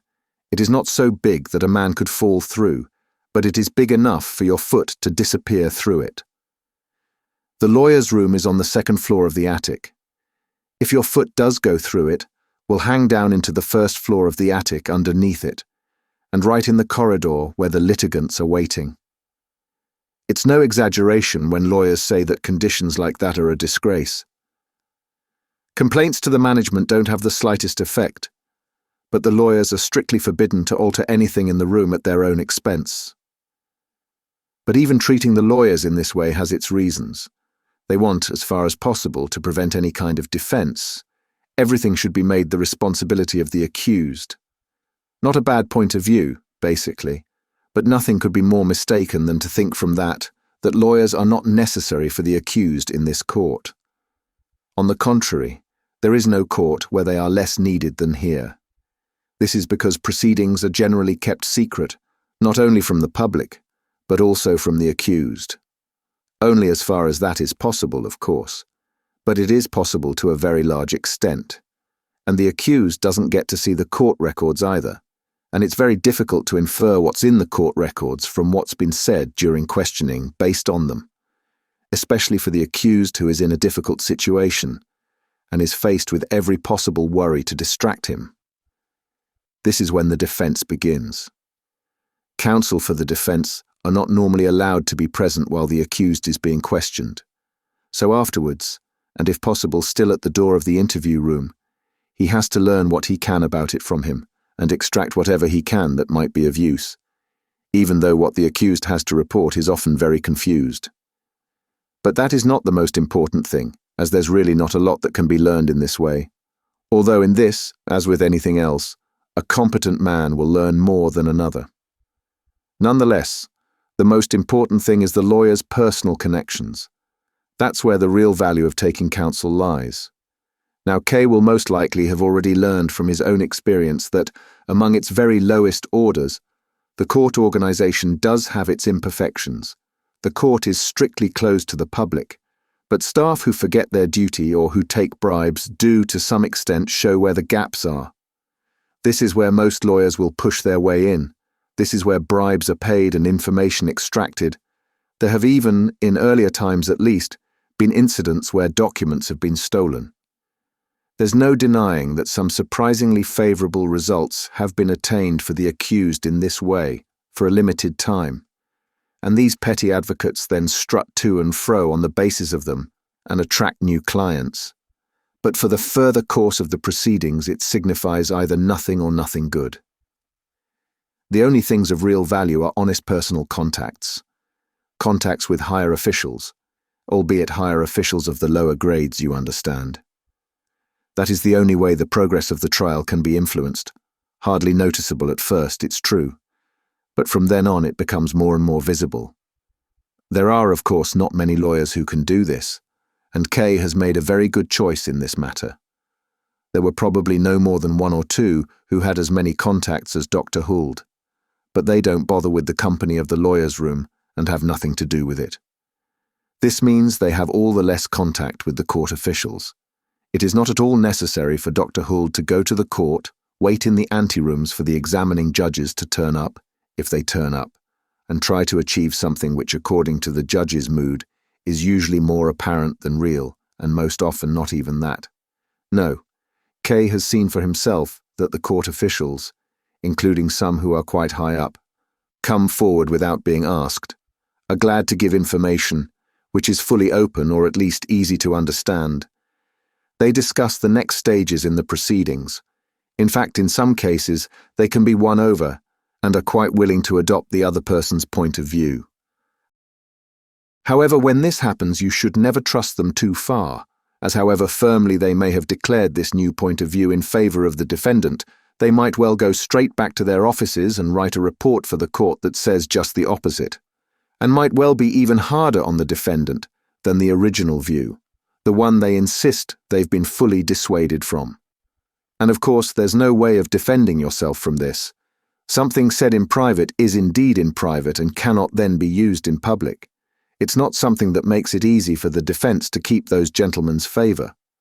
On the other hand, it's also true that the gentlemen don't become involved with the defense, which will of course be done with great expertise, just for philanthropic reasons or in order to be friendly. In some respects, it would be truer to say that they too have it allocated to them. This is where the disadvantages of a court structure that, right from the start, stipulates that all proceedings take place in private, come into force. In normal, mediocre trials, its officials have contact with the public, and they're very well equipped for it, but here they don't. Normal trials run their course all by themselves. Almost, and just need a nudge here and there. But when they're faced with cases that are especially difficult, they're as lost as they often are with ones that are very simple. They're forced to spend all their time, day and night, with their laws, and so they don't have the right feel for human relationships, and that's a serious shortcoming in cases like this. That's when they come for advice to the lawyer, with a servant behind them carrying the documents which normally are kept so secret. You could have seen many gentlemen at this window, gentlemen of whom you would least expect it, staring out this window in despair on the street below while the lawyer is at his desk studying the documents so that he can give them good advice. And at times like that, it's also possible to see how exceptionally seriously these gentlemen take their professions and how they are thrown into great confusion by difficulties which it's just not in their natures to overcome. But they're not in an easy position. To regard their positions as easy would be to do them an injustice. The different ranks and hierarchies of the court are endless, and even someone who knows his way around them cannot always tell what's going to happen. But even for the junior officials, the proceedings in the courtrooms are usually kept secret, so they are hardly able to see how the cases they work with proceed. Court affairs appear in their range of vision, often without their knowing where they come from, and they move on further without their learning where they go. So civil servants like this are not able to learn the things you can learn from studying the successive stages that individual trials go through, the final verdict or the reasons for it. They're only allowed to deal with that part of the trial which the law allocates them, and they usually know less about the results of their work after it's left them than the defense does, even though the defense will usually stay in contact with the accused until the trial is nearly at its end, so that the court officials can learn many useful things from the defense. Bearing all this in mind, does it still surprise K that the officials are irritated and often express themselves about the litigants in unflattering ways, which is an experience shared by everyone? All the officials are irritated, even when they appear calm. This causes many difficulties for the junior advocates, of course. There is a story, for instance, that has very much the ring of truth about it. It goes like this. One of the older officials, a good and peaceful man, was dealing with a difficult matter for the court which had become very confused, especially thanks to the contributions from the lawyers. He had been studying it for a day and a night without a break. As these officials are indeed hard-working, no one works as hard as they do. When it was nearly morning, and he had been working for 24 hours, with probably very little result, he went to the front entrance, waited there in ambush, and every time a lawyer tried to enter the building, he would throw him down the steps. The lawyers gathered together down in front of the steps and discussed with each other what they should do. On the one hand, they had actually no right to be allowed into the building, so that there was hardly anything that they could legally do to the official, and, as I've already mentioned, they would have to be careful not to set all the officials against them. On the other hand, any day not spent in court is a day lost for them, and it was a matter of some importance to force their way inside. In the end, they agreed that they would try to tire the old man out. One lawyer after another was sent out to run up the steps and let himself be thrown down again, offering what resistance he could as long as it was passive resistance, and his colleagues would catch him at the bottom of the steps. That went on for about an hour until the old gentleman, who was already exhausted from working all night, was very tired and went back to his office. Those who were at the bottom of the steps could not believe it at first, so they sent somebody out to go and look behind the door to see if there really was no one there. And only then did they all gather together and probably didn't even dare to complain, as it is far from being the lawyer's job to introduce any improvements in the court system, or even to want to. Even the most junior lawyer can understand the relationship there to some extent, but one significant point is that almost every defendant, even very simple people, begins to think of suggestions for improving the court as soon as his proceedings have begun. Many of them often even spend time and energy on the matter that could be spent far better elsewhere. The only right thing to do is to learn how to deal with the situation as it is, even if it were possible to improve any detail of it, which is anyway no more than superstitious nonsense. The best that they could achieve, although doing themselves incalculable harm in the process, is that they will have attracted the special attention of the officials for any case that comes up in the future, and the officials are always ready to seek revenge. Never attract attention to yourself. Stay calm, however much it goes against your character. Try to gain some insight into the size of the court organism, and how, to some extent, it remains in a state of suspension, and that even if you alter something in one place, you'll draw the ground out from under your feet and might fall. Whereas if an enormous organism like the court is disrupted in any one place, it finds it easy to provide a substitute for itself somewhere else. Everything is connected with everything else, and will continue without any change, or else, which is quite probable, even more closed, more attentive, more strict, more malevolent. So it's best to leave the work to the lawyers, and not to keep disturbing them. It doesn't do much good to make accusations, especially if you can't make it clear what they're based on, and their full significance. But it must be said that K caused a great deal of harm to his own case by his behavior towards the office director. He was a very influential man, but now, he might as well be struck off the list of those who might do anything for K. If the trial is mentioned, even just in passing, it's quite obvious that he's ignoring it. These officials are in many ways just like children. Often, something quite harmless, although K.S. behavior could unfortunately not be called harmless, will leave them feeling so offended that they will even stop talking with good friends of theirs. They turn away when they see them and do everything they can to oppose them. But then, with no particular reason, surprisingly enough, some little joke that was only ever attempted because everything seems so hopeless will make them laugh and they'll be reconciled. It's both difficult and hard at the same time to deal with them, and there's hardly any reason for it. It's sometimes quite astonishing that a single average life is enough to encompass so much that it's at all possible ever to have any success in one's work here. On the other hand, there are also dark moments, such as everyone has, when you think you've achieved nothing at all, when it seems that the only trials to come to a good end are those that were determined to have a good end from the start and would do so without any help, while all the others are lost despite all the running to and fro, all the effort, all the little apparent successes that gave such joy. Then you no longer feel very sure of anything and, if asked about a trial that was doing well by its own nature but which was turned for the worse because you assisted in it, would not even dare deny that. And even that is a kind of self-confidence, but then it's the only one that's left. Lawyers are especially vulnerable to fits of depression of that sort, and they are no more than fits of depression, of course, when a case is suddenly taken out of their hands after they've been conducting it satisfactorily for some time. That's probably the worst that can happen to a lawyer.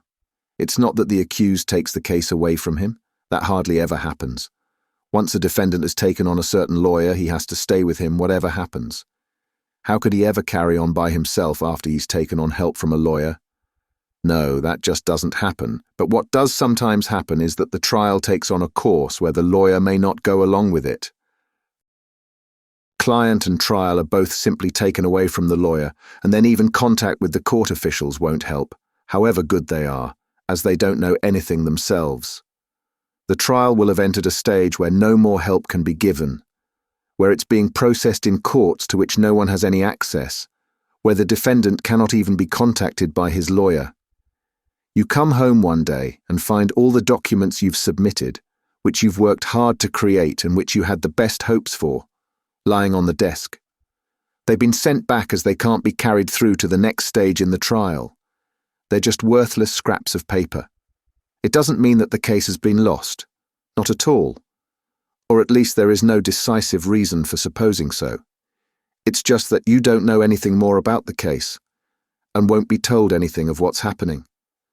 Well, cases like that are the exceptions, I'm glad to say. And even if K.S. trial is one of them, it's still, for the time being, a long way off. But there was still plenty of opportunity for lawyers to get to work, and K could be sure they would be made use of. As he had said, the time for submitting documents was still in the future, and there was no rush to prepare them. It was much more important to start the initial discussions with the appropriate officials, and they had already taken place. With varying degrees of success, it must be said.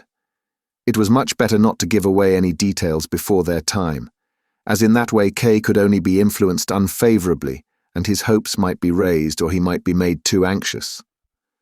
Better just to say that some individuals have spoken very favorably and shown themselves very willing to help, although others have spoken less favorably, but even they have not in any way refused to help. So all in all, the results are very encouraging. Only you should certainly not draw any particular conclusions, as all preliminary proceedings begin in the same way, and it was only the way they developed further that would show what the value of these preliminary proceedings has been.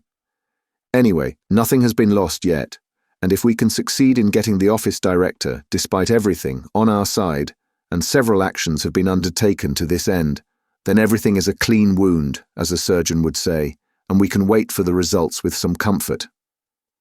When he started talking on in this way, the lawyer was quite tireless. He went through it all again every time K went to see him. There was always some progress, but he could never be told what sort of progress it was. The first set of documents to be submitted were being worked on but still not ready, which usually turned out to be a great advantage the next time Kay went to see him, as the earlier occasion would have been a very bad time to put them in, which they could not then have known. If Kay, stupefied from all this talking, ever pointed out that even considering all these difficulties progress was very slow, the lawyer would object that progress was not slow at all, but that they might have progressed far further if Kay had come to him at the right time. But he had come to him late, and that lateness would bring still further difficulties, and not only where time was concerned. The only welcome interruption during these visits was always when Lenny contrived to bring the lawyer his tea while Kay was there. Then she would stand behind Kay, pretending to watch the lawyer as he bent greedily over his cup, poured the tea in, and drank, and secretly let Kay hold her hand. There was always complete silence. The lawyer drank. Kay squeezed Lenny's hand, and Lenny would sometimes dare to gently stroke K.S. hair. "Still here, are you?" the lawyer would ask when he was ready. "I wanted to take the dishes away," said Lenny. They would give each other's hands a final squeeze, the lawyer would wipe his mouth and then start talking at Kay again with renewed energy. Was the lawyer trying to comfort Kay or to confuse him? Kay could not tell, but it seemed clear to him that his defense was not in good hands. Maybe everything the lawyer said was quite right, even though he obviously wanted to make himself as conspicuous as possible, and probably had never even taken on a case as important as he said K.S. was. But it was still suspicious how he continually mentioned his personal contacts with the civil servants. Were they to be exploited solely for K.S. benefit? The lawyer never forgot to mention that they were dealing only with junior officials, which meant officials who were dependent on others, and the direction taken in each trial could be important for their own furtherment. Could it be that they were making use of the lawyer to turn trials in a certain direction, which would, of course, always be at the cost of the defendant? It certainly did not mean that they would do that in every trial. That was not likely at all, and there were probably also trials where they gave the lawyer advantages and all the room he needed to turn it in the direction he wanted, as it would also be to their advantage to keep his reputation intact.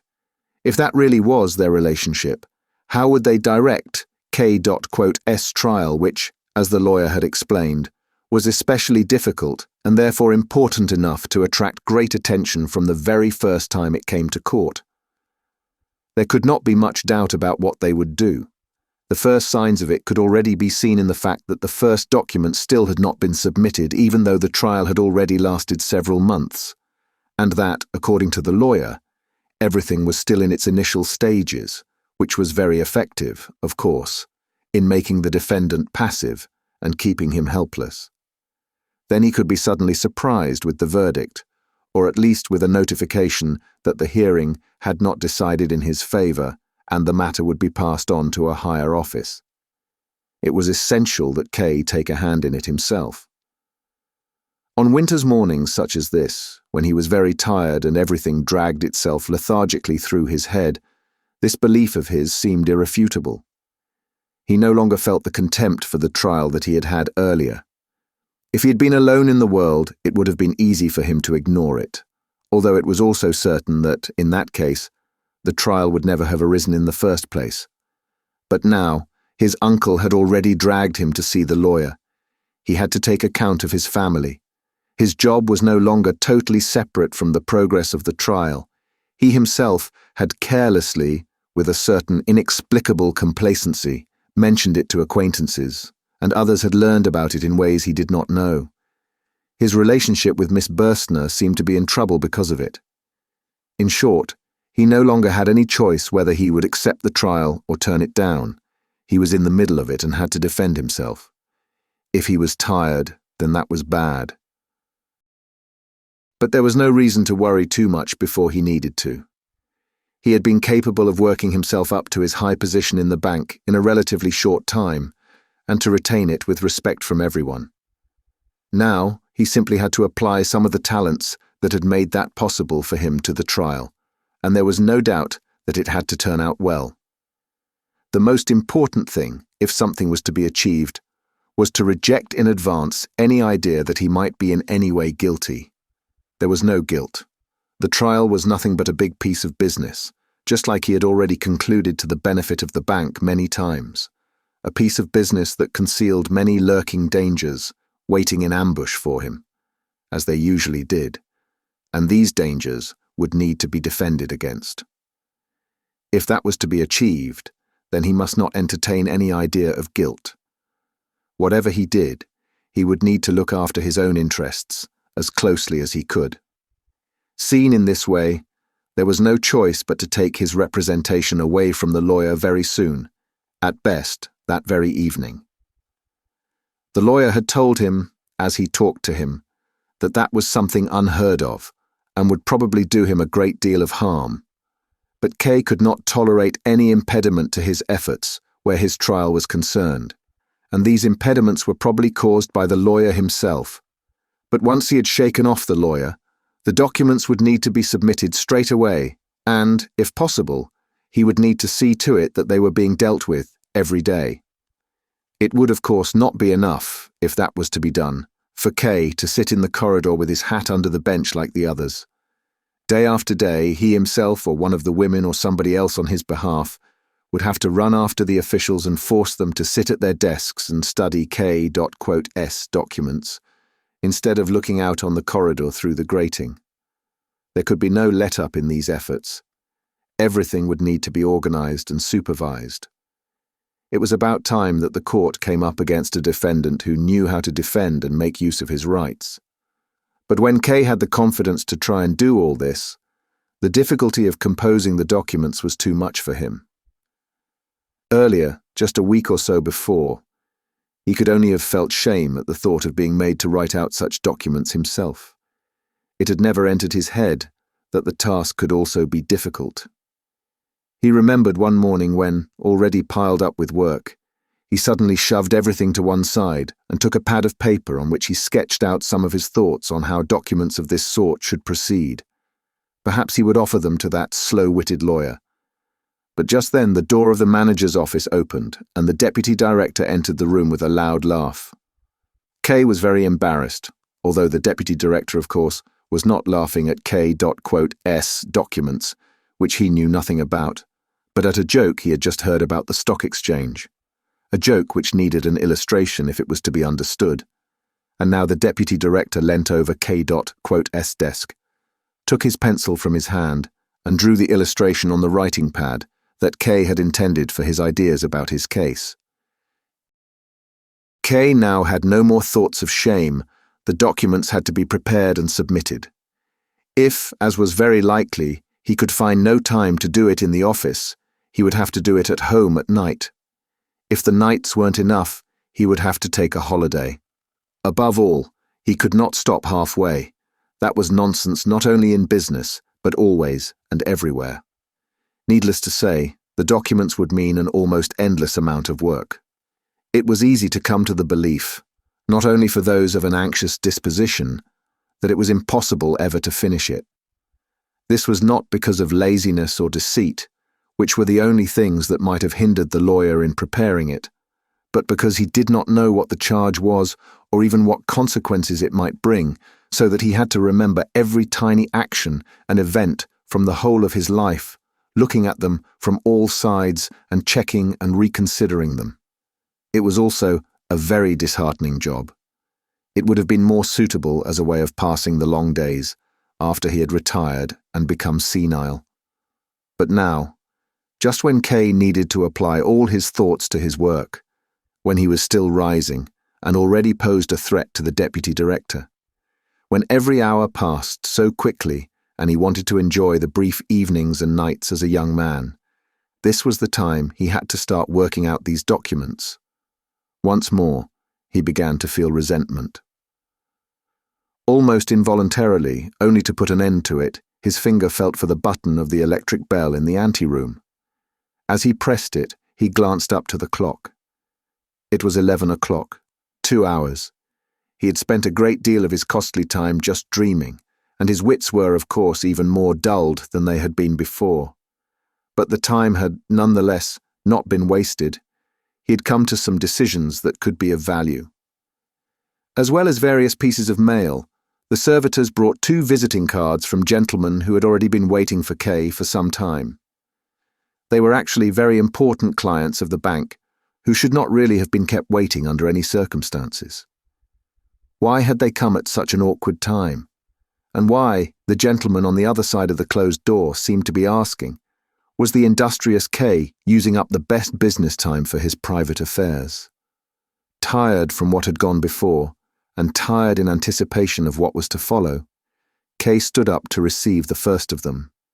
He was a short, jolly man, a manufacturer who Klaus knew well. He apologized for disturbing Klaus at some important work, and Klaus, for his part, apologized for having kept the manufacturer waiting for so long. But even this apology was spoken in such a mechanical way and with such false intonation that the manufacturer would certainly have noticed if he had not been fully preoccupied with his business affairs. Instead, he hurriedly pulled calculations and tables out from all his pockets, spread them out in front of Klaus, explained several items, corrected a little mistake in the arithmetic that he noticed as he quickly glanced over it all, and reminded Klaus of a similar piece of business he'd concluded with him about a year before, mentioning in passing that this time there was another bank spending great effort to get his business, and finally stopped speaking in order to learn Klaus's opinion on the matter. And Klaus had indeed at first been closely following what the manufacturer was saying. He too was aware of how important the deal was, but unfortunately it did not last. He soon stopped listening, nodded at each of the manufacturer's louder exclamations for a short while, but eventually he stopped doing even that, and did no more than stare at the bald head, bent over the papers, asking himself when the manufacturer would finally realize that everything he was saying was useless. When he did stop talking, Klaus really thought at first that this was so that he would have the chance to confess that he was incapable of listening. Instead, seeing the anticipation on the manufacturer's face, obviously ready to counter any objections made, he was sorry to realize that the business discussion had to be continued. So he bent his head as if he'd been given an order, and began slowly to move his pencil over the papers. Now and then he would stop and stare at one of the figures. The manufacturer thought there must be some objection. Perhaps his figures weren't really sound. Perhaps they weren't the decisive issue, whatever he thought. The manufacturer covered the papers with his hand and began once again moving very close to Klaus to explain what the deal was all about. "It is difficult," said Klaus, pursing his lips. The only thing that could offer him any guidance were the papers, and the manufacturer had covered them from his view, so he just sank back against the arm of the chair. Even when the door of the manager's office opened and revealed not very clearly, as if through a veil, the deputy director, he did no more than look up weakly. Klaus thought no more about the matter. He merely watched the immediate effect of the deputy director's appearance, and, for him, the effect was very pleasing. The manufacturer immediately jumped up from his seat and hurried over to meet the deputy director. Although Klaus would have liked to make him 10 times livelier, as he feared the deputy director might disappear again. He need not have worried. The 2 gentlemen met each other, shook each other's hand, and went together over to Klaus's desk.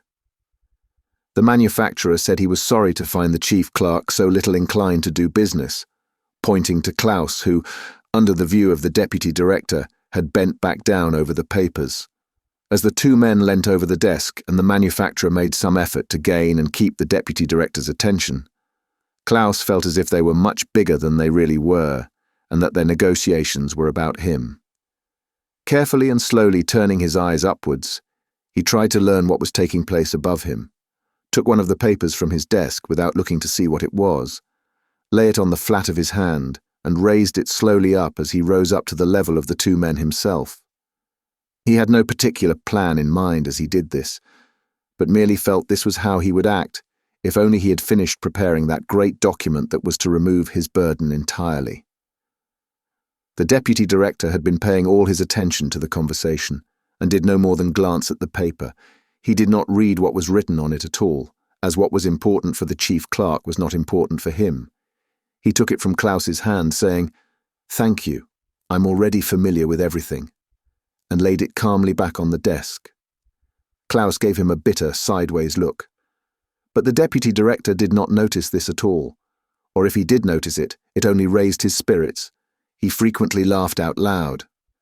One time he clearly embarrassed the manufacturer when he raised an objection in a witty way, but drew him immediately back out of his embarrassment by commenting adversely on himself, and finally invited him into his office where they could bring the matter to its conclusion. "It's a very important matter," said the manufacturer. "I understand that completely, and I'm sure the chief clerk—" Even as he said this, he was actually speaking only to the manufacturer. "Will be very glad to have us take it off his hands. This is something that needs calm consideration. But he seems to be overburdened today. There are even some people in the room outside who have been waiting there for hours for him." K still had enough control of himself to turn away from the deputy director and direct his friendly, albeit stiff smile only at the manufacturer. He made no other retaliation, bent down slightly and supported himself with both hands on his desk like a clerk, and watched as the two gentlemen, still talking, took the papers from his desk and disappeared into the manager's office. In the doorway, the manufacturer turned and said he wouldn't make his farewell with K. Just yet. He would, of course, let the chief clerk know about the success of his discussions, but he also had a little something to tell him about. At last, K was by himself. It did not enter his head to show anyone else into his office, and only became vaguely aware of how nice it was that the people outside thought he was still negotiating with the manufacturer, and for this reason, he could not let anyone in to see him, not even the servitor. He went over to the window, sat down on the ledge beside it, held firmly onto the handle, and looked down onto the square outside. The snow was still falling. The weather still had not brightened up at all. He remained a long time sitting in this way, not knowing what it actually was that made him so anxious. Only occasionally did he glance, slightly startled, over his shoulder at the door to the outer room, where, mistakenly, he thought he'd heard some noise. No one came, and that made him feel calmer. He went over to the washstand, rinsed his face with cold water, and his head somewhat clearer, went back to his place by the window. The decision to take his defense into his own hands now seemed more of a burden than he had originally assumed. All the while he had left his defense up to the lawyer, his trial had had little basic effect on him. He had observed it from afar as something that was scarcely able to reach him directly. When it suited him, he looked to see how things stood, but he was also able to draw his head back again whenever he wanted. Now, in contrast, if he was to conduct his defense himself, he would have to devote himself entirely to the court, for the time being at least. Success would mean later on his complete and conclusive liberation, but if he was to achieve this, he would have to place himself, to start with, in far greater danger than he had been in so far. If he ever felt tempted to doubt this, then his experience with the deputy director and the manufacturer that day would be quite enough to convince him of it. How could he have sat there totally convinced of the need to do his own defense? How would it be later? What would his life be like in the days ahead? Would he find the way through it all to a happy conclusion? Did a carefully worked-out defense, and any other sort would have made no sense, did a carefully worked-out defense not also mean he would need to shut himself off from everything else as much as he could? Would he survive that? And how was he to succeed in conducting all this at the bank? It involved much more than just submitting some documents that he could probably prepare in a few days' leave, although it would have been great temerity to ask for time off from the bank just at that time. It was a whole trial, and there was no way of seeing how long it might last. This was an enormous difficulty that had suddenly been thrown into K.S life. And was he supposed to be doing the bank's work at a time like this? He looked down at his desk.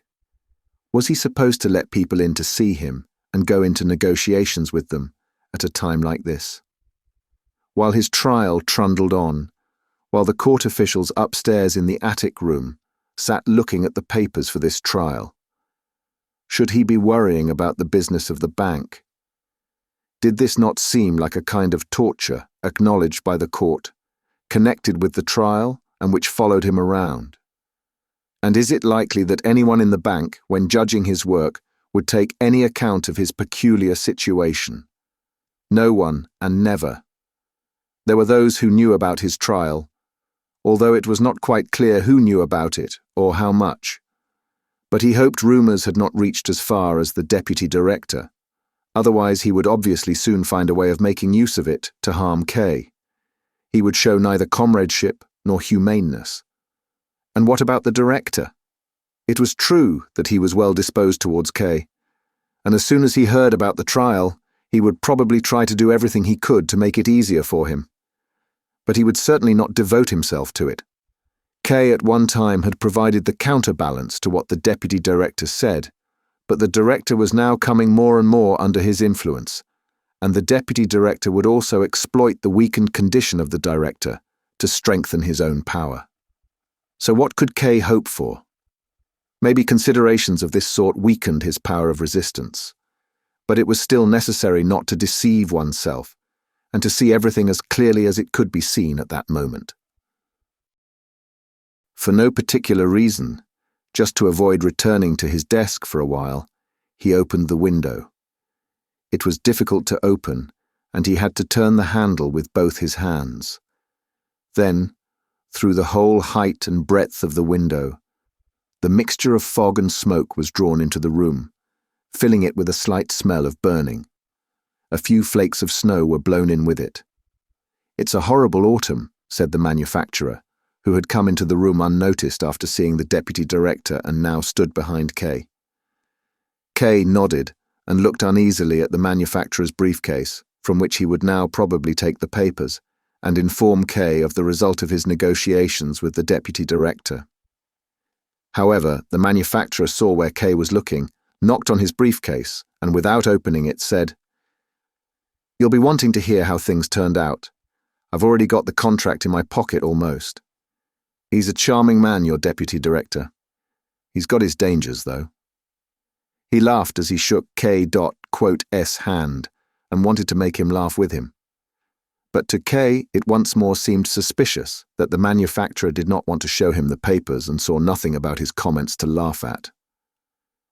"Chief Clerk," said the manufacturer, "I expect the weather's been affecting your mood, has it? You're looking so worried today." "Yes," said K, raising his hand and holding the temple of his head. "Headaches, worries in the family." "Quite right," said the manufacturer, who was always in a hurry and could never listen to anyone for very long. "Everyone has his cross to bear." K had unconsciously made a step towards the door as if wanting to show the manufacturer out. But the manufacturer said, "Chief Clerk, there's something else I'd like to mention to you. I'm very sorry if it's something that'll be a burden to you today of all days, but I've been to see you twice already lately, and each time I forgot all about it. If I delay it any longer, it might well lose its point altogether. That would be a pity, as I think what I've got to say does have some value." Before K had had the time to answer, the manufacturer came up close to him, tapped his knuckle lightly on his chest, and said quietly, "You've got a trial going on, haven't you?" K stepped back and immediately exclaimed, "That's what the deputy director's been telling you." No, said the manufacturer. "How would the deputy director know about it?" "And what about you?" asked K, already more in control of himself. "I hear things about the court here and there," said the manufacturer, "and that even applies to what it is that I wanted to tell you about. There are so many people who have connections with the court," said K, with lowered head, and he led the manufacturer over to his desk. They sat down where they had been before, and the manufacturer said, "I'm afraid it's not very much that I've got to tell you about. Only in matters like this, it's best not to overlook the tiniest details. Besides, I really want to help you in some way, however modest my help might be.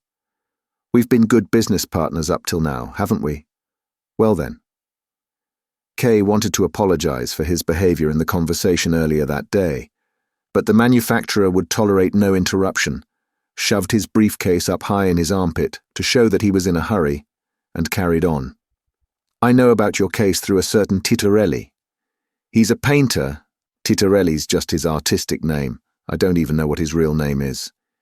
He's been coming to me in my office for years from time to time, and brings little pictures with him which I buy more or less just for the sake of charity, as he's hardly more than a beggar.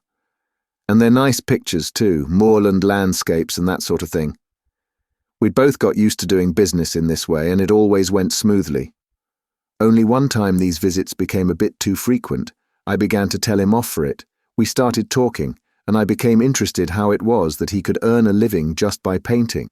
And then I learned, to my amazement, that his main source of income was painting portraits. "I work for the court," he said. "What court?" said I. And that's when he told me about the court. I'm sure you can imagine how amazed I was at being told all this. Ever since then I learn something new about the court every time he comes to visit, and so little by little I get to understand something of how it works.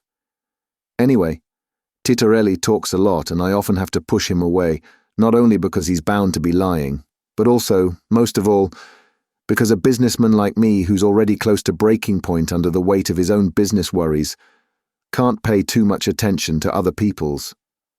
But all that's just by the by. Perhaps, this is what I've been thinking, perhaps Titorelli might be able to help you in some small way. He knows lots of judges, and even if he can't have much influence himself, he can give you some advice about how to get some influential people on your side.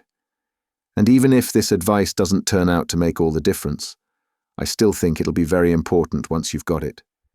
You're nearly a lawyer yourself. That's what I always say, Mr. K. The chief clerk is nearly a lawyer.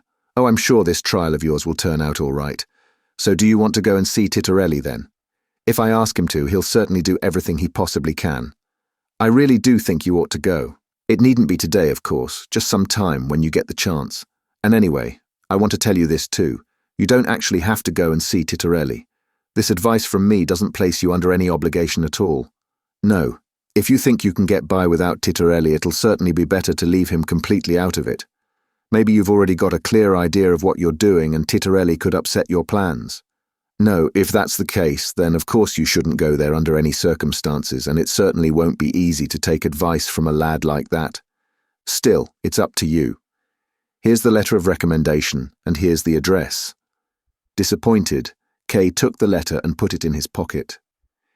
Even at best, the advantage he might derive from this recommendation was incomparably smaller than the damage that lay in the fact of the manufacturer knowing about his trial, and that the painter was spreading the news about. It was all he could manage to give the manufacturer, who was already on his way to the door, a few words of thanks. "I'll go there," he said, as he took his leave of the manufacturer at the door. "Or, as I'm very busy at present, I'll write to him. Perhaps he would like to come to me in my office sometime." "I was sure you'd find the best solution," said the manufacturer. "Although I had thought you'd prefer to avoid inviting people like this Titorelli to the bank and talking about the trial here. And it's not always a good idea to send letters to people like Titorelli. You don't know what might happen to them. But you're bound to have thought everything through, and you know what you can and can't do." Kay nodded and accompanied the manufacturer on through the anteroom. But despite seeming calm on the outside, he was actually very shocked. He had told the manufacturer he would write to Titorelli only to show him in some way that he valued his recommendations and would consider the opportunity to speak with Titorelli without delay. But if he had thought Titorelli could offer any worthwhile assistance, he would not have delayed. But it was only the manufacturer's comment that made Kay realize what dangers that could lead to. Was he really able to rely on his own understanding so little? If it was possible that he might invite a questionable character into the bank with a clear letter and ask advice from him about his trial, separated from the deputy director by no more than a door, was it not possible, or even very likely, that there were also other dangers he had failed to see, or that he was even running towards? There was not always someone beside him to warn him. And just now, just when he would have to act with all the strength he could muster, now a number of doubts of a sort he had never before known had presented themselves and affected his own vigilance. The difficulties he had been feeling in carrying out his office work, were they now going to affect the trial too? Now at least, He found himself quite unable to understand how he could have intended to write to Titorelli and invite him into the bank. He shook his head at the thought of it once more, as the servitor came up beside him and drew his attention to the three gentlemen who were waiting on a bench in the anteroom. They had already been waiting to see Mr. K for a long time. Now that the servitor was speaking with Mr. K, they had stood up, and each of them wanted to make use of the opportunity to see Mr. K before the others. It had been negligent of the bank to let them waste their time here in the waiting room, but none of them wanted to draw attention to this. "Mr. K," one of them was saying, but Mr. K had told the servitor to fetch his winter coat and said to the three of them as the servitor helped him to put it on, "Please forgive me, gentlemen. I'm afraid I have no time to see you at present. Please do forgive me, but I have some urgent business to settle and have to leave straight away. You've already seen yourselves how long I've been delayed. Would you be so kind as to come back tomorrow or sometime, or perhaps we could settle your affairs by telephone, or perhaps you would like to tell me now, briefly, what it's about, and I can then give you a full answer in writing. Whatever. The best thing will be for you to come here again." The gentlemen now saw that their wait had been totally pointless, and these suggestions of Mr. K.S. left them so astounded that they looked at each other without a word. "That's agreed then, is it?" asked Mr. K, who had turned toward the servitor, bringing him his hat. Through the open door of Mr. K.S. office, they could see that the snowfall outside had become much heavier, so Mr. K turned the collar of his coat up and buttoned it up high under his chin. Just then the deputy director came out of the adjoining room, smiled as he saw Mr. K, negotiating with the gentleman in his winter coat, and asked, "Are you about to go out?" "Yes," said Mr. K, standing more upright. "I have to go out on some business." But the deputy director had already turned towards the gentleman. "And what about these gentlemen?" he asked. "I think they've already been waiting quite a long time."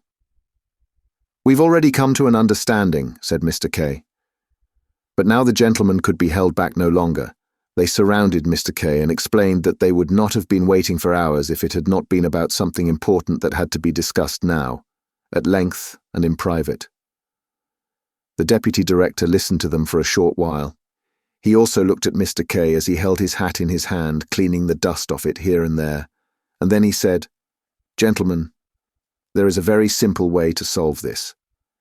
If you would prefer it, I'll be very glad to take over these negotiations instead of the chief clerk. Your business does, of course, need to be discussed without delay. We are businessmen like yourselves and know the value of a businessman's time. Would you like to come this way?" And he opened the door leading to the anteroom of his own office.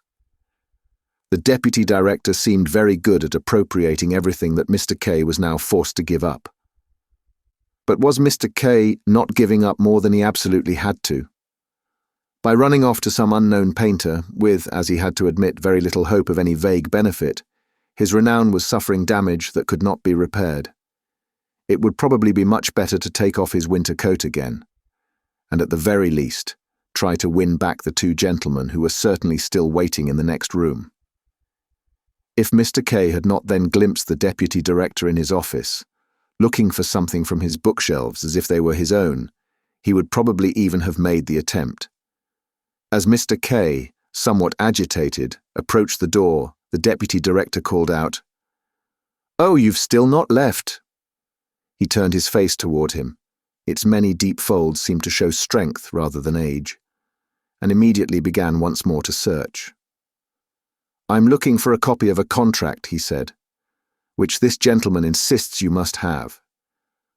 Could you help me look for it, do you think?" Mr. K made a step forward, but the deputy director said, "Thank you, I've already found it." And with a big package of papers, which certainly must have included many more documents than just the copy of the contract, he turned and went back into his own office.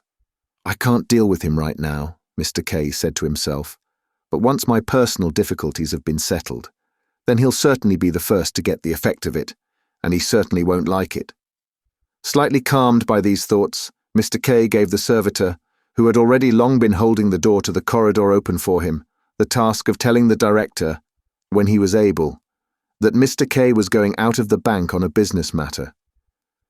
As he left the bank, he felt almost happy at the thought of being able to devote more of himself to his own business for a while. He went straight to the painter, who lived in an outlying part of town which was very near to the court offices, although this area was even poorer. The houses were darker, the streets were full of dirt that slowly blew about over the half-melted snow. In the great gateway to the building where the painter lived, only one of the two doors was open. A hole had been broken open in the wall by the other door, and as Kay approached it, a repulsive yellow steaming liquid shot out, causing some rats to scurry away into the nearby canal. Down by the staircase, there was a small child lying on its belly crying, but it could hardly be heard because of the noise from a metal workshop on the other side of the entrance hall, drowning out any other sound. The door to the workshop was open. 3 workers stood in a circle around some piece of work that they were beating with hammers. A large tin plate hung on the wall, casting a pale light that pushed its way in between 2 of the workers, lighting up their faces and their work aprons. Kay did no more than glance at any of these things. He wanted to get things over with here as soon as possible, to exchange just a few words, to find out how things stood with the painter, and go straight back to the bank. Even if he had just some tiny success here, it would still have a good effect on his work at the bank for that day. On the 3rd floor, he had to slow down his pace. He was quite out of breath. The steps, just like the height of each floor, were much higher than they needed to be, and he'd been told that the painter lived right up in the attic. The air was also quite oppressive. There was no proper stairwell, and the narrow steps were closed in by walls on both sides, with no more than a small, high window here and there. Just as Kay paused for a while, some young girls ran out of one of the flats and rushed higher up the stairs, laughing. Kay followed them slowly, caught up with one of the girls who had stumbled and been left behind by the others, and asked her as they went up side by side, "Is there a painter, Titorelli, who lives here?" The girl, hardly 13 years old and somewhat hunchbacked, jabbed him with her elbow and looked at him sideways. Her youth and her bodily defects had done nothing to stop her from being already quite depraved. She did not smile once, but looked at Kay earnestly, with sharp, acquisitive eyes. Kay pretended not to notice her behavior and asked, "Do you know Titorelli, the painter?" She nodded and asked in reply, "What do you want to see him for?" Kay thought it would be to his advantage quickly to find out something more about Titorelli. "I want to have him paint my portrait," he said. "Paint your portrait?" she asked, opening her mouth too wide and lightly hitting Kay with her hand, as if he had said something extraordinarily surprising or clumsy. With both hands she lifted her skirt, which was already very short, and as fast as she could, she ran off after the other girls whose indistinct shouts lost themselves in the heights. At the next turn of the stairs, however, Kay encountered all the girls once more. The hunchbacked girl had clearly told them about K.S intentions, and they were waiting for him. They stood on both sides of the stairs, pressing themselves against the wall so that Kay could get through between them, and smoothed their aprons down with their hands. All their faces, even in this guard of honor, showed a mixture of childishness and depravity. Up at the head of the line of girls, who now laughing began to close in around Kay, was the hunchback who had taken on the role of leader.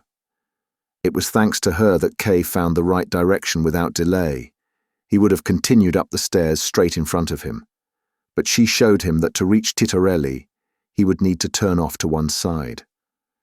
The steps that led up to the painter were especially narrow, very long without any turning. The whole length could be seen in one glance, and, at the top, at Titorelli's closed door, it came to its end. This door was much better illuminated than the rest of the stairway by the light from a small skylight set obliquely above it. It had been put together from unpainted planks of wood, and the name Titorelli was painted on it in broad red brushstrokes. Kay was no more than halfway up the steps, accompanied by his retinue of girls, when, clearly the result of the noise of all those footsteps, the door opened slightly, and in the crack, a man who seemed to be dressed in just his nightshirt appeared. "Oh!" he cried when he saw the approaching crowd and vanished. The hunchbacked girl clapped her hands in glee, and the other girls crowded in behind Kay to push him faster forward. They still had not arrived at the top, however, when the painter up above them suddenly pulled the door wide open and with a deep bow invited Kay to enter. The girls, on the other hand, he tried to keep away. He did not want to let any of them in, however much they begged him, and however much they tried to get in. If they could not get in with his permission, they would try to force their way in against his will. The only one to succeed was the hunchback, when she slipped through under his outstretched arm. But the painter chased after her, grabbed her by the skirt, spun her once round, and set her down again by the door, with the other girls who, unlike the first, had not dared to cross the doorstep while the painter had left his post. Kay did not know what he was to make of all this, as they all seemed to be having fun. One behind the other, the girls by the door stretched their necks up high and called out various words to the painter which were meant in jest, but which Kay did not understand, and even the painter laughed as the hunchback whirled round in his hand. Then he shut the door, bowed once more to Kay, offered him his hand, and introduced himself, saying, "Titarelli, painter." Kay pointed to the door, behind which the girls were whispering, and said, "You seem to be very popular in this building." "Ach, those brats," said the painter, trying in vain to fasten his nightshirt at the neck. He was also barefooted, and apart from that, was wearing nothing more than a loose pair of yellowish linen trousers, held up with a belt, whose free end whipped to and fro. "Those kids are a real burden for me," he continued. The top button of his nightshirt came off and he gave up trying to fasten it, fetched a chair for Kay and made him sit down on it. "I painted one of them once. She's not here today. And ever since then they've been following me about. If I'm here they only come in when I allow it, but as soon as I've gone out there's always at least one of them in here. They had a key made to my door and lend it round to each other. It's hard to imagine what a pain that is. Suppose I come back home with a lady I'm going to paint. I open the door with my own key and find the hunchback there or something, by the table, painting her lips red with my paintbrush, and meanwhile her little sisters will be keeping guard for her, moving about and causing chaos in every corner of the room. Or else, like happened yesterday, I might come back home late in the evening. Please forgive my appearance and the room being in a mess. It is to do with them. So I might come home late in the evening and want to go to bed. Then I feel something pinching my leg, look under the bed and pull another of them out from under it. I don't know why it is they bother me like this. I expect you've just seen that I do nothing to encourage them to come near me. And they make it hard for me to do my work too, of course. If I didn't get this studio for nothing, I'd have moved out a long time ago." Just then, a little voice, tender and anxious, called out from under the door, "Titarelli, can we come in now?" "No," answered the painter. "Not even just me, by myself?" the voice asked again. "Not even just you," said the painter, as he went to the door and locked it. Meanwhile, Kay had been looking round the room. If it had not been pointed out, it would never have occurred to him that this wretched little room could be called a studio. It was hardly long enough or broad enough to make 2 steps. Everything, floor, walls and ceiling, was made of wood. Between the planks, narrow gaps could be seen. Across from where Kay was, the bed stood against the wall under a covering of many different colours. In the middle of the room, a picture stood on an easel, covered over with a shirt whose arms dangled down to the ground. Behind Kay was the window through which the fog made it impossible to see further than the snow-covered roof of the neighbouring building. The turning of the key in the lock reminded Kay that he had not wanted to stay too long. So he drew the manufacturer's letter out from his pocket, held it out to the painter and said, "I learned about you from this gentleman, an acquaintance of yours, and it's on his advice that I've come here." The painter glanced through the letter and threw it down onto the bed. If the manufacturer had not said very clearly that Titarelli was an acquaintance of his, a poor man who was dependent on his charity, then it would really have been quite possible to believe that Titorelli did not know him, or at least that he could not remember him. This impression was augmented by the painter's asking, "Were you wanting to buy some pictures, or did you want to have yourself painted?" Kay looked at the painter in astonishment. What did the letter actually say? Kay had taken it as a matter of course that the manufacturer had explained to the painter in his letter that Kay wanted nothing more with him than to find out more about his trial. He had been far too rash in coming here. But now he had to give the painter some sort of answer and, glancing at the easel, said, "Are you working on a picture currently?" "Yes," said the painter, and he took the shirt hanging over the easel and threw it onto the bed after the letter. "It's a portrait. Quite a good piece of work, although it's not quite finished yet." This was a convenient coincidence for Kay. It gave him a good opportunity to talk about the court, as the picture showed, very clearly, a judge. What's more, it was remarkably similar to the picture in the lawyer's office, although this one showed a quite different judge, a heavy man with a full beard which was black and bushy and extended to the sides far up the man's cheeks. The lawyer's picture was also an oil painting, whereas this one had been made with pastel colours and was pale and unclear. But everything else about the picture was similar, as this judge too was holding tightly to the arm of his throne and seemed ominously about to rise from it. At first Kay was about to say, "He certainly is a judge," but he held himself back for the time being and went closer to the picture, as if he wanted to study it in detail. There was a large figure shown in the middle of the throne's backrest, which Kay could not understand, and asked the painter about it. "That will need some more work done on it," the painter told him, and taking a pastel crayon from a small table, he added a few strokes to the edges of the figure, but without making it any clearer as far as Kay could make out. "That's the figure of justice," said the painter, finally. "Now I see," said Kay. "Here's the blindfold, and here are the scales. But aren't those wings on her heels? And isn't she moving?" "Yes," said the painter. "I had to paint it like that according to the contract. It's actually the figure of justice and the goddess of victory all in one." "That is not a good combination," said Kay with a smile. "Justice needs to remain still, otherwise the scales will move about, and it won't be possible to make a just verdict." "I'm just doing what the client wanted," said the painter. "Yes, certainly," said Kay, who had not meant to criticize anyone by that comment. "You've painted the figure as it actually appears on the throne." "No," said the painter. "I've never seen that figure or that throne. It's all just invention. But they told me what it was I had to paint." "How's that?" asked Kay, pretending not fully to understand what the painter said. "That is a judge sitting on the judge's chair, isn't it?" "Yes," said the painter. "But that judge isn't very high up, and he's never sat on any throne like that. And he has himself painted in such a grand pose. He's sitting there just like the president of the court." "Yeah, gentlemen like this are very vain," said the painter. "But they have permission from higher up to get themselves painted like this. It's laid down quite strictly just what sort of portrait each of them can get for himself.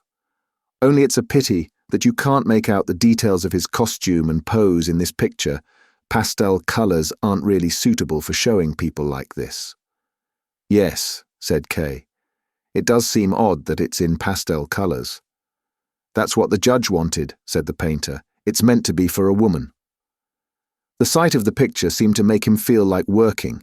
He rolled up his shirt sleeves, picked up a few of the crayons, and Kay watched as a reddish shadow built up around the head of the judge under their quivering tips and radiated out to the edges of the picture. This shadow play slowly surrounded the head like a decoration or lofty distinction.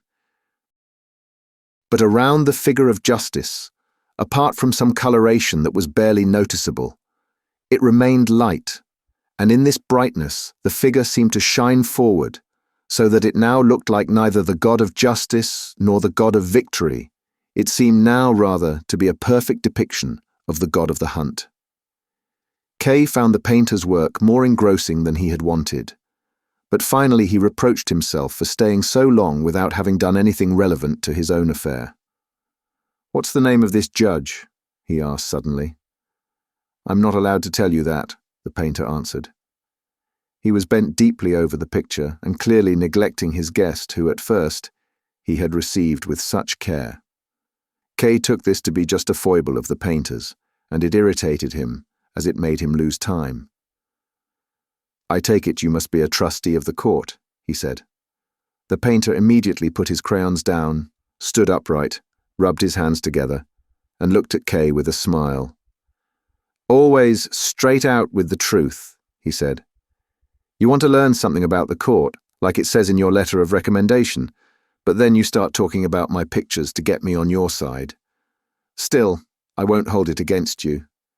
You weren't to know that that was entirely the wrong thing to try with me. Oh, please, he said sharply, repelling K.'s attempt to make some objection. He then continued, and besides, you're quite right in your comment that I'm a trustee of the court. He made a pause, as if wanting to give Kay the time to come to terms with this fact. The girls could once more be heard from behind the door. They were probably pressed around the keyhole. Perhaps they could even see into the room through the gaps in the planks. Kay forewent the opportunity to excuse himself in some way, as he did not wish to distract the painter from what he was saying, or else perhaps he didn't want him to get too far above himself, and in this way make himself to some extent unattainable. So he asked, "Is that a publicly acknowledged position?" "No," was the painter's curt reply, as if the question prevented him saying any more. But Kay wanted him to continue speaking and said, "Well, positions like that aren't officially acknowledged, can often have more influence than those that are." "And that's how it is with me," said the painter, and nodded with a frown. "I was talking about your case with the manufacturer yesterday, and he asked me if I wouldn't like to help you, and I answered, he can come and see me if he likes, and now I'm pleased to see you here so soon. This business seems to be quite important to you, and of course, I'm not surprised at that. Would you not like to take your coat off now?" Kay had intended to stay for only a very short time, but the painter's invitation was nonetheless very welcome. The air in the room had slowly become quite oppressive for him. He had several times looked in amazement at a small iron stove in the corner that certainly could not have been lit. The heat of the room was inexplicable. As he took off his winter overcoat and also unbuttoned his frock coat, the painter said to him in apology, "I must have warmth, and it is very cosy here, isn't it? This room's very good in that respect." Kay made no reply. But it was actually not the heat that made him uncomfortable, but much more the stuffiness, the air that almost made it more difficult to breathe. The room had probably not been ventilated for a long time. The unpleasantness of this was made all the stronger for Kay, when the painter invited him to sit on the bed while he himself sat down on the only chair in the room in front of the easel. The painter even seemed to misunderstand why Kay remained at the edge of the bed, and urged Kay to make himself comfortable. And as he hesitated, he went over to the bed himself and pressed Kay deep down into the bedclothes and pillows. Then he went back to his seat, and at last he asked his first objective question, which made Kay forget everything else. "You're innocent, are you?" he asked. "Yes," said Kay. He felt a simple joy at answering this question, especially as the answer was given to a private individual, and therefore would have no consequences. Up till then, no one had asked him this question so openly. To make the most of his pleasure, he added, "I am totally innocent." "So," said the painter, and he lowered his head and seemed to be thinking. Suddenly he raised his head again and said, "Well, if you're innocent, it's all very simple." Kay began to scowl. This supposed trustee of the court was talking like an ignorant child. "My being innocent does not make things simple," said Kay. Despite everything, he couldn't help smiling and slowly shook his head. "There are many fine details in which the court gets lost, but in the end it reaches into some place where originally there was nothing and pulls enormous guilt out of it." Yeah, sure," said the painter, as if Kay had been disturbing his train of thought for no reason. "But you are innocent, aren't you?" "Well, of course I am," said Kay. "That's the main thing," said the painter. There was no counter-argument that could influence him, but although he had made up his mind, it was not clear whether he was talking this way because of conviction or indifference. Kay, then, wanted to find out, and said therefore, "I'm sure you're more familiar with the court than I am. I know hardly more about it than what I've heard, and that's been from many very different people. But they were all agreed on one thing, and that was that when ill-thought-out accusations are made, they are not ignored, and that once the court has made an accusation, it is convinced of the guilt of the defendant, and it's very hard to make it think otherwise." "Very hard?" the painter asked, throwing one hand up in the air. "It's impossible to make it think otherwise. If I painted all the judges next to each other here on canvas, and you were trying to defend yourself in front of it, you'd have more success with them than you'd ever have with the real court." "Yes," said Kay to himself, forgetting that he had only gone there to investigate the painter. One of the girls behind the door started up again and asked, "Titorelli, is he going to go soon?" "Quiet!" shouted the painter at the door. "Can't you see I'm talking with the gentleman?" But this was not enough to satisfy the girl, and she asked, "You going to paint his picture?" And when the painter didn't answer, she added, "Please don't paint him, he's an horrible bloke." There followed an incomprehensible, interwoven babble of shouts and replies and calls of agreement. The painter leapt over to the door, opened it very slightly. The girls' clasped hands could be seen stretching through the crack, as if they wanted something, and said, "If you're not quiet, I'll throw you all down the stairs. Sit down here on the steps and be quiet." They probably did not obey him immediately, so that he had to command, "Down on the steps." Only then it became quiet. "I'm sorry about that," said the painter. As he returned to KK had hardly turned towards the door. He had left it completely up to the painter whether and how he would place him under his protection if he wanted to. Even now, he made hardly any movement as the painter bent over him and, whispering into his ear in order not to be heard outside, said, "These girls belong to the court as well." "How's that?" asked Kay, as he leaned his head to one side and looked at the painter.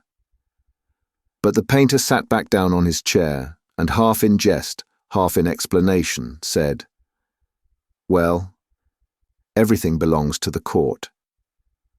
"That is something I had never noticed until now," said Kay curtly. This general comment of the painter's made his comment about the girls far less disturbing.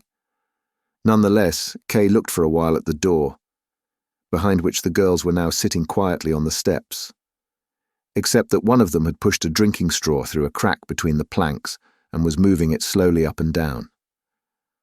"You still don't seem to have much general idea of what the court's about," said the painter, who had stretched his legs wide apart and was tapping loudly on the floor with the tip of his foot. "But as you're innocent, you won't need it anyway. I'll get you out of this by myself." "How do you intend to do that?" asked Kay. "You did say yourself not long ago that it's quite impossible to go to the court with reasons and proofs." "Only impossible for reasons and proofs you take to the court yourself," said the painter, raising his forefinger, as if Kay had failed to notice a fine distinction. "It goes differently if you try to do something behind the public court, that's to say in the consultation rooms, in the corridors, or here, for instance, in my studio." Kay now began to find it far easier to believe what the painter was saying, or rather it was largely in agreement with what he had also been told by others. In fact, it was even quite promising. If it really was so easy to influence the judges through personal contacts, as the lawyer had said, then the painter's contacts with these vain judges were especially important, and at the very least should not be undervalued. And the painter would fit in very well in the circle of assistants that Kay was slowly gathering around himself. He had been noted at the bank for his talent in organizing. Here, where he was placed entirely on his own resources, would be a good opportunity to test that talent to its limits. The painter observed the effect his explanation had had on Kay, and then, with a certain unease, said, "Does it not occur to you that the way I'm speaking is almost like a lawyer? It's the incessant contact with the gentlemen of the court that has that influence on me. I gain a lot by it, of course, but I lose a lot, artistically speaking." "How did you first come into contact with the judges, then?" asked Kay. He wanted first to gain the painter's trust before he took him into his service. "That was very easy," said the painter. "I inherited these contacts. My father was court painter before me. It's a position that's always inherited.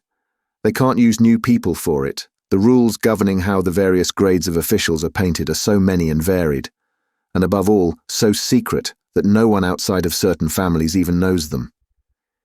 In the drawer there, for instance, I've got my father's notes, which I don't show to anyone. But you're only able to paint judges if you know what they say.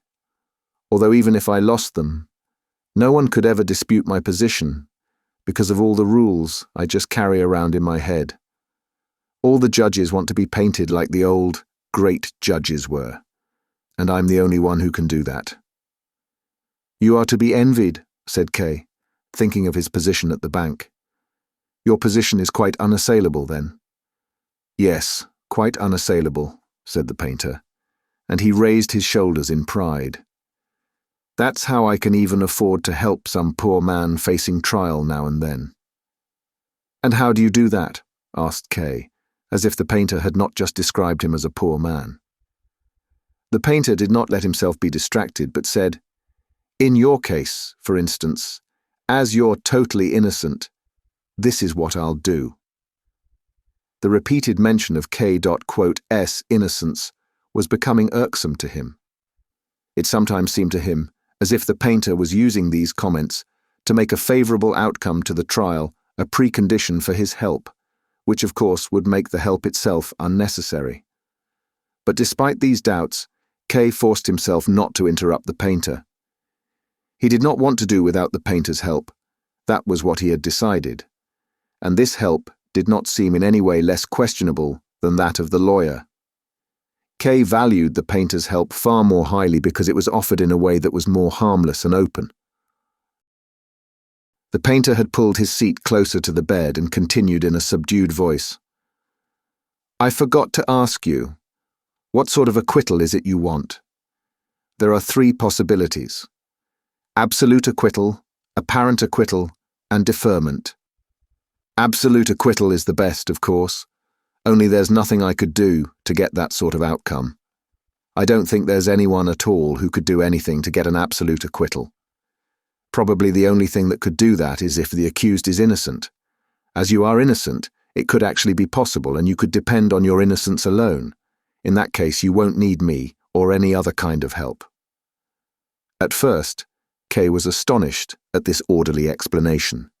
But then, just as quietly as the painter, he said, "I think you're contradicting yourself." "How's that?" asked the painter patiently, leaning back with a smile. This smile made Kay feel as if he were examining not the words of the painter, but seeking out inconsistencies in the procedures of the court itself. Nonetheless, he continued unabashed and said, "You remarked earlier that the court cannot be approached with reasoned proofs. You later restricted this to the open court, and now you go so far as to say that an innocent man needs no assistance in court. That entails a contradiction. Moreover, you said earlier that the judges can be influenced personally, but now you insist that an absolute acquittal, as you call it, can never be attained through personal influence. That entails a second contradiction." "It's quite easy to clear up these contradictions," said the painter. "We're talking about 2 different things here. There's what it says in the law, and there's what I know from my own experience. You shouldn't get the 2 confused. I've never seen it in writing, but the law does, of course, say on the one hand that the innocent will be set free, but on the other hand it doesn't say that the judges can be influenced. But in my experience it's the other way round. I don't know of any absolute acquittals, but I do know of many times when a judge has been influenced.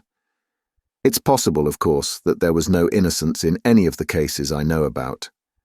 But is that likely? Not a single innocent defendant in so many cases. When I was a boy, I used to listen closely to my father when he told us about court cases at home, and the judges that came to his studio talked about the court. In our circles, nobody talks about anything else. I hardly ever got the chance to go to court myself, but always made use of it when I could. I've listened to countless trials at important stages in their development. I've followed them closely as far as they could be followed, and I have to say that I've never seen a single acquittal. So, not a single acquittal, said Kay, as if talking to himself and his hopes. That confirms the impression I already have of the court, so there's no point in it from this side either. They could replace the whole court with a single hangman. You shouldn't generalize, said the painter, dissatisfied. I've only been talking about my own experience. Well, that's enough, said Kay. Or have you heard of any acquittals that happened earlier? They say there have been some acquittals earlier, the painter answered, but it's very hard to be sure about it. The courts don't make their final conclusions public.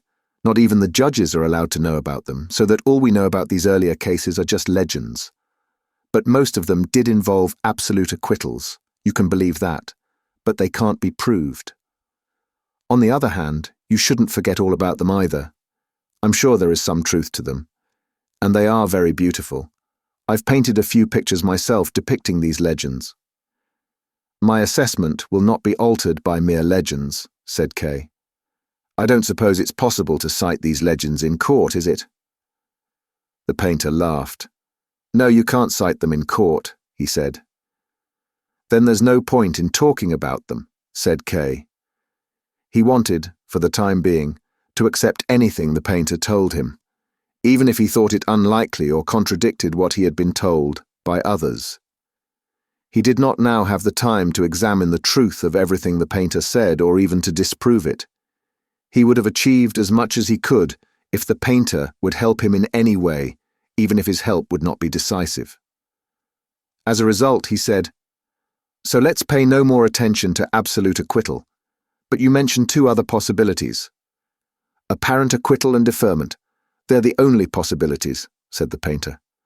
But before we talk about them, would you not like to take your coat off? You must be hot. Yes, said Kay, who until then had paid attention to nothing but the painter's explanations. But now that he had had the heat pointed out to him, his brow began to sweat heavily. It's almost unbearable. The painter nodded as if he understood K.'s discomfort very well. Could we not open the window? Asked Kay. No, said the painter. It's only a fixed pane of glass, it can't be opened. Kay now realized that all this time he had been hoping the painter would suddenly go over to the window and pull it open. He had prepared himself even for the fog that he would breathe in through his open mouth. The thought that here he was entirely cut off from the air made him feel dizzy. He tapped lightly on the bedspread beside him and with a weak voice said, That is very inconvenient and unhealthy. Oh no, said the painter in defense of his window. As it can't be opened, this room retains the heat better than if the window were double glazed, even though it's only a single pane. There's not much need to air the room, as there's so much ventilation through the gaps in the wood. But when I do want to, I can open one of my doors, or even both of them. Kay was slightly consoled by this explanation, and looked around to see where the second door was. The painter saw him do so and said, It's behind you, I had to hide it behind the bed. Only then was Kay able to see the little door in the wall. It's really much too small for a studio here, said the painter, as if he wanted to anticipate an objection Kay would make. I had to arrange things as well as I could. That's obviously a very bad place for the bed, in front of the door. For instance, when the judge I'm painting at present comes, he always comes through the door by the bed, and I've even given him a key to this door so that he can wait for me here in the studio when I'm not home. Although nowadays he usually comes early in the morning when I'm still asleep. And of course, it always wakes me up when I hear the door open beside the bed, however fast asleep I am. If you could hear the way I curse him as he climbs over my bed in the morning, you'd lose all respect for judges. I suppose I could take the key away from him, but that would only make things worse. It only takes a tiny effort to break any of the doors here off their hinges. All the time the painter was speaking, Kay was considering whether he should take off his coat, but he finally realized that, if he didn't do so, he would be quite unable to stay here any longer. So he took off his frock coat and lay it on his knee so that he could put it back on again as soon as the conversation was over. He had hardly done this when one of the girls called out, "Now he's taken his coat off," and they could all be heard pressing around the gaps in the planks to see the spectacle for themselves. "The girls think I'm going to paint your portrait," said the painter, "and that's why you're taking your coat off." "I see," said Kay, only slightly amused by this, as he felt little better than he had before, even though he now sat in his shirt sleeves. With some irritation, he asked, "What did you say the two other possibilities were?" He'd already forgotten the terms used. "Apparent acquittal and deferment," said the painter. "It's up to you which one you choose. You can get either of them if I help you, but it'll take some effort, of course. The difference between them is that apparent acquittal needs concentrated effort, for a while, and that deferment takes much less effort, but it has to be sustained. Now then, apparent acquittal. If that's what you want, I'll write down an assertion of your innocence on a piece of paper." The text for an assertion of this sort was passed down to me from my father, and it's quite unassailable. I take this assertion round to the judges I know, so I'll start off with the one I'm currently painting, and put the assertion to him when he comes for his sitting this evening. I'll lay the assertion in front of him, explain that you're innocent, and give him my personal guarantee of it. And that's not just a superficial guarantee, it's a real one, and it's binding. The painter's eyes seemed to show some reproach of Kay for wanting to impose that sort of responsibility on him. "That would be very kind of you," said Kay. "And would the judge then believe you, and nonetheless not pass an absolute acquittal?" "It's like I just said," answered the painter. "And anyway, it's not entirely sure that all the judges would believe me. Many of them, for instance, might want me to bring you to see them personally. So then you'd have to come along too. But at least then, if that happens, the matter is halfway won, especially as I'd teach you in advance exactly how you'd need to act with the judge concerned. Of course. What also happens, though, is that there are some judges who'll turn me down in advance, and that's worse. I'll certainly make several attempts, but still, we'll have to forget about them. But at least we can afford to do that, as no one judge can pass the decisive verdict. Then when I've got enough judges' signatures on this document, I take it to the judge who's concerned with your case. I might even have his signature already, in which case things develop a bit quicker than they would do otherwise. But there aren't usually many hold-ups from then on, and that's the time that the defendant can feel most confident. It's odd, but true, that people feel more confidence in this time than they do after they've been acquitted. There's no particular exertion needed now. When he has the document asserting the defendant's innocence, guaranteed by a number of other judges, the judge can acquit you without any worries. And although there are still several formalities to be gone through, there's no doubt that that's what he'll do as a favour to me and several other acquaintances. You, however, walk out of the court and you're free. "So, then, I'll be free," said Kay hesitantly. "That's right," said the painter, "but only apparently free. Or, to put it a better way, temporarily free, as the most junior judges, the ones I know, they don't have the right to give the final acquittal. Only the highest judge can do that. In the court that's quite out of reach for you, for me, and for all of us. We don't know how things look there, and incidentally, we don't want to know. The right to acquit people is a major privilege, and our judges don't have it, but they do have the right to free people from the indictment. That's to say, if they're freed in this way, then for the time being the charge is withdrawn, but it's still hanging over their heads, and it only takes an order from higher up to bring it back into force. And as I'm in such good contact with the court, I can also tell you how the difference between absolute and apparent acquittal is described, just in a superficial way, in the directives to the court offices. If there's an absolute acquittal, all proceedings should stop.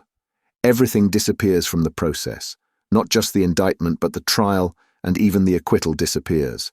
Everything just disappears. With an apparent acquittal, it's different.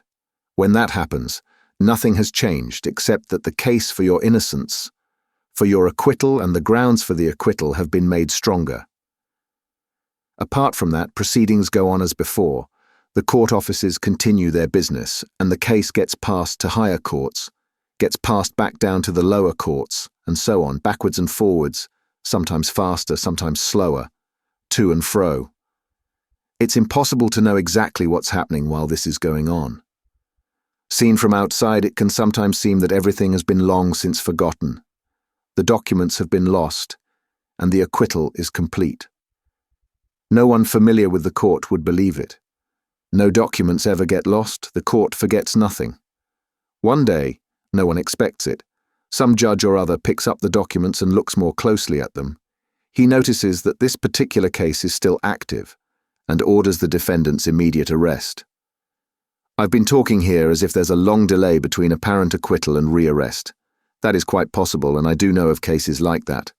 But it's just as likely that the defendant goes home after he's been acquitted and finds somebody there waiting to rearrest him.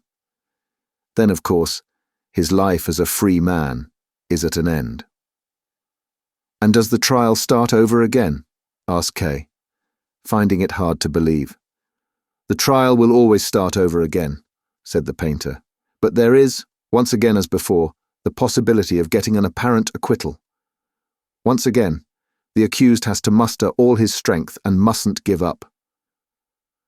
The painter said that last phrase possibly as a result of the impression that Kay, whose shoulders had dropped somewhat, gave on him. But to get a second acquittal, asked Kay, as if in anticipation of further revelations by the painter. Is that not harder to get than the first time? As far as that's concerned, answered the painter, there's nothing you can say for certain. You mean, do you, that the second arrest would have an adverse influence on the judge and the verdict he passes on the defendant? That's not how it happens. When the acquittal is passed, the judges are already aware that rearrest is likely.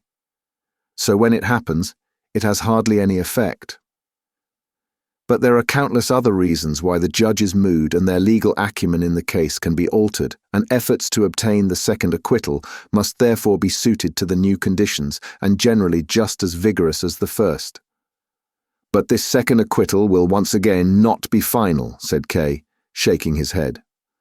Of course not, said the painter. The second acquittal is followed by the third arrest, the third acquittal by the fourth arrest, and so on. That's what is meant by the term apparent acquittal. Kay was silent. You clearly don't think an apparent acquittal offers much advantage, said the painter. Perhaps deferment would suit you better. Would you like me to explain what deferment is about? Kay nodded. The painter had leant back and spread himself out in his chair. His nightshirt was wide open. He had pushed his hand inside and was stroking his breast and his sides. Deferment, said the painter, looking vaguely in front of himself for a while as if trying to find a perfectly appropriate explanation. Deferment consists of keeping proceedings permanently in their earliest stages. To do that, the accused and those helping him need to keep in continuous personal contact with the court, especially those helping him. I repeat, this doesn't require so much effort as getting an apparent acquittal, but it probably requires a lot more attention. You must never let the trial out of your sight. You have to go and see the appropriate judge at regular intervals, as well as when something in particular comes up, and whatever you do, you have to try and remain friendly with him. If you don't know the judge personally, you have to influence him through the judges you do know, and you have to do it without giving up on the direct discussions. As long as you don't fail to do any of these things, you can be reasonably sure the trial won't get past its first stages. The trial doesn't stop, but the defendant is almost as certain of avoiding conviction as if he had been acquitted. Compared with an apparent acquittal, deferment has the advantage that the defendant's future is less uncertain. He is safe from the shock of being suddenly rearrested, and doesn't need to fear the exertions and stress involved in getting an apparent acquittal, just when everything else in his life would make it most difficult. Deferment does have certain disadvantages of its own, though, too, and they shouldn't be underestimated. I don't mean by this that the defendant is never free. He is never free in the proper sense of the word, with an apparent acquittal either. There's another disadvantage. Proceedings can't be prevented from moving forward unless there are some at least ostensible reasons given. So something needs to seem to be happening when looked at from the outside. This means that from time to time, various injunctions have to be obeyed, the accused has to be questioned, investigations have to take place, and so on. The trial has been artificially constrained inside a tiny circle, and it has to be continuously spun round within it. And that, of course, brings with it certain unpleasantnesses for the accused, although you shouldn't imagine they're all that bad. All of this is just for show, the interrogations, for instance. They're only very short. If you ever don't have the time or don't feel like going to them, you can offer an excuse. With some judges, you can even arrange the injunctions together a long time in advance. In essence, all it means is that as the accused, you have to report to the judge from time to time. Even while the painter was speaking those last words, K had laid his coat over his arm and had stood up. Immediately, from outside the door, there was a cry of, "He's standing up now!" "Are you leaving already?" asked the painter, who had also stood up. "It must be the air that's driving you out. I'm very sorry about that. There's still a lot I need to tell you. I had to put everything very briefly, but I hope at least it was all clear." "Oh yes," said K, whose head was aching from the effort of listening. Despite this affirmation, the painter summed it all up once more, as if he wanted to give K something to console him on his way home. "Both have in common that they prevent the defendant from being convicted," he said. "But they also prevent his being properly acquitted," said K, quietly, as if ashamed to acknowledge it. "You've got it in essence," said the painter quickly. K placed his hand on his winter overcoat, but could not bring himself to put it on. Most of all, he would have liked to pack everything together and run out to the fresh air. Not even the girls could induce him to put his coat on, even though they were already loudly telling each other that he was doing so. The painter still had to interpret K.S mood in some way, so he said, "I expect you've deliberately avoided deciding between my suggestions yet. That's good. I would even have advised against making a decision straight away. There's no more than a hair's breadth of difference between the advantages and disadvantages. Everything has to be carefully weighed up. But the most important thing is you shouldn't lose too much time." "I'll come back here again soon," said K, who had suddenly decided to put his frock coat on, threw his overcoat over his shoulder, and hurried over to the door behind which the girls now began to scream. K thought he could even see the screaming girls through the door. "Well, you'll have to keep your word," said the painter, who had not followed him. "Otherwise I'll come to the bank to ask about it myself." "Will you open this door for me?" said K, pulling at the handle which, as he noticed from the resistance, was being held tightly by the girls on the other side. "Do you want to be bothered by the girls?" asked the painter. "It's better if you use the other way out," he said, pointing to the door behind the bed. K agreed to this and jumped back to the bed. But instead of opening that door, the painter crawled under the bed and from underneath it asked K, "Just a moment more. Would you not like to see a picture I could sell to you?" K did not want to be impolite.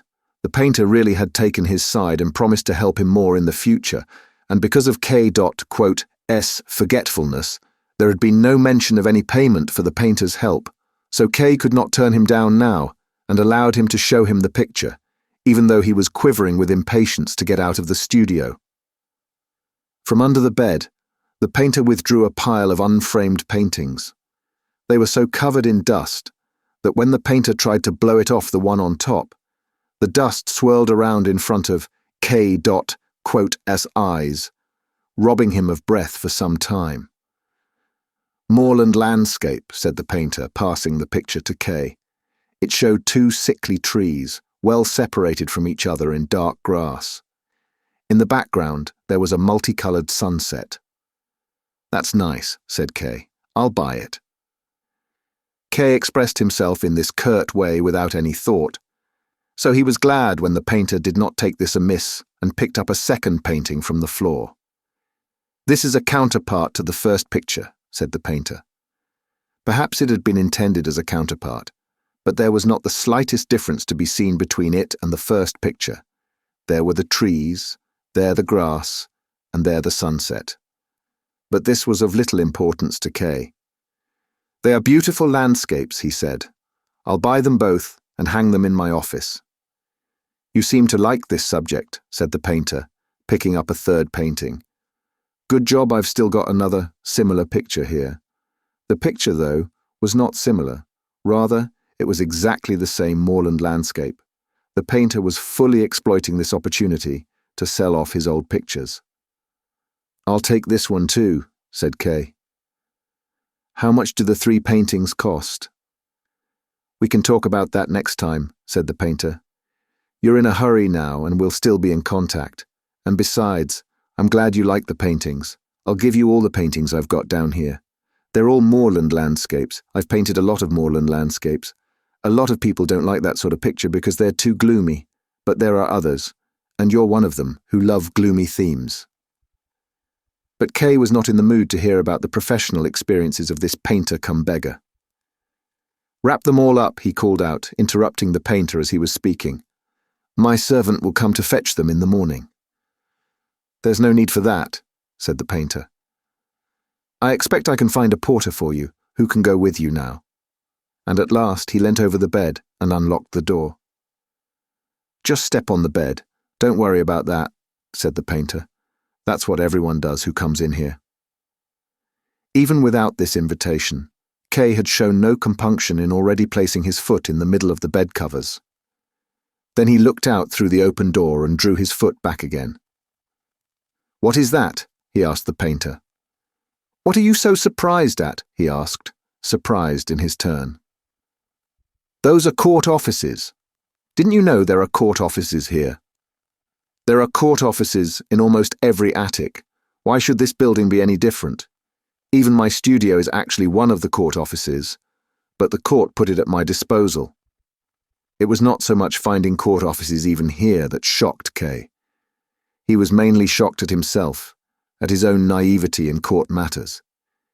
It seemed to him that one of the most basic rules governing how a defendant should behave was always to be prepared, never allow surprises, never to look, unsuspecting, to the right when the judge stood beside him to his left, and this was the very basic rule that he was continually violating. A long corridor extended in front of him. Air blew in from it, which, compared with the air in the studio, was refreshing. There were benches set along each side of the corridor, just as in the waiting area for the office he went to himself. There seemed to be precise rules governing how offices should be equipped. There did not seem to be many people visiting the offices that day. There was a man there, half sitting, half laying. His face was buried in his arm on the bench, and he seemed to be sleeping. Another man was standing in the half-dark at the end of the corridor. Kay now climbed over the bed. The painter followed him with the pictures. They soon came across a servant of the court. Kay was now able to recognize all the servants of the court from the gold buttons they wore on their civilian clothes below the normal buttons, and the painter instructed him to go with Kay, carrying the pictures. Kay staggered more than he walked, his handkerchief pressed over his mouth. They had nearly reached the exit when the girls stormed in on them, so Kay had not been able to avoid them. They had clearly seen that the second door of the studio had been opened, and had gone around to impose themselves on him from this side. "I can't come with you any further," called out the painter with a laugh as the girls pressed in. "Goodbye, and don't hesitate too long." Kay did not even look round at him. Once on the street, he took the first cab he came across. He now had to get rid of the servant, whose gold button continually caught his eye, even if it caught no one else's. As a servant, the servant of the court was going to sit on the coach box, but Kay chased him down from there. It was already well into the afternoon when Kay arrived in front of the bank. He would have liked to leave the pictures in the cab, but feared there might be some occasion when he would have to let the painter see he still had them. So he had the pictures taken to his office and locked them in the lowest drawer of his desk, so that he could at least keep them safe from the deputy director's view for the next few days. Chapter 8. K had at last made the decision to withdraw his defense from the lawyer. It was impossible to remove his doubts as to whether this was the right decision, but this was outweighed by his belief in its necessity. This decision, on the day he intended to go to see the lawyer, took a lot of the strength he needed for his work. He worked exceptionally slowly, he had to remain in his office a long time, and it was already past 10 o'clock when he finally stood in front of the lawyer's front door. Even before he rang, he considered whether it might not be better to give the lawyer notice by letter or telephone. A personal conversation would certainly be very difficult. Nonetheless, Kay did not actually want to do without it. If he gave notice by any other means, it would be received in silence or with a few formulated words, and unless Lenny could discover anything, Kay would never learn how the lawyer had taken his dismissal and what its consequences might be, in the lawyer's not unimportant opinion. But sitting in front of him and taken by surprise by his dismissal, Kay would be able easily to infer everything he wanted from the lawyer's face and behavior, even if he could not be induced to say very much. It was not even out of the question that Kay might, after all, be persuaded that it would be best to leave his defense to the lawyer and withdraw his dismissal. As usual, there was at first no response to Kay's ring at the door. Lenny could be a bit quicker, thought Kay, but he could at least be glad there was nobody else interfering as usually happened, be it the man in his nightshirt or anyone else who might bother him. As Kay pressed on the button for the second time, he looked back at the other door, but this time it, too, remained closed. At last, two eyes appeared at the spy hatch in the lawyer's door, although they weren't Lenny's eyes. Someone unlocked the door but kept himself pressed against it as he called back inside, "It's him!" And only then did he open the door properly. Kay pushed against the door, as behind him he could already hear the key being hurriedly turned in the lock of the door to the other flat.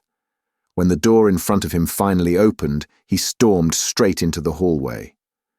Through the corridor which led between the rooms he saw Lenny, to whom the warning cry of the door opener had been directed, still running away in her nightshirt. He looked at her for a moment, and then looked round at the person who had opened the door. It was a small, wizened man with a full beard. He held a candle in his hand. "Do you work here?" asked Kay. "No," answered the man. "I don't belong here at all. The lawyer is only representing me. I'm here on legal business." "Without your coat?" asked Kay, indicating the man's deficiency of dress with a gesture of his hand. "Oh, do forgive me," said the man, and he looked at himself in the light of the candle he was holding, as if he had not known about his appearance until then. "Is Lenny your lover?" asked Kay curtly. He had set his legs slightly apart. His hands, in which he held his hat, were behind his back. Merely by being in possession of a thick overcoat, he felt his advantage over this thin little man. "Oh, God," he said, and shocked, raised one hand in front of his face as if in defense. No, what can you be thinking?" "You look honest enough," said Kay with a smile. "But come along anyway." Kay indicated with his hat which way the man was to go and let him go ahead of him. "What is your name, then?" asked Kay on the way. "Block. I'm a businessman," said the small man, twisting himself round as he thus introduced himself, although Kay did not allow him to stop moving. "Is that your real name?" asked Kay. "Of course it is," was the man's reply. "Why do you doubt it?" "I thought you might have some reason to keep your name secret," said Kay. He felt himself as much at liberty as is normally only felt in foreign parts when speaking with people of lower standing, keeping everything about himself to himself, speaking only casually about the interests of the other, able to raise him to a level above one's own, but also able, at will, to let him drop again. Kay stopped at the door of the lawyer's office, opened it, and to the businessman who had obediently gone ahead called, "Not so fast, bring some light here." Kay thought Lenny might have hidden in here. He let the businessman search in every corner, but the room was empty. In front of the picture of the judge, Kay took hold of the businessman's braces to stop him moving on. "Do you know him?" he asked, pointing upwards with his finger. The businessman lifted the candle, blinked as he looked up and said, It's a judge." "An important judge?" asked Kay, and stood to the side and in front of the businessman so that he could observe what impression the picture had on him. The businessman was looking up in admiration. "He's an important judge." "You don't have much insight," said Kay. "He is the lowest of the lowest examining judges." "I remember now," said the businessman as he lowered the candle. "That's what I've already been told." "Well, of course you have," called out Kay. "I'd forgotten about it. Of course you would already have been told." "But why? Why?" asked the businessman as he moved forwards towards the door, propelled by the hands of Kay. Outside in the corridor, Kay said, "You know where Lenny's hidden, do you?" "Hidden?" said the businessman. "No, but she might be in the kitchen cooking soup for the lawyer." "Why didn't you say that immediately?" asked Kay. "I was going to take you there, but you called me back again," answered the businessman, as if confused by the contradictory commands. "You think you're very clever, don't you?" said Kay. "Now take me there." Kay had never been in the kitchen. It was surprisingly big and very well equipped. The stove alone was 3 times bigger than normal stoves, but it was not possible to see any detail beyond this, as the kitchen was at the time illuminated by no more than a small lamp hanging by the entrance. At the stove stood Lenny, in a white apron as always, breaking eggs into a pot, standing on a spirit lamp. "Good evening, Joseph," she said, with a glance sideways. "Good evening," said Kay, pointing with one hand to a chair in a corner which the businessman was to sit on, and he did indeed sit down on it. Kay, however, went very close behind Lenny's back, leaned over her shoulder and asked, "Who is this man?" Lenny put one hand around Kay. As she stirred the soup with the other, she drew him forward towards herself and said, "He's a pitiful character, a poor businessman by the name of Block. Just look at him." The two of them looked back over their shoulders. The businessman was sitting on the chair that Kay had directed him to. He had extinguished the candle whose light was no longer needed and pressed on the wick with his fingers to stop the smoke. "You were in your nightshirt," said Kay, putting his hand on her head and turning it back towards the stove. She was silent. "Is he your lover?" asked Kay. She was about to take hold of the pot of soup, but Kay took both her hands and said, "Answer me." She said, "Come into the office. I'll explain everything to you." "No," said Kay. "I want you to explain it here." She put her arms around him and wanted to kiss him. Kay, though, pushed her away and said, "I don't want you to kiss me now." "Joseph," said Lenny, looking at Kay imploringly but frankly in the eyes. "You're not going to be jealous of Mr. Block now, are you? Rudy," she then said, turning to the businessman, "help me out, will you? I'm being suspected of something. You can see that. Leave the candle alone." It had looked as though Mr. Block had not been paying attention, but he had been following closely. "I don't even know why you might be jealous," he said ingenuously. "Nor do I, actually," said Kay, looking at the businessman with a smile. Lenny laughed out loud, and while Kay was not paying attention, took the opportunity of embracing him and whispering, "Leave him alone now. You can see what sort of person he is. I've been helping him a little bit because he's an important client of the lawyer's, and no other reason. And what about you? Do you want to speak to the lawyer at this time of day? He's very unwell today, but if you want, I'll tell him you're here. But you can certainly spend the night with me. It's so long since you were last here. Even the lawyer has been asking about you. Don't neglect your case. And I've got some things to tell you that I've learned about. But now, before anything else, take your coat off." She helped him off with his coat, took the hat off his head, ran with the things into the hallway to hang them up. Then she ran back and saw to the soup. "Do you want me to tell him you're here straight away, or take him his soup first?" "Tell him I'm here first," said Kay. He was in a bad mood. He had originally intended a detailed discussion of his business with Lenny, especially the question of his giving the lawyer notice. But now he no longer wanted to because of the presence of the businessman. Now he considered his affair too important to let this little businessman take part in it and perhaps change some of his decisions. and so he called Lenny back, even though she was already on her way to the lawyer. "Bring him his soup first," he said. "I want him to get his strength up for the discussion with me. He'll need it." "You're a client of the lawyer's too, aren't you?" said the businessman quietly from his corner, as if he were trying to find this out. It was not, however, taken well. "What business is that of yours?" said Kay. And Lenny said, "Will you be quiet? I'll take him his soup first then, shall I?" And she poured the soup into a dish. "The only worry then is that he might go to sleep soon after he's eaten." "What I've got to say to him will keep him awake," said Kay, who still wanted to intimate that he intended some important negotiations with the lawyer. He wanted Lenny to ask him what it was, and only then to ask her advice. But instead, she just promptly carried out the order he had given her. When she went over to him with the dish, she deliberately brushed against him and whispered, "I'll tell him you're here as soon as he's eaten the soup so that I can get you back as soon as possible." "Just go," said Kay. "Just go." "Be a bit more friendly," she said, and still holding the dish, turned completely round once more in the doorway. Kay watched her as she went. The decision had finally been made that the lawyer was to be dismissed. It was probably better that he had not been able to discuss the matter any more with Lenny beforehand. She hardly understood the complexity of the matter. She would certainly have advised him against it, and perhaps would even have prevented him from dismissing the lawyer this time. He would have remained in doubt and unease and eventually have carried out his decision after a while anyway, as this decision was something he could not avoid.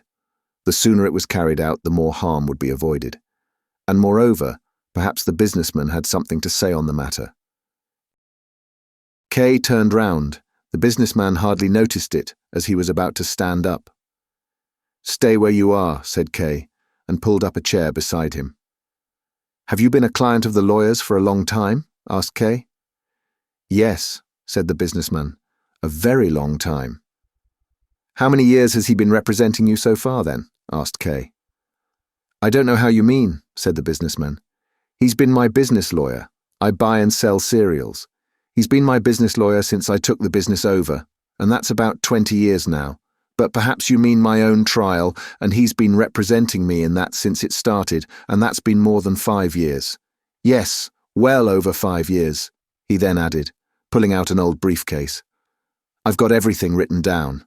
I can tell you the exact dates if you like. It's so hard to remember everything. Probably my trial's been going on much longer than that. It started soon after the death of my wife, and that's been more than 5.5 years now." Kay moved in closer to him. "So the lawyer takes on ordinary legal business, does he?" he asked. This combination of criminal and commercial business seemed surprisingly reassuring for Kay. "Oh yes," said the businessman, and then he whispered, "They even say he's more efficient in jurisprudence than he is in other matters." But then he seemed to regret saying this, and he laid a hand on K.'s shoulder and said, "Please don't betray me to him, will you?" Kay patted his thigh to reassure him and said, "No, I don't betray people." "He can be so vindictive, you see," said the businessman. "I'm sure he won't do anything against such a faithful client as you," said Kay. "Oh, he might do," said the businessman. "When he gets cross, it doesn't matter who it is. And anyway, I'm not really faithful to him." "How's that, then?" asked Kay. "I'm not sure I should tell you about it," said the businessman hesitantly. "I think it'll be all right," said Kay. "Well then," said the businessman, "I'll tell you about some of it, but you'll have to tell me a secret too. Then we can support each other with the lawyer." "You are very careful," said Kay, "but I'll tell you a secret that will set your mind completely at ease. Now tell me, in what way have you been unfaithful to the lawyer?" "I've," said the businessman hesitantly, and in a tone as if he were confessing something dishonorable, "I've taken on other lawyers besides him." "That's not so serious," said Kay, a little disappointed. "It is here," said the businessman, who had had some difficulty breathing since making his confession, but who now, after hearing K.'s comment, began to feel more trust for him. "That's not allowed. And it's allowed, least of all, to take on petty lawyers when you've already got a proper one. And that's just what I've done. Besides him, I've got 5 petty lawyers." "5?" exclaimed Kay, astonished at this number. 5 lawyers besides this one? The businessman nodded. I'm even negotiating with a 6th one. But why do you need so many lawyers? Asked K. I need all of them, said the businessman. Would you mind explaining that to me? Asked K. I'd be glad to, said the businessman. Most of all, I don't want to lose my case. Well, that's obvious.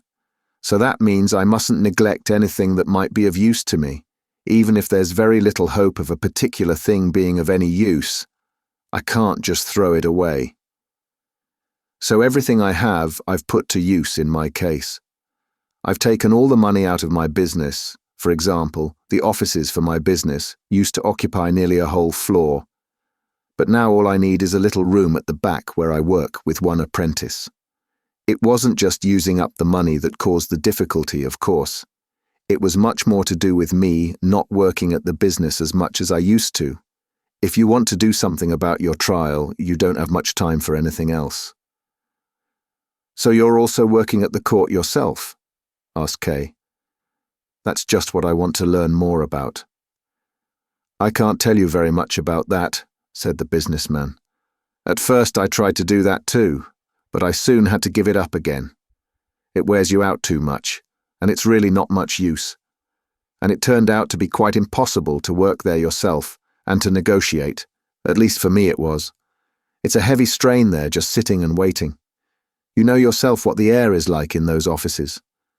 How do you know I've been there then? Asked Kay. I was in the waiting room myself when you went through. What a coincidence that is, exclaimed Kay, totally engrossed and forgetting how ridiculous the businessman had seemed to him earlier. So you saw me? You were in the waiting room when I went through. Yes, I did go through it one time. It isn't such a big coincidence, said the businessman. I'm there nearly every day. I expect I'll have to go there quite often myself now, said Kay. Although I can hardly expect to be shown the same respect as I was then. They all stood up for me. They must have thought I was a judge. No, said the businessman. We were greeting the servant of the court. We knew you were a defendant. That sort of news spreads very quickly. So you already knew about that, said Kay.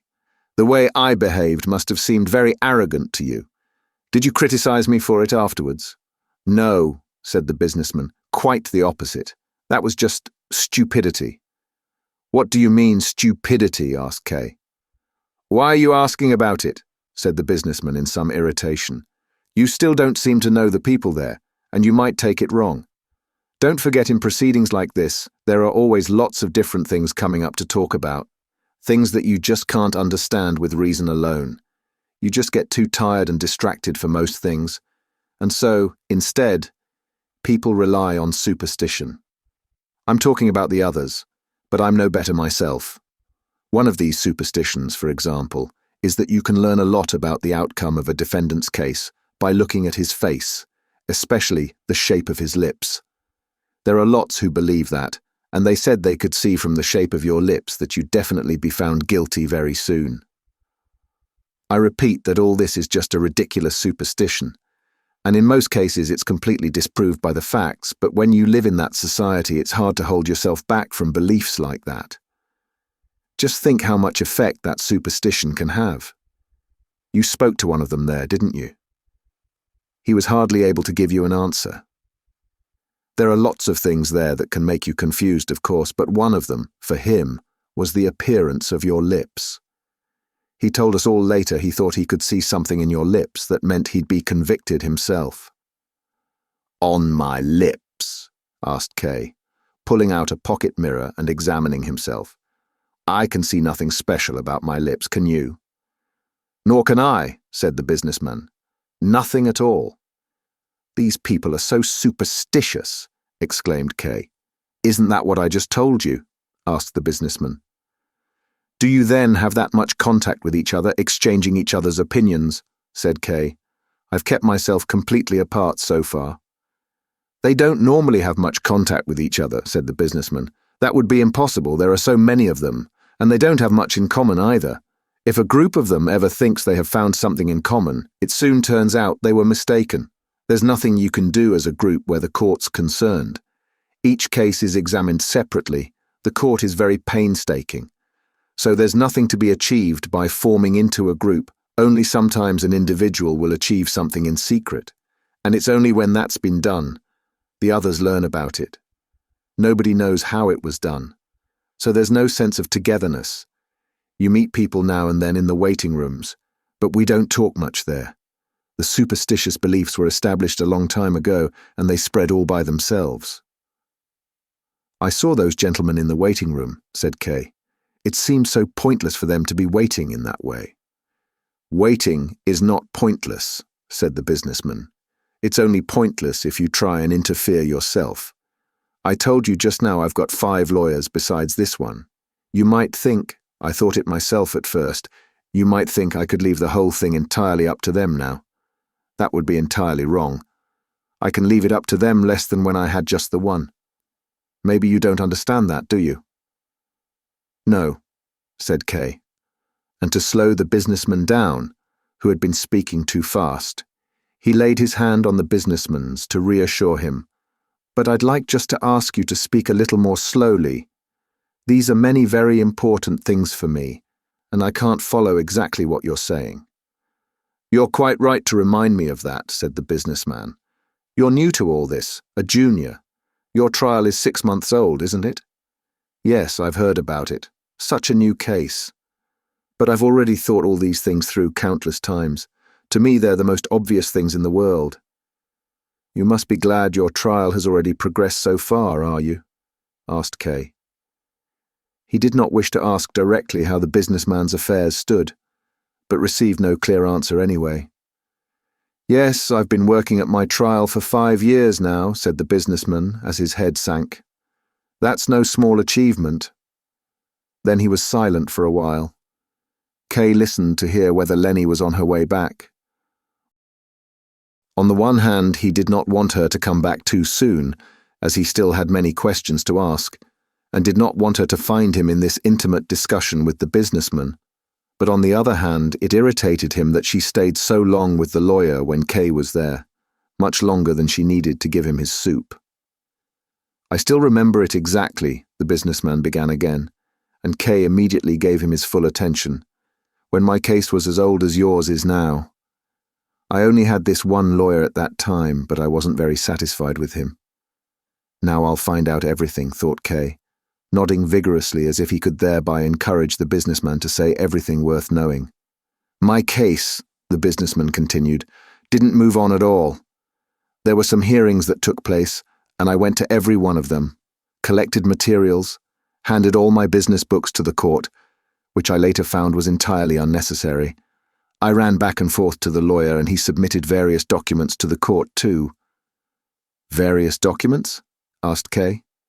Yes, that's right, said the businessman. That's very important for me, said Kay. In my case, he's still working on the first set of documents. He still hasn't done anything. I see now that he's been neglecting me quite disgracefully. There can be lots of good reasons why the first documents still aren't ready, said the businessman. And anyway, it turned out later on that the ones he submitted for me were entirely worthless. I even read one of them myself. One of the officials at the court was very helpful. It was very learned, but it didn't actually say anything. Most of all, there was lots of Latin, which I can't understand. Then pages and pages of general appeals to the court. Then lots of flattery for particular officials. They weren't named, these officials, but anyone familiar with the court must have been able to guess who they were. Then there was self-praise by the lawyer, where he humiliated himself to the court in a way that was downright dog-like, and then endless investigations of cases from the past, which were supposed to be similar to mine. Although as far as I was able to follow them, these investigations had been carried out very carefully. Now, I don't mean to criticize the lawyer's work with all of this, and the document I read was only one of many. But even so, and this is something I will say, at that time I couldn't see any progress in my trial at all. And what sort of progress had you been hoping for? Asked Kay. That's a very sensible question, said the businessman with a smile. It's only very rare that you see any progress in these proceedings at all. But I didn't know that then. I'm a businessman, much more in those days than now. I wanted to see some tangible progress. It should have all been moving to some conclusion, or at least should have been moving on in some way according to the rules. Instead of which, there were just more hearings, and most of them went through the same things anyway. I had all the answers off pat like in a church service. There were messengers from the court coming to me at work several times a week, or they came to me at home or anywhere else they could find me, and that was very disturbing, of course. But at least now things are better in that respect. It's much less disturbing when they contact you by telephone. And rumors about my trial even started to spread among some of the people I do business with, and especially my relations, so I was being made to suffer in many different ways, but there was still not the slightest sign that even the first hearing would take place soon. So I went to the lawyer and complained about it. He explained it all to me at length, but refused to do anything I asked for. No one has any influence on the way the trial proceeds, he said. To try and insist on it in any of the documents submitted, like I was asking, was simply unheard of and would do harm to both him and me. I thought to myself, what this lawyer can't or won't do, another lawyer will. So I looked round for other lawyers, and before you say anything, none of them asked for a definite date for the main trial, and none of them got one. And anyway, apart from one exception which I'll talk about in a minute, it really is impossible. That's one thing this lawyer didn't mislead me about. But besides, I had no reason to regret turning to other lawyers. Perhaps you've already heard how Dr. Huld talks about the petty lawyers. He probably made them sound very contemptible to you, and he's right, they are contemptible. But when he talks about them and compares them with himself and his colleagues, there's a small error running through what he says, and, just for your interest, I'll tell you about it. When he talks about the lawyers he mixes with, he sets them apart by calling them the great lawyers. That's wrong. Anyone can call himself great if he wants to, of course, but in this case only the usage of the court can make that distinction. You see, the court says that besides the petty lawyers, there are also minor lawyers and great lawyers. This one and his colleagues are only minor lawyers, and the difference in rank between them and the great lawyers, who I have only ever heard about and never seen, is incomparably greater than between the minor lawyers and the despised petty lawyers. The great lawyers? Asked Kay. Who are they then? How do you contact them? You've never heard about them then, said the businessman. There's hardly anyone who's been accused who doesn't spend a lot of time dreaming about the great lawyers once he's heard about them. It's best if you don't let yourself be misled in that way. I don't know who the great lawyers are, and there's probably no way of contacting them. I don't know of any case I can talk about with certainty where they've taken any part. They do defend a lot of people, but you can't get hold of them by your own efforts. They only defend those who they want to defend. And I don't suppose they ever take on cases that haven't already got past the lower courts. Anyway, it's best not to think about them. As if you do, it makes the discussions with the other lawyers, all their advice and all that they do manage to achieve seem so unpleasant and useless. I had that experience myself. Just wanted to throw everything away and lay at home in bed and hear nothing more about it. But that, of course, would be the stupidest thing you could do, and you wouldn't be left in peace in bed for very long either. So you weren't thinking about the great lawyers at that time? Asked Kay. Not for very long, said the businessman, and smiled again. You can't forget about them entirely, I'm afraid, especially in the night when these thoughts come so easily. But I wanted immediate results in those days, so I went to the petty lawyers. Well, look at you two sat huddled together, called Lenny, as she came back with the dish and stood in the doorway. They were indeed sat close together. If either of them turned his head even slightly, it would have knocked against the others. The businessman was not only very small, but also sat hunched down, so that Kay was also forced to bend down low if he wanted to hear everything. Not quite yet, called out Kay, to turn Lenny away, his hand still resting on the businessman's hand, twitching with impatience. He wanted me to tell him about my trial, said the businessman to Lenny. Carry on then, carry on, she said. She spoke to the businessman with affection, but, at the same time, with condescension. Kay did not like that. He had begun to learn that the man was of some value after all. He had experience at least, and he was willing to share it. Lenny was probably wrong about him. He watched her in irritation, as Lenny now took the candle from the businessman's hand, which he had been holding onto all this time, wiped his hand with her apron, and then knelt beside him to scratch off some wax that had dripped from the candle onto his trousers. "You were about to tell me about the petty lawyers?" said Kay, shoving Lenny's hand away with no further comment. "What's wrong with you today?" asked Lenny, tapped him gently and carried on with what she had been doing. "Yes, the petty lawyers," said the businessman, putting his hand to his brow as if thinking hard. Kay wanted to help him and said, "You wanted immediate results and so went to the petty lawyers." "Yes, that's right," said the businessman, but did not continue with what he'd been saying. Maybe he doesn't want to speak about it in front of Lenny, thought Kay, suppressing his impatience to hear the rest straight away, and stopped trying to press him. "Have you told him I'm here?" he asked Lenny. "Course I have," she said. "He's waiting for you. Leave Block alone now. You can talk to Block later. He'll still be here." Kay still hesitated. "You'll still be here?" he asked the businessman, wanting to hear the answer from him, and not wanting Lenny to speak about the businessman as if he weren't there. He was full of secret resentment towards Lenny today. And once more it was only Lenny who answered. "He often sleeps here." "He sleeps here?" exclaimed Kay. He had thought the businessman would just wait there for him while he quickly settled his business with the lawyer, and then they would leave together to discuss everything thoroughly and undisturbed.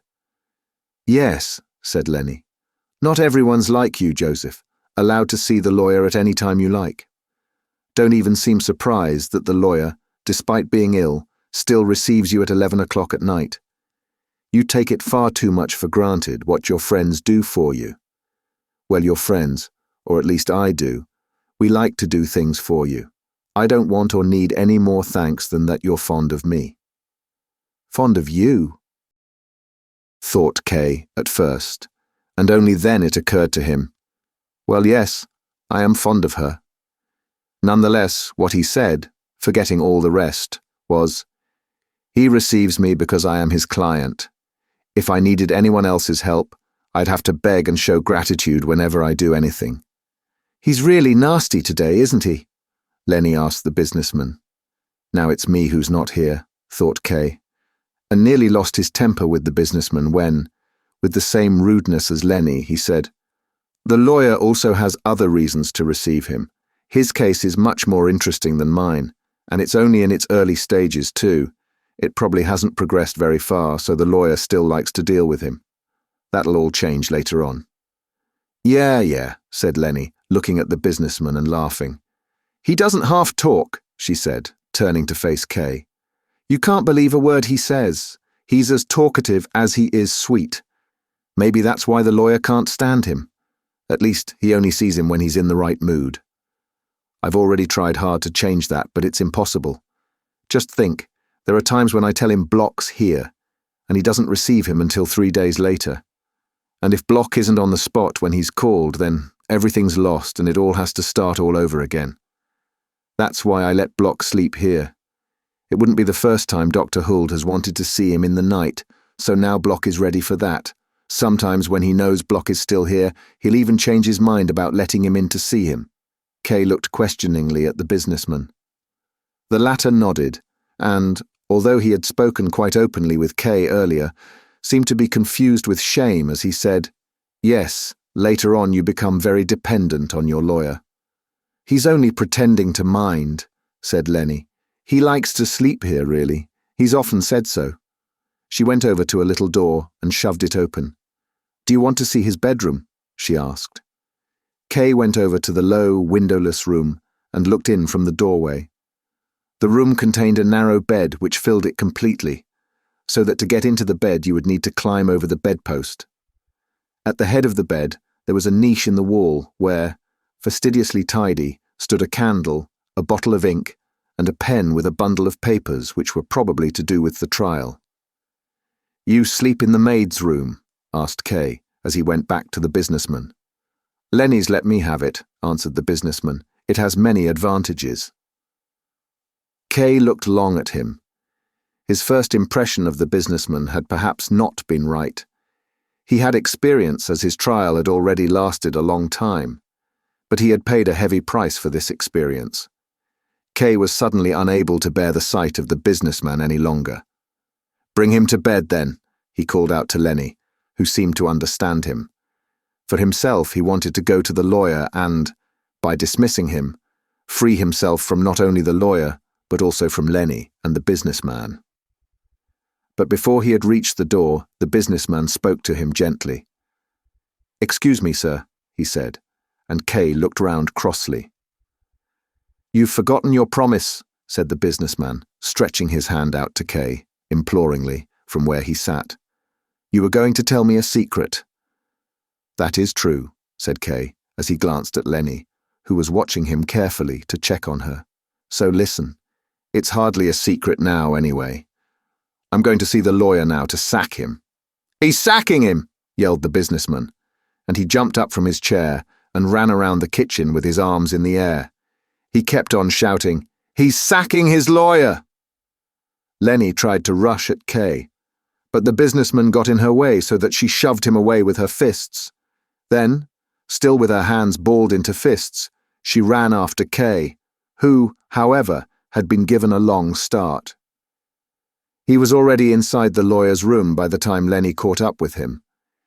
He had almost closed the door behind himself, but Lenny held the door open with her foot, grabbed his arm and tried to pull him back. But he put such pressure on her wrist that, with a sigh, she was forced to release him. She did not dare go into the room straight away, and Kay locked the door with the key. "I've been waiting for you a very long time," said the lawyer from his bed.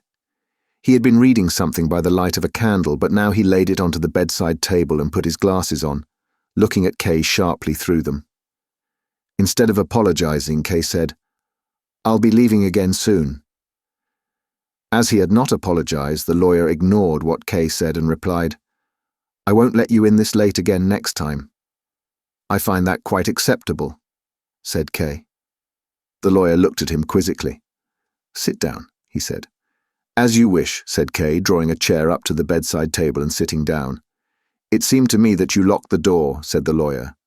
"Yes," said Kay, "it was because of Lenny." He had no intention of letting anyone off lightly. But the lawyer asked him, "Was she being importunate again?" "Importunate?" asked Kay. "Yes," said the lawyer, laughing as he did so, had a fit of coughing, and then, once it had passed, began to laugh again. "I'm sure you must have noticed how importunate she can be sometimes," he said, and patted K.S. hand, which Kay had rested on the bedside table and which he now snatched back. "You don't attach much importance to it then," said the lawyer when Kay was silent. "So much the better, otherwise I might have needed to apologize to you. It is a peculiarity of Lenny's. I've long since forgiven her for it, and I wouldn't be talking of it now if you hadn't locked the door just now. Anyway, perhaps I should at least explain this peculiarity of hers to you. But you seem rather disturbed, the way you're looking at me, and so that's why I'll do it. This peculiarity of hers consists in this. Lenny finds most of the accused attractive. She attaches herself to each of them, loves each of them, even seems to be loved by each of them. Then she sometimes entertains me by telling me about them when I allow her to. I am not so astonished by all of this as you seem to be. If you look at them in the right way, the accused really can be attractive, quite often. But that is a remarkable and to some extent scientific phenomenon. Being indicted does not cause any clear, precisely definable change in a person's appearance, of course. But it's not like with other legal matters. Most of them remain in their usual way of life, and if they have a good lawyer looking after them, the trial doesn't get in their way. But there are nonetheless those who have experience in these matters who can look at a crowd, however big, and tell you which among them is facing a charge. How can they do that, you will ask? My answer will not please you. It is simply that those who are facing a charge are the most attractive. It cannot be their guilt that makes them attractive, as not all of them are guilty. At least, that's what I, as a lawyer, have to say. And nor can it be the proper punishment that has made them attractive, as not all of them are punished. So it can only be that the proceedings leveled against them take some kind of hold on them. Whatever the reason, some of these attractive people are indeed very attractive. But all of them are attractive, even Block, pitiful worm that he is. As the lawyer finished what he was saying, K was fully in control of himself. He had even nodded conspicuously at his last few words in order to confirm to himself the view he had already formed, that the lawyer was trying to confuse him, as he always did, by making general and irrelevant observations and thus distract him from the main question of what he was actually doing for Key.S trial. The lawyer must have noticed that K was offering him more resistance than before, as he became silent, giving K the chance to speak himself, and then, as K also remained silent, he asked, "Did you have a particular reason for coming to see me today?" "Yes," said K, putting his hand up to slightly shade his eyes from the light of the candle so that he could see the lawyer better. "I wanted to tell you that I'm withdrawing my representation from you with immediate effect." "Do I understand you rightly?" asked the lawyer as he half raised himself in his bed and supported himself with one hand on the pillow. "I think you do," said K, sitting stiffly upright as if waiting in ambush. "Well, we can certainly discuss this plan of yours," said the lawyer after a pause. "It's not a plan anymore," said K. "That may be," said the lawyer, "but we still mustn't rush anything." He used the word "we" as if he had no intention of letting K go free, and as if, even if he could no longer represent him, he could still at least continue as his advisor. "Nothing is being rushed," said K, standing slowly up and going behind his chair. "Everything has been well thought out, and probably even for too long. The decision is final." "Then allow me to say a few words," said the lawyer, throwing the bed cover to one side and sitting on the edge of the bed. His naked, white-haired legs shivered in the cold. He asked K to pass him a blanket from the couch. K passed him the blanket and said, "You are running the risk of catching cold for no reason." "The circumstances are important enough," said the lawyer, as he wrapped the bed cover around the top half of his body and then the blanket around his legs. "Your uncle is my friend, and in the course of time I've become fond of you as well. I admit that quite openly. There's nothing in that for me to be ashamed of." It was very unwelcome for K to hear the old man speak in this touching way, as it forced him to explain himself more fully, which he would rather have avoided, and he was aware that it also confused him even though it could never make him reverse his decision. "Thank you for feeling so friendly toward me," he said, "and I also realize how deeply involved you've been in my case, as deeply as possible for yourself, and to bring as much advantage as possible to me. Nonetheless, I have recently come to the conviction that it is not enough. I would naturally never attempt, considering that you are so much older and more experienced than I am, to convince you of my opinion. If I have ever unintentionally done so, then I beg your forgiveness. But, as you have just said yourself, the circumstances are important enough, and it is my belief that my trial needs to be approached with much more vigor than has so far been the case." "I see," said the lawyer. "You've become impatient." "I'm not impatient," said K, with some irritation, and he stopped paying so much attention to his choice of words. "When I first came here with my uncle, you probably noticed I wasn't greatly concerned about my case, and if I wasn't reminded of it by force, as it were, I would forget about it completely. But my uncle insisted I should allow you to represent me, and I did so as a favor to him. I could have expected the case to be less of a burden than it had been, as the point of taking on a lawyer is that he should take on some of its weight. But what actually happened was the opposite. Before, the trial was never such a worry for me as it has been since you've been representing me. When I was by myself, I never did anything about my case. I was hardly aware of it. But then, once there was someone representing me, everything was set for something to happen. I was always, without cease, waiting for you to do something, getting more and more tense, but you did nothing. I did get some information about the court from you that I probably could not have got anywhere else. But that can't be enough when the trial, supposedly in secret, is getting closer and closer to me. K had pushed the chair away and stood erect, his hands in the pockets of his frock coat. "After a certain point in the proceedings," said the lawyer quietly and calmly, "nothing new of any importance ever happens. So many litigants at the same stage in their trials have stood before me, just like you are now, and spoken in the same way. Then these other litigants," said K, "have all been right, just as I am. That does not show that I'm not." "I wasn't trying to show that you were mistaken," said the lawyer, "but I wanted to add that I expected better judgment from you than from the others, especially as I've given you more insight into the workings of the court and my own activities than I normally do. And now I'm forced to accept that, despite everything, you have too little trust in me. You don't make it easy for me." How the lawyer was humiliating himself to K. He was showing no regard for the dignity of his position, which on this point must have been at its most sensitive. And why did he do that? He did seem to be very busy as a lawyer as well, a rich man. Neither the loss of income nor the loss of a client could have been of much importance to him in themselves. He was moreover unwell and should have been thinking of passing work on to others, and despite all that he held on tightly to K. Why?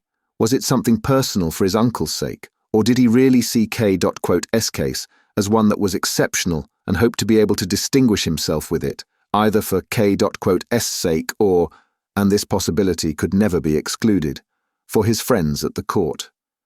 It was not possible to learn anything by looking at him, even though K was scrutinizing him quite brazenly. It could almost be supposed he was deliberately hiding his thoughts as he waited to see what effect his words would have. But he clearly deemed K.S silence to be favorable for himself, and he continued, "You will have noticed the size of my office, but that I don't employ any staff to help me. That used to be quite different. There was a time when several young lawyers were working for me, but now I work alone. This is partly to do with changes in the way I do business, in that I concentrate nowadays more and more on matters such as your own case, and partly to do with the ever deeper understanding that I acquire from these legal matters. I found that I could never let anyone else deal with this sort of work unless I wanted to harm both the client and the job I had taken on. But the decision to do all the work myself had its obvious result. I was forced to turn almost everyone away who asked me to represent them and could only accept those I was especially interested in. Well, there are enough creatures who leap at every crumb I throw down, and they're not so very far away. Most importantly, I became ill from overwork. But despite that, I don't regret my decision. Quite possibly I should have turned more cases away than I did. But it did turn out to be entirely necessary for me to devote myself fully to the cases I did take on, and the successful results showed that it was worth it. I once read a description of the difference between representing someone in ordinary legal matters and in legal matters of this sort, and the writer expressed it very well. This is what he said: "Some lawyers lead their clients on a thread until judgment is passed, but there are others who immediately lift their clients onto their shoulders and carry them all the way to the judgment and beyond. That's just how it is. But it was quite true when I said I never regret all this work. But if, as in your case, they are so fully misunderstood, well, then I come very close to regretting it." All this talking did more to make K impatient than to persuade him. From the way the lawyer was speaking, K thought he could hear what he could expect if he gave in. The delays and excuses would begin again. Reports of how the documents were progressing, how the mood of the court officials had improved, as well as all the enormous difficulties. In short, all that he had heard so many times before would be brought out again even more fully. He would try to mislead K with hopes that were never specified, and to make him suffer with threats that were never clear. He had to put a stop to that, so he said, "What will you undertake on my behalf if you continue to represent me?" The lawyer quietly accepted even this insulting question, and answered, "I should continue with what I've already been doing for you." "That's just what I thought," said Kay. "And now you don't need to say another word." "I will make one more attempt," said the lawyer, as if whatever had been making Kay so annoyed was affecting him too. "You see, I have the impression that you have not only misjudged the legal assistance I have given you, but also that misjudgment has led you to behave in this way.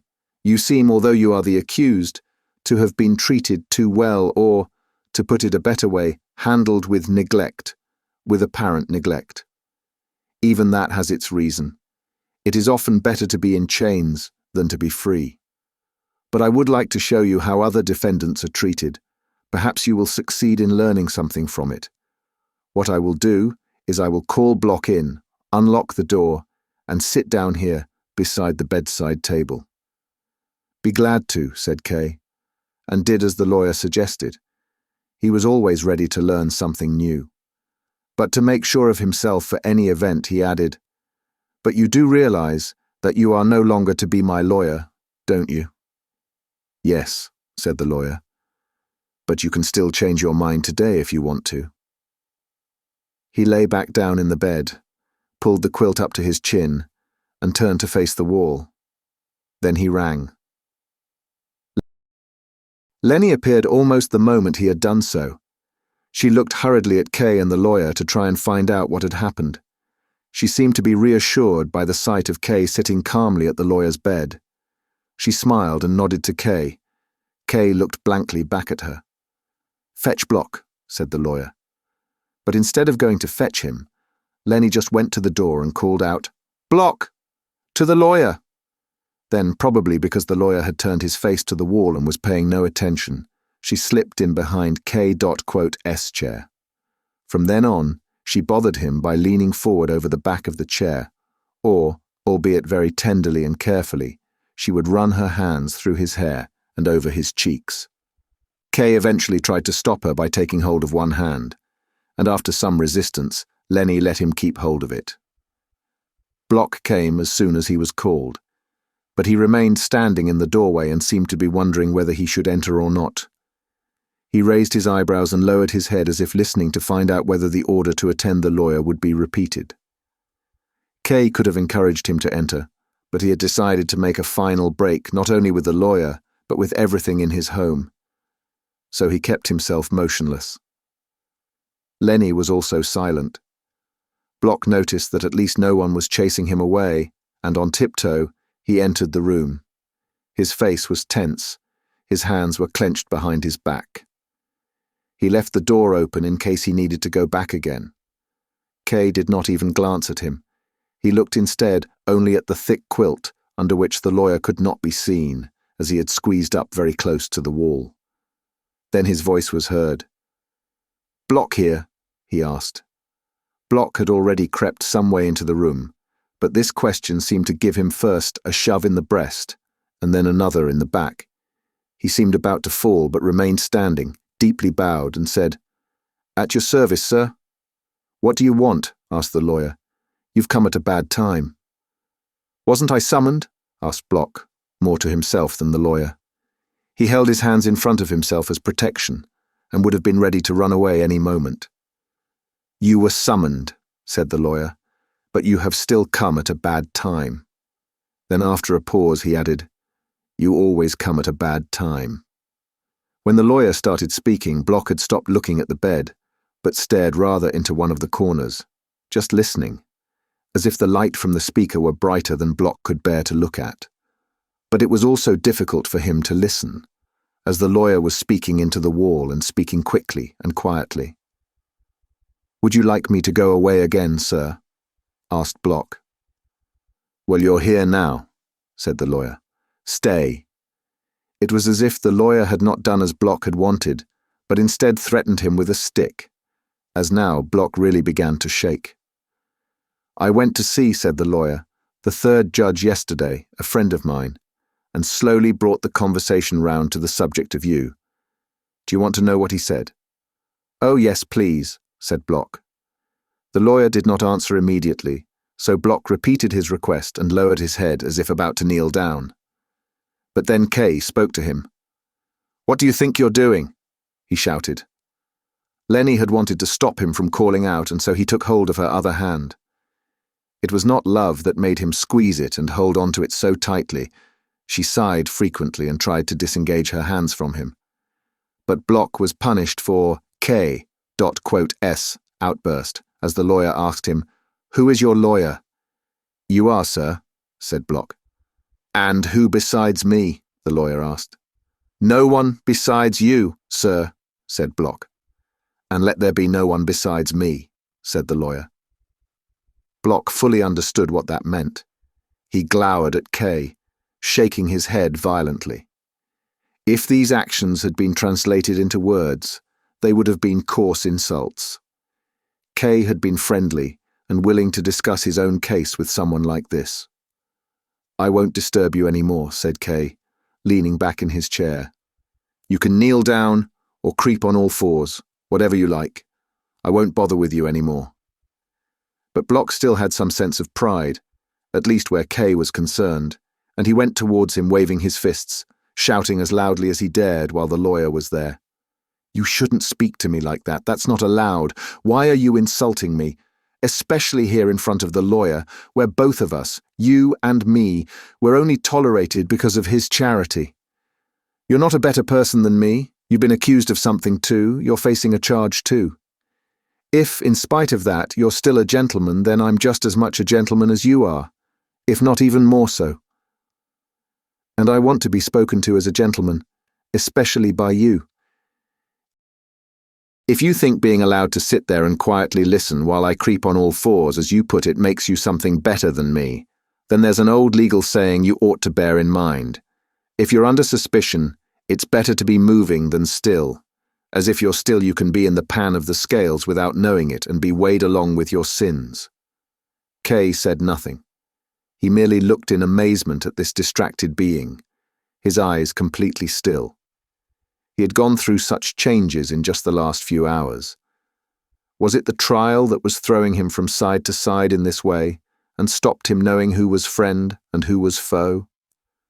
Could he not see the lawyer was deliberately humiliating him and had no other purpose today than to show off his power to Kay, and perhaps even thereby subjugate Kay? But if Block was incapable of seeing that, or if he so feared the lawyer that no such insight would even be of any use to him, how was it that he was either so sly or so bold as to lie to the lawyer and conceal from him the fact that he had other lawyers working on his behalf? And how did he dare to attack Kay, who could betray his secret any time he liked? But he dared even more than this. He went to the lawyer's bed and began there to make complaints about Kay. "Dr. Huld, sir," he said, "did you hear the way this man spoke to me? You can count the length of his trial in hours, and he wants to tell me what to do when I've been involved in a legal case for 5 years. He even insults me. He doesn't know anything, but he insults me, when I, as far as my weak ability allows, when I've made a close study of how to behave with the court, what we ought to do, and what the court practices are." "Don't let anyone bother you," said the lawyer, "and do what seems to you to be right."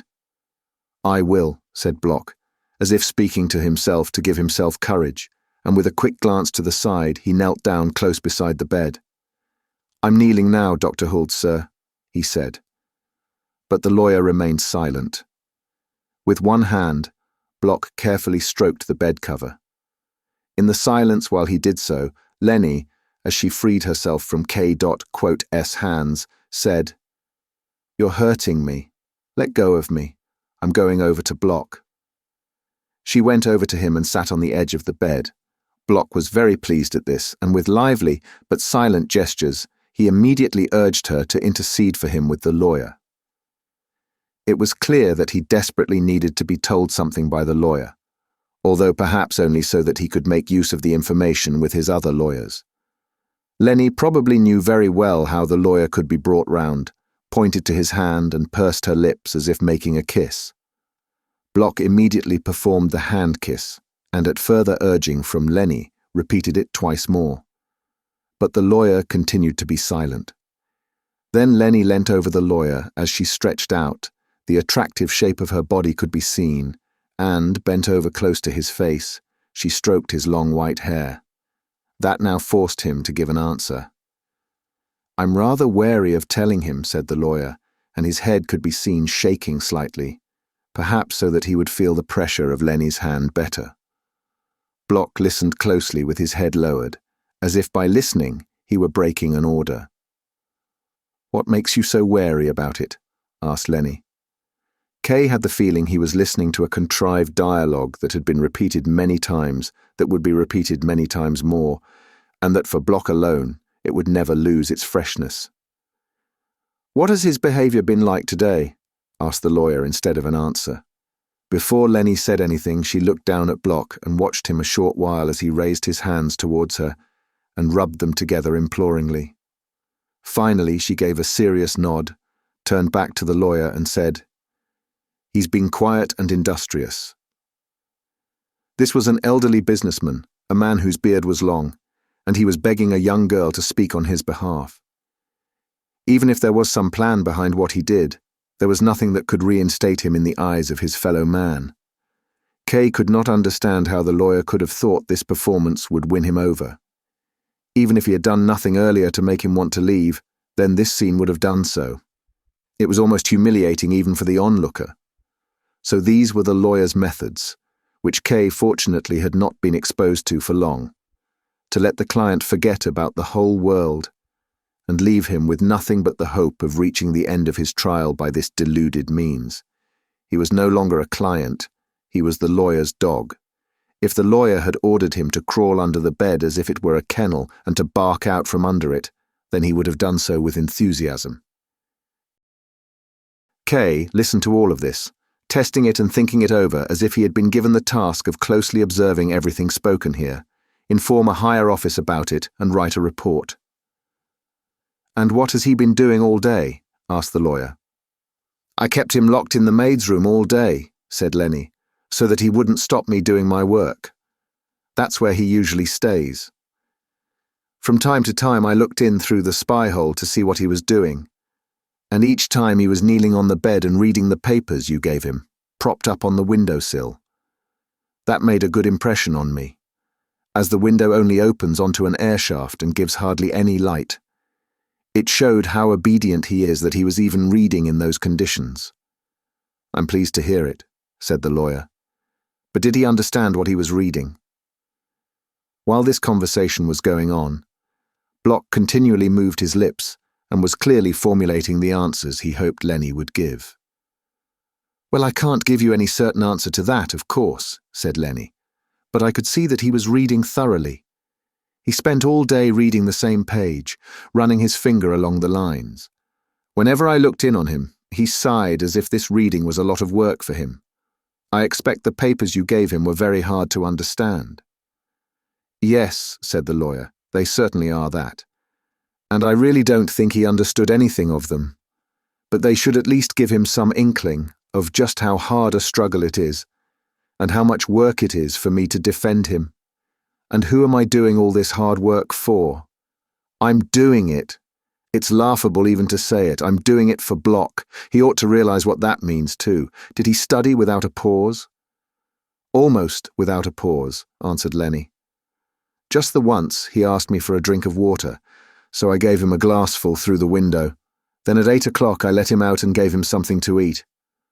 Block glanced sideways at Kay, as if he were being praised, and had to impress Kay as well. He now seemed more optimistic. He moved more freely and rocked back and forth on his knees. This made his astonishment all the more obvious when he heard the following words from the lawyer. "You speak well of him," said the lawyer, "but that's just what makes it difficult for me. You see, the judge did not speak well of him at all, neither about Block nor about his case." "Didn't speak well of him?" asked Lenny. "How is that possible?" Block looked at her with such tension. He seemed to think that although the judge's words had been spoken so long before, she would be able to change them in his favor. "Not at all," said the lawyer. "In fact, he became quite cross when I started to talk about Block to him." "Don't talk to me about Block," he said. "He is my client," said I. "You're letting him abuse you," he said. "I don't think his case is lost yet," said I. "You're letting him abuse you," he repeated. "I don't think so," said I. "Block works hard in his case, and always knows where it stands. He practically lives with me so that he always knows what's happening. You don't always find such enthusiasm as that. He's not very pleasant personally, I grant you. His manners are terrible and he's dirty. But as far as the trial's concerned, he's quite immaculate." I said immaculate, but I was deliberately exaggerating. Then he said, "Block is sly, that's all. He's accumulated plenty of experience and knows how to delay proceedings. But there's more that he doesn't know than he does. What do you think he'd say if he learned his trial still hasn't begun, if you told him they haven't even rung the bell to announce the start of proceedings?" "All right, Block, all right," said the lawyer. As at these words, Block had begun to raise himself on his trembling knees and clearly wanted to plead for some explanation. It was the first time the lawyer had spoken any clear words directly to Block.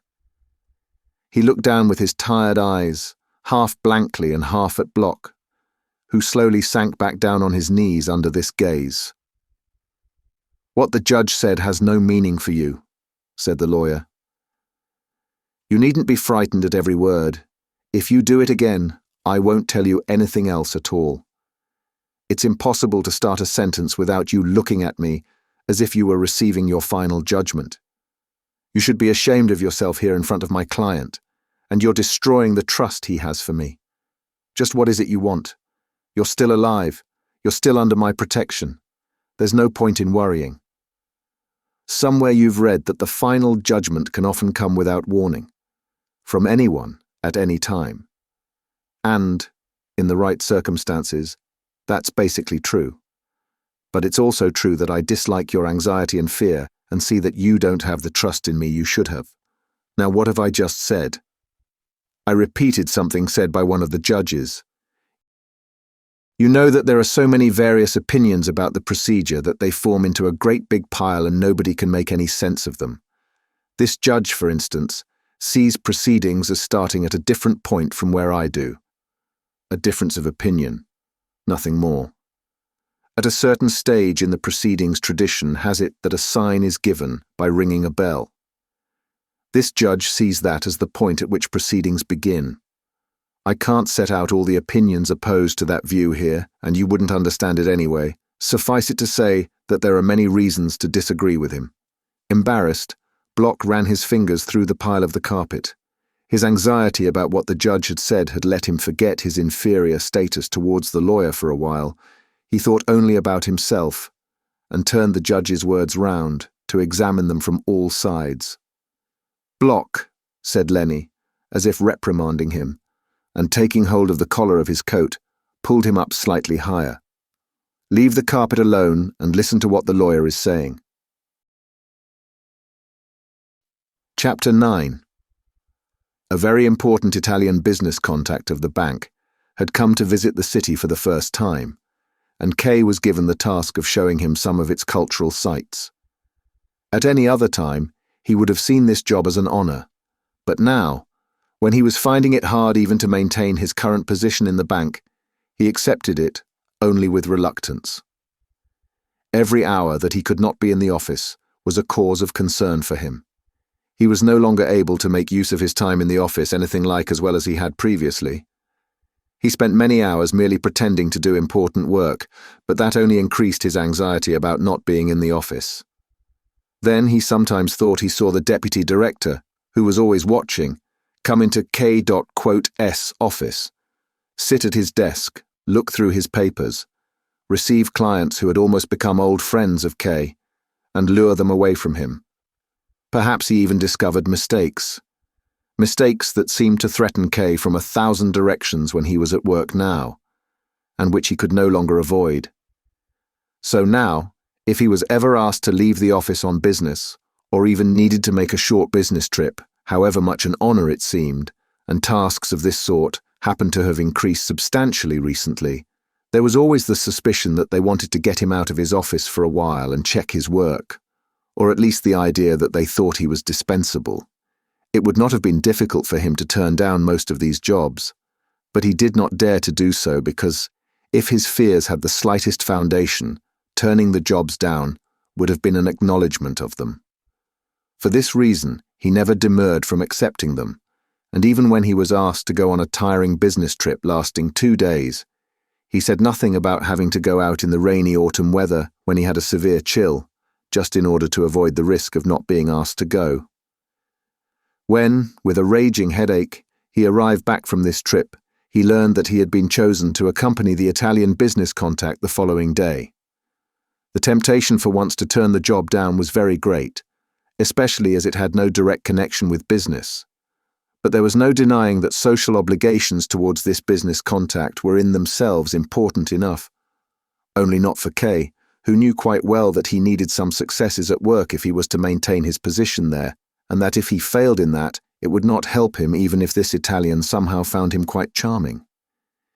He did not want to be removed from his workplace for even 1 day, as the fear of not being allowed back in was too great. He knew full well that the fear was exaggerated, but it still made him anxious. However, in this case, it was almost impossible to think of an acceptable excuse. His knowledge of Italian was not great, but still good enough. The deciding factor was that K had earlier known a little about art history, and this had become widely known around the bank in extremely exaggerated form, and that K had been a member of the Society for the Preservation of City Monuments, albeit only for business reasons. It was said that this Italian was an art lover, so the choice of K to accompany him was a matter of course.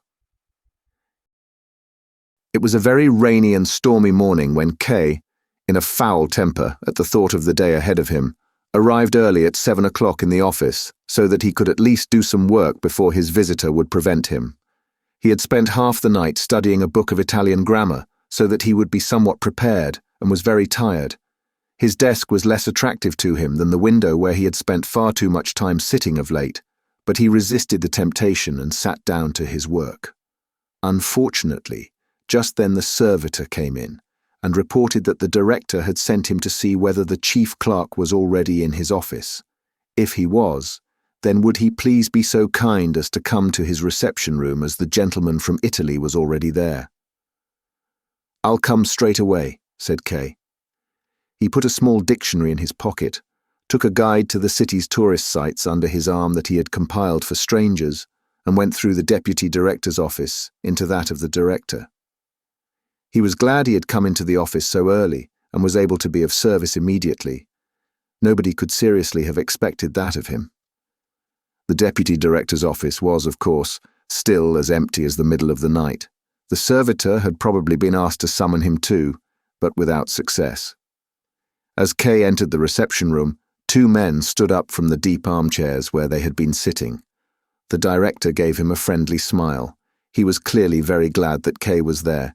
He immediately introduced him to the Italian, who shook K.S. hand vigorously and joked that somebody was an early riser.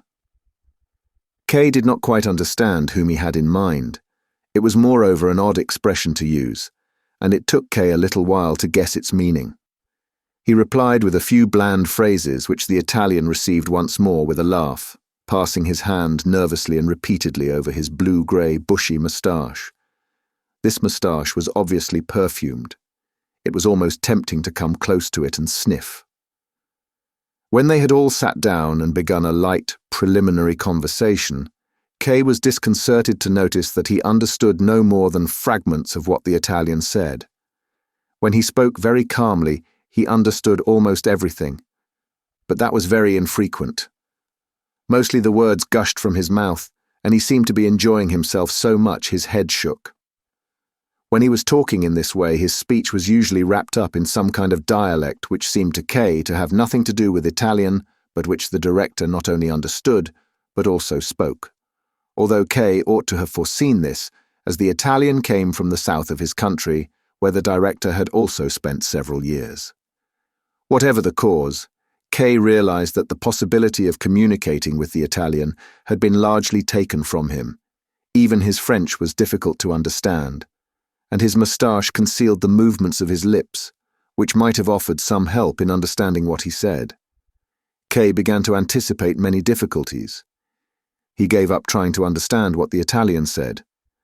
With the director there, who could understand him so easily, it would have been pointless effort, and for the time being did no more than scowl at the Italian as he relaxed, sitting deep but comfortable in the armchair, as he frequently pulled at his short, sharply tailored jacket, and at one time lifted his arms in the air and moved his hands freely to try and depict something that Kay could not grasp, even though he was leaning forward and did not let the hands out of his sight.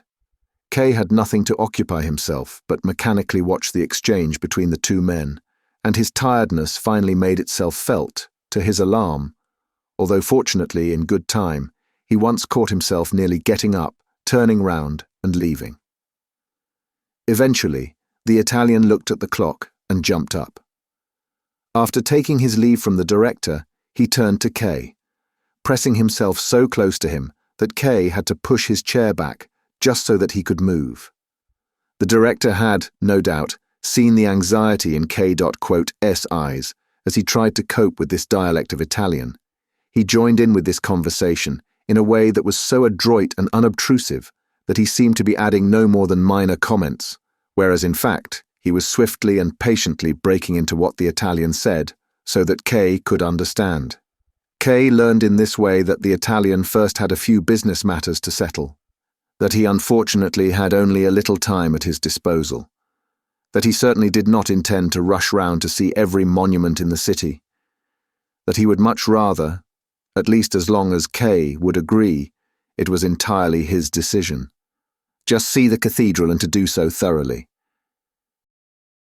He was extremely pleased to be accompanied by someone who was so learned and so pleasant. By this he meant Kay, who was occupied not with listening to the Italian but the director, and asked if he would be so kind, if the time was suitable, to meet him in the cathedral in 2 hours' time at about 10 o'clock. He hoped he would certainly be able to be there at that time. Kay made an appropriate reply. The Italian shook first the director's hand and then K.'s comma, then the director's again, and went to the door, half turned to the two men who followed him, and continuing to talk without a break. Kay remained together with the director for a short while, although the director looked especially unhappy today. He thought he needed to apologize to Kay for something, and told him they were standing intimately close together. He had thought at first he would accompany the Italian himself, but then he gave no more precise reason than this. Then he decided it would be better to send Kay with him.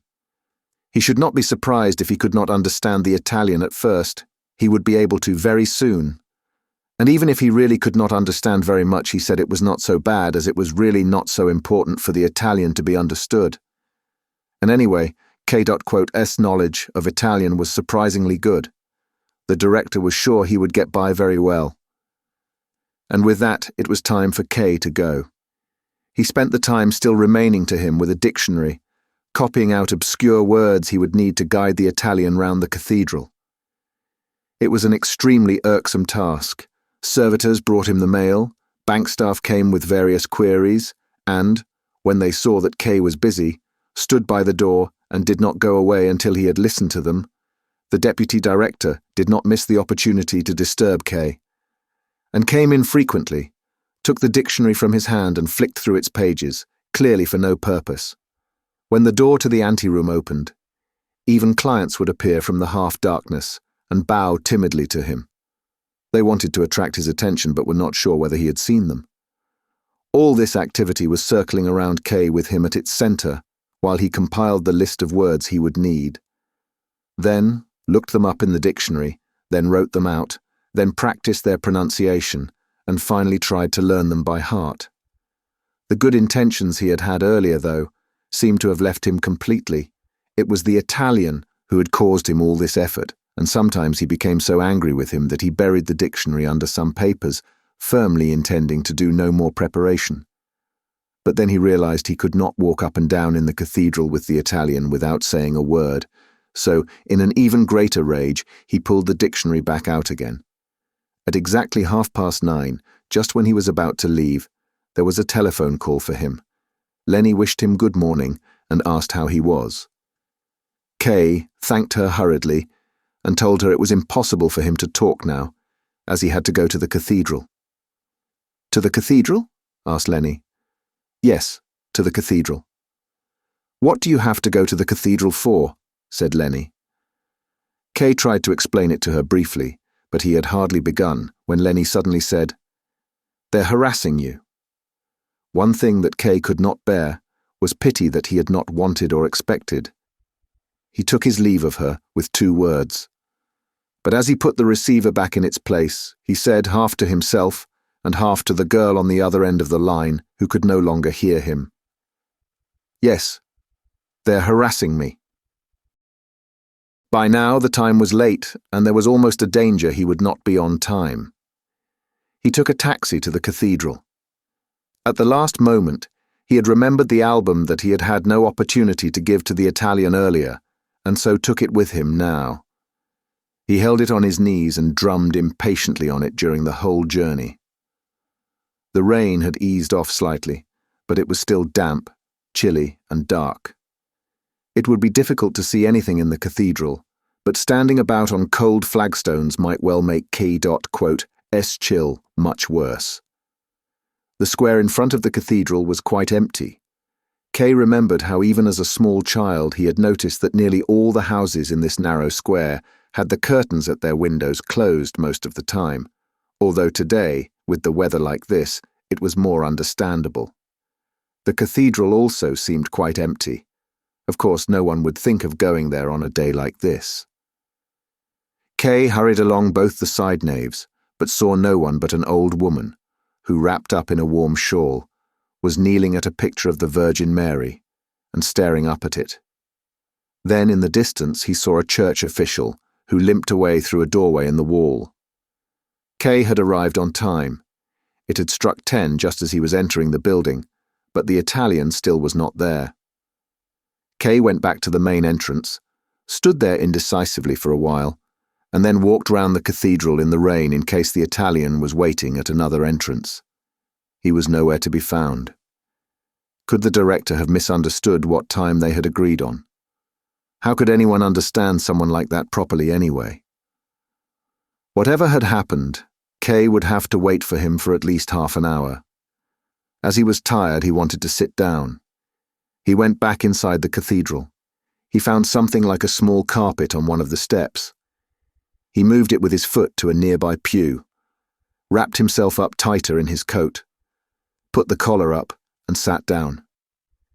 To pass the time, he opened the album and flicked through the pages a little, but soon had to give up as it became so dark that when he looked up, he could hardly make out anything in the side nave next to him. In the distance, there was a large triangle of candles flickering on the main altar. Kay was not certain whether he had seen them earlier. Perhaps they had only just been lit. Church staff creep silently as part of their job. You don't notice them. When Kay happened to turn round, he also saw a tall, stout candle attached to a column not far behind him. It was all very pretty, but totally inadequate to illuminate the pictures which were usually left in the darkness of the side altars, and seemed to make the darkness all the deeper. It was discourteous of the Italian not to come, but it was also sensible of him. There would have been nothing to see. They would have had to content themselves with seeking out a few pictures with K.S electric pocket torch, and looking at them one small part at a time. Kay went over to a nearby side chapel to see what they could have hoped for. He went up a few steps to a low marble railing and leaned over it to look at the altar picture by the light of his torch. The eternal light hung disturbingly in front of it. The first thing that Kay partly saw and partly guessed at was a large knight in armour, who was shown at the far edge of the painting. He was leaning on his sword that he had stuck into the naked ground in front of him, where only a few blades of grass grew here and there. He seemed to be paying close attention to something that was being played out in front of him. It was astonishing to see how he stood there without going any closer. Perhaps it was his job to stand guard. It was a long time since Kay had looked at any pictures, and he studied the knight for a long time, even though he had continually to blink, as he found it difficult to bear the green light of his torch. Then when he moved the light to the other parts of the picture, he found an interment of Christ shown in the usual way. It was also a comparatively new painting. He put his torch away and went back to his place. There seemed to be no point in waiting for the Italian any longer, but outside it was certainly raining heavily, and as it was not so cold in the cathedral as Kay had expected, he decided to stay there for the time being. Close by him was the great pulpit. There were 2 plain golden crosses attached to its little round roof, which were lying almost flat and whose tips crossed over each other. The outside of the pulpit's balustrade was covered in green foliage which continued down to the column supporting it. Little angels could be seen among the leaves, some of them lively and some of them still. Kay walked up to the pulpit and examined it from all sides. Its stonework had been sculpted with great care. It seemed as if the foliage had trapped a deep darkness between and behind its leaves and held it there prisoner. Kay lay his hand in one of these gaps and cautiously felt the stone. Until then he had been totally unaware of this pulpit's existence. Then Kay happened to notice one of the church staff standing behind the next row of pews. He wore a loose, creased black cassock. He held a snuff box in his left hand and he was watching Kay. Now what does he want? Thought Kay. Do I seem suspicious to him? Does he want a tip? But when the man in the cassock saw that Kay had noticed him, he raised his right hand, a pinch of snuff still held between 2 fingers, and pointed in some vague direction. It was almost impossible to understand what this behavior meant. Kay waited a while longer, but the man in the cassock did not stop gesturing with his hand, and even augmented it by nodding his head. Now, what does he want? Asked Kay quietly. He did not dare call out loud here, but then he drew out his purse and pushed his way through the nearest pews to reach the man. He, however, immediately gestured to turn down this offer, shrugged his shoulders, and limped away. As a child, Kay had imitated riding on a horse with the same sort of movement as this limp. This old man is like a child, thought Kay. He doesn't have the sense for anything more than serving in a church. Look at the way he stops when I stop, and how he waits to see whether I'll continue. With a smile, Kay followed the old man all the way up the side nave and almost as far as the main altar. All this time the old man continued to point at something, but Kay deliberately avoided looking round. He was only pointing in order to make it harder for Kay to follow him. Eventually Kay did stop following. He did not want to worry the old man too much, and he also did not want to frighten him away completely in case the Italian turned up after all. When he entered the central nave to go back to where he had left the album, he noticed a small secondary pulpit on a column almost next to the stalls by the altar where the choir sat. It was very simple, made of plain white stone, and so small that from a distance it looked like an empty niche where the statue of a saint ought to have been. It certainly would have been impossible for the priest to take a full step back from the balustrade. And although there was no decoration on it, the top of the pulpit curved in exceptionally low, so that a man of average height would not be able to stand upright and would have to remain bent forward over the balustrade. In all, it looked as if it had been intended to make the priest suffer. It was impossible to understand why this pulpit would be needed, as there were also the other ones available which were large and so artistically decorated. And Kay would certainly not have noticed this little pulpit if there had not been a lamp fastened above it, which usually meant there was a sermon about to be given. So was a sermon to be given now, in this empty church. Kay looked down at the steps which, pressed close against the column, led up to the pulpit. They were so narrow they seemed to be there as decoration on the column rather than for anyone to use, but under the pulpit, Kay grinned in astonishment. There really was a priest standing with his hand on the handrail, ready to climb the steps, and looking at Kay. Then he nodded, very slightly, so that Kay crossed himself and genuflected, as he should have done earlier.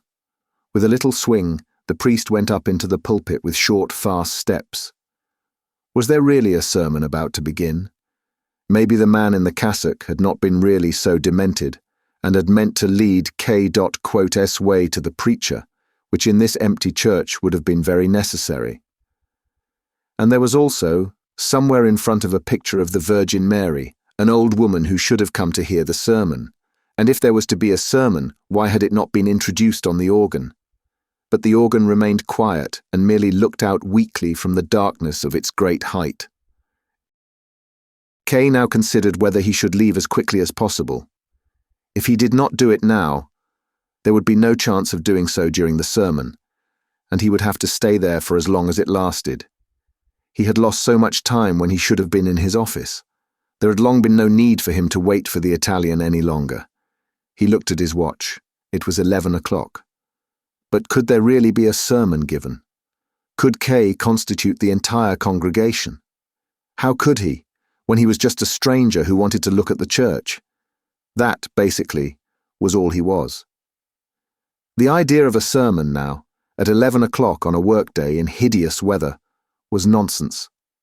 The priest, there was no doubt that he was a priest, a young man with a smooth, dark face, was clearly going up there just to put the lamp out after somebody had lit it by mistake.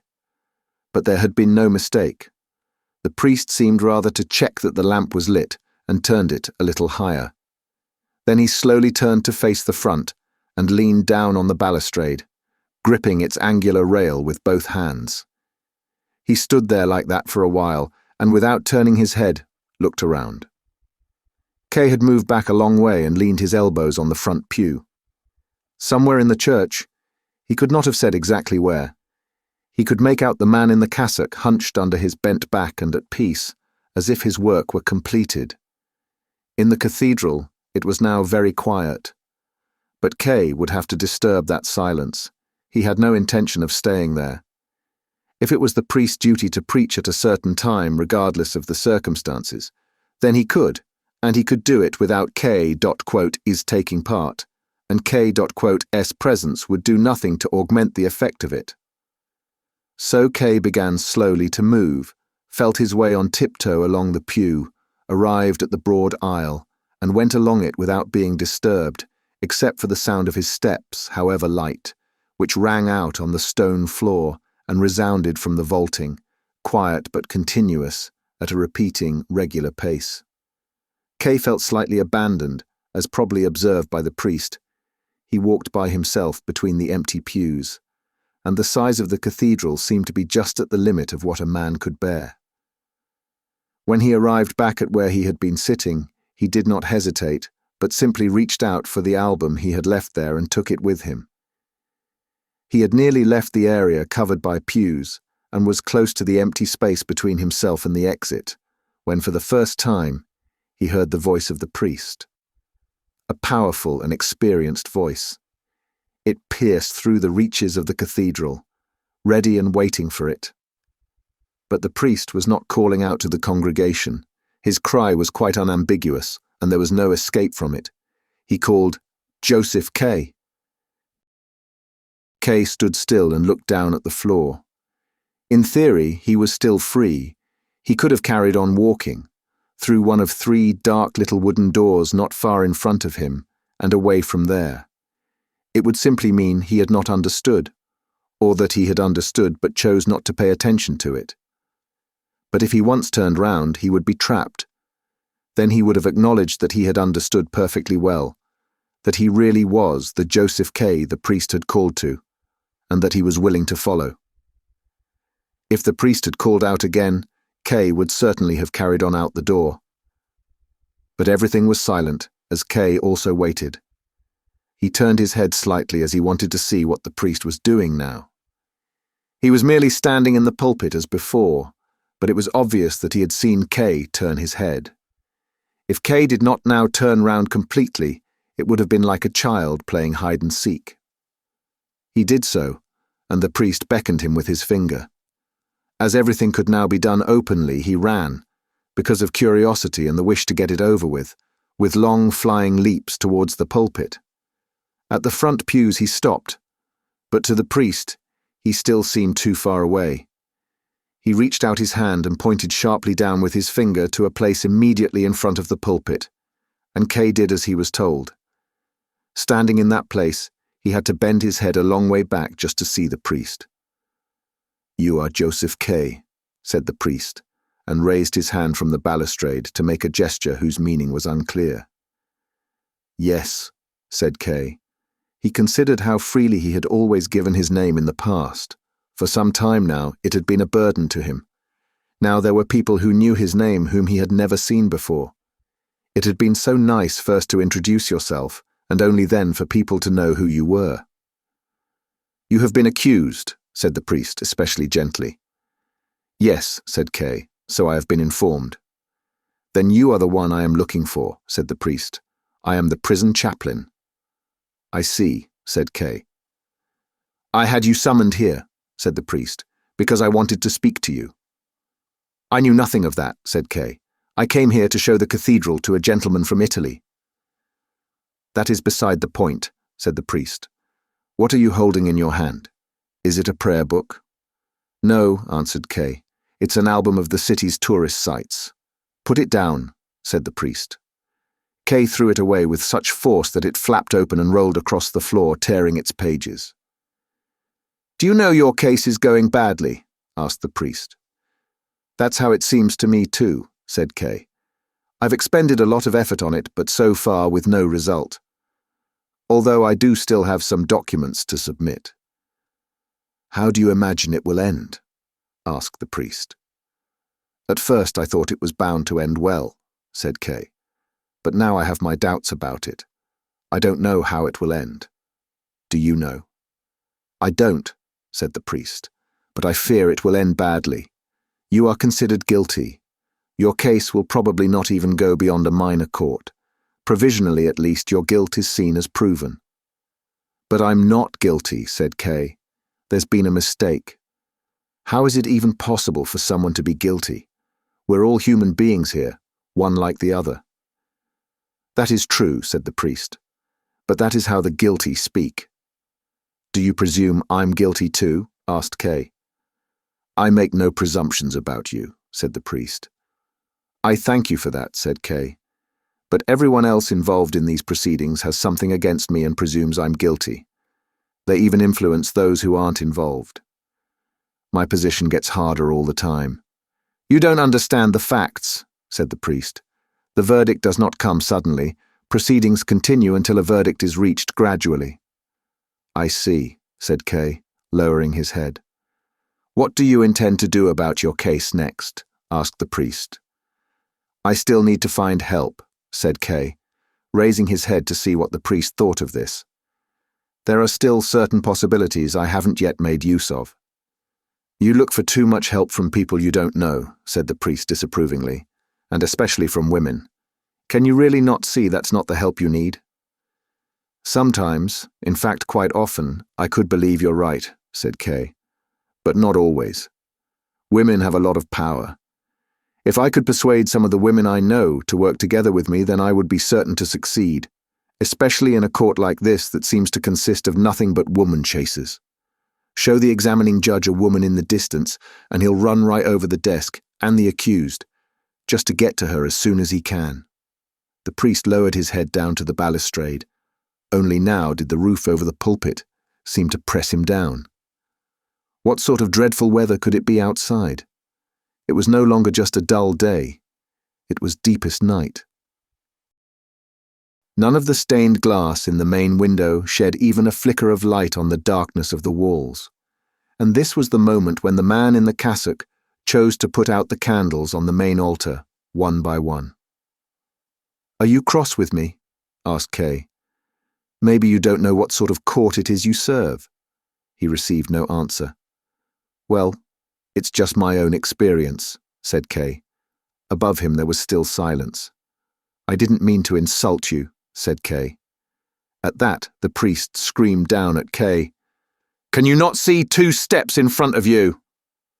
He shouted in anger, but it was also the scream of one who sees another fall, and shocked and without thinking, screams against his own will.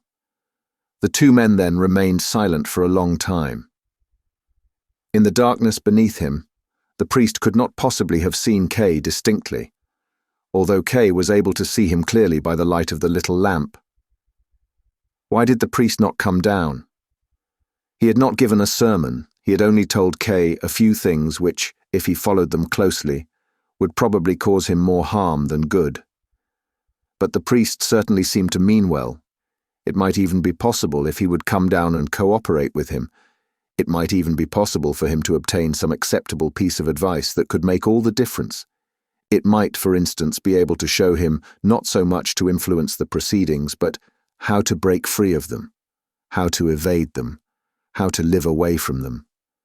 K had to admit that this was something he had had on his mind quite a lot of late. If the priest knew of such a possibility, he might, if K asked him, let him know about it, even though he was part of the court himself, and even though, when K had criticized the court, he had held down his gentle nature and actually shouted at K. "Would you not like to come down here?" asked K. "If you're not going to give a sermon, come down here with me." "Now I can come down," said the priest. Perhaps he regretted having shouted at K. As he took down the lamp from its hook, he said, "To start off with, I had to speak to you from a distance. Otherwise, I'm too easily influenced and forget my duty." K waited for him at the foot of the steps. While he was still on one of the higher steps, as he came down them, the priest reached out his hand for K to shake. "Can you spare me a little of your time?" asked K.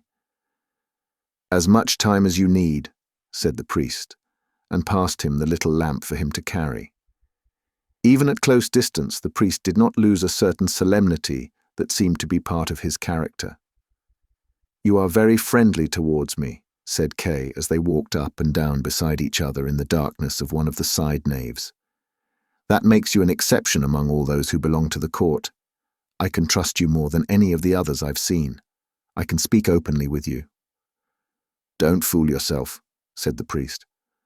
"How would I be fooling myself?" asked K. "You fool yourself in the court," said the priest. "It talks about this self-deceit in the opening paragraphs to the law. In front of the law there is a doorkeeper. A man from the countryside comes up to the door and asks for entry, but the doorkeeper says he can't let him into the law right now. The man thinks about this and then he asks if he'll be able to go in later on. 'That's possible,' says the doorkeeper, 'but not now.'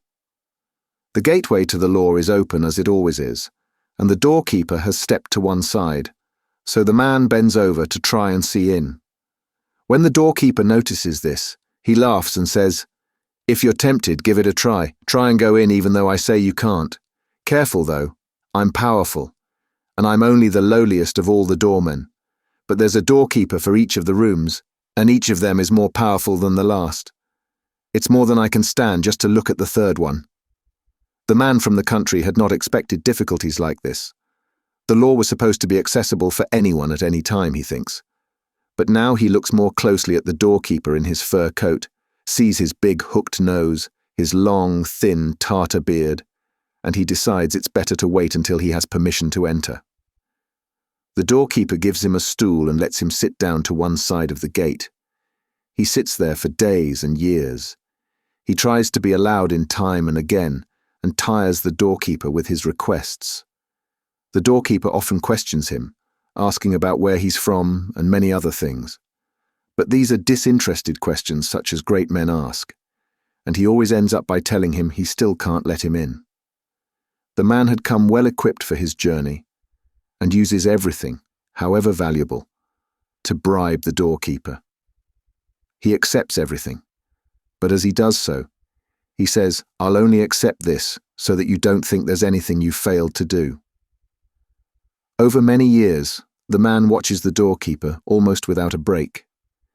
He forgets about the other doorman and begins to think this one is the only thing stopping him from gaining access to the law. Over the first few years, he curses his unhappy condition out loud. But later, as he becomes old, he just grumbles to himself. He becomes senile. And as he has come to know even the fleas in the doorkeeper's fur collar over the years that he has been studying him, he even asks them to help him and change the doorkeeper's mind. Finally, his eyes grow dim, and he no longer knows whether it's really getting darker or just his eyes that are deceiving him. But he seems now to see an inextinguishable light begin to shine from the darkness behind the door. He doesn't have long to live now. Just before he dies, he brings together all his experience from all this time into one question which he has still never put to the doorkeeper. He beckons to him as he's no longer able to raise his stiff body. The doorkeeper has to bend over deeply, as the difference in their sizes has changed very much to the disadvantage of the man. "What is it you want to know now?" asks the doorkeeper. "You're insatiable." "Everyone wants access to the law," says the man. "How come, over all these years, no one but me has asked to be let in?" The doorkeeper can see the man's come to his end. His hearing has faded, and so that he can be heard, he shouts to him, "Nobody else could have got in this way, as this entrance was meant only for you. Now I'll go and close it." "So the doorkeeper cheated the man," said Kay immediately, who had been captivated by the story. "Don't be too quick," said the priest. "Don't take somebody else's opinion without checking it. I told you the story exactly as it was written. There's nothing in there about cheating." "But it's quite clear," said Kay, "and your first interpretation of it was quite correct. The doorkeeper gave him the information that would release him only when it could be of no more use." "He didn't ask him before that," said the priest. "And don't forget, he was only a doorkeeper, and as doorkeeper, he did his duty." "What makes you think he did his duty?" asked Kay. "He didn't. It might have been his duty to keep everyone else away, but this man is who the door was intended for, and he ought to have let him in." "You're not paying enough attention to what was written, and you're changing the story," said the priest. "According to the story, there are two important things that the doorkeeper explains about access to the law, one at the beginning, one at the end. At one place he says he can't allow him in now, and at the other he says this entrance was intended for him alone. If one of the statements contradicted the other, you would be right, and the doorkeeper would have cheated the man from the country. But there is no contradiction. On the contrary, the first statement even hints at the second. You could almost say the doorkeeper went beyond his duty in that he offered the man some prospect of being admitted in the future. Throughout the story, his duty seems to have been merely to turn the man away, and there are many commentators who are surprised that the doorkeeper offered this hint at all, as he seems to love exactitude and keep strict guard over his position. He stays at his post for many years and doesn't close the gate until the very end. He's very conscious of the importance of his service. As he says, "I am powerful." He has respect for his superiors. As he says, "I am only the lowliest of the doormen." He's not talkative, as through all these years the only questions he asks are disinterested. He's not corruptible, as when he's offered a gift he says, "I will only accept this so that you don't think there's anything you've failed to do."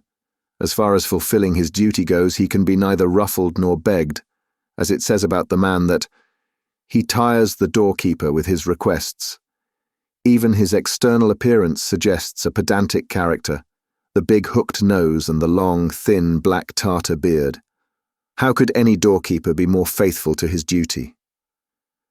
But in the doorkeeper's character there are also other features which might be very useful for those who seek entry to the law, and when he hinted at some possibility in the future it always seemed to make it clear that he might even go beyond his duty.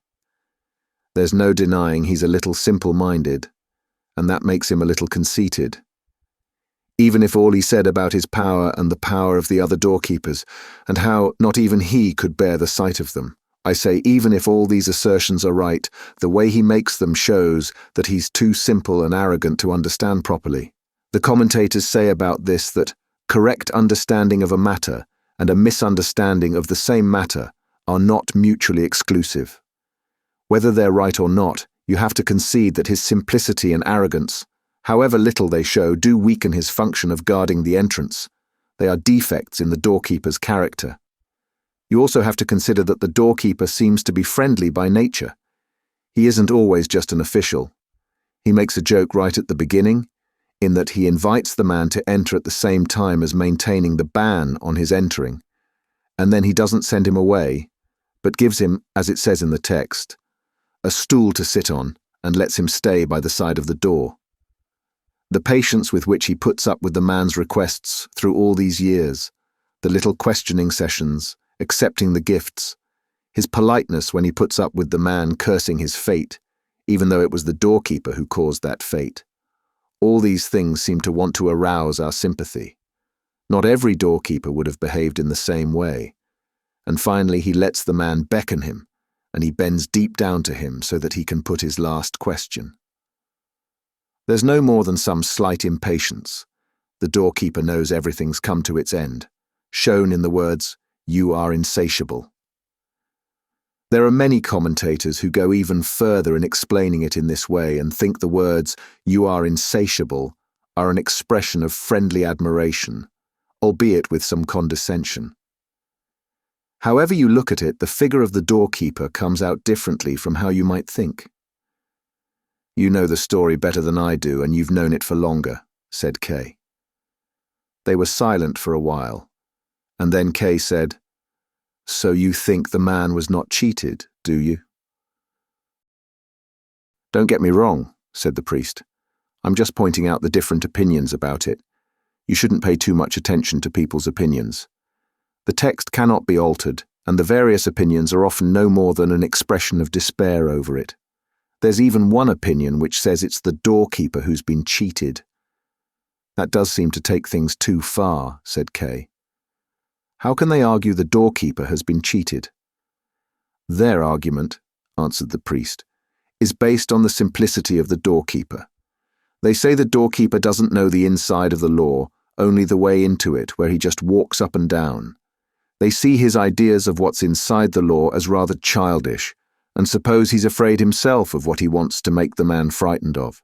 Yes, he's more afraid of it than the man, as the man wants nothing but to go inside the law, even after he's heard about the terrible doorman there, in contrast to the doorkeeper who doesn't want to go in, or at least we don't hear anything about it.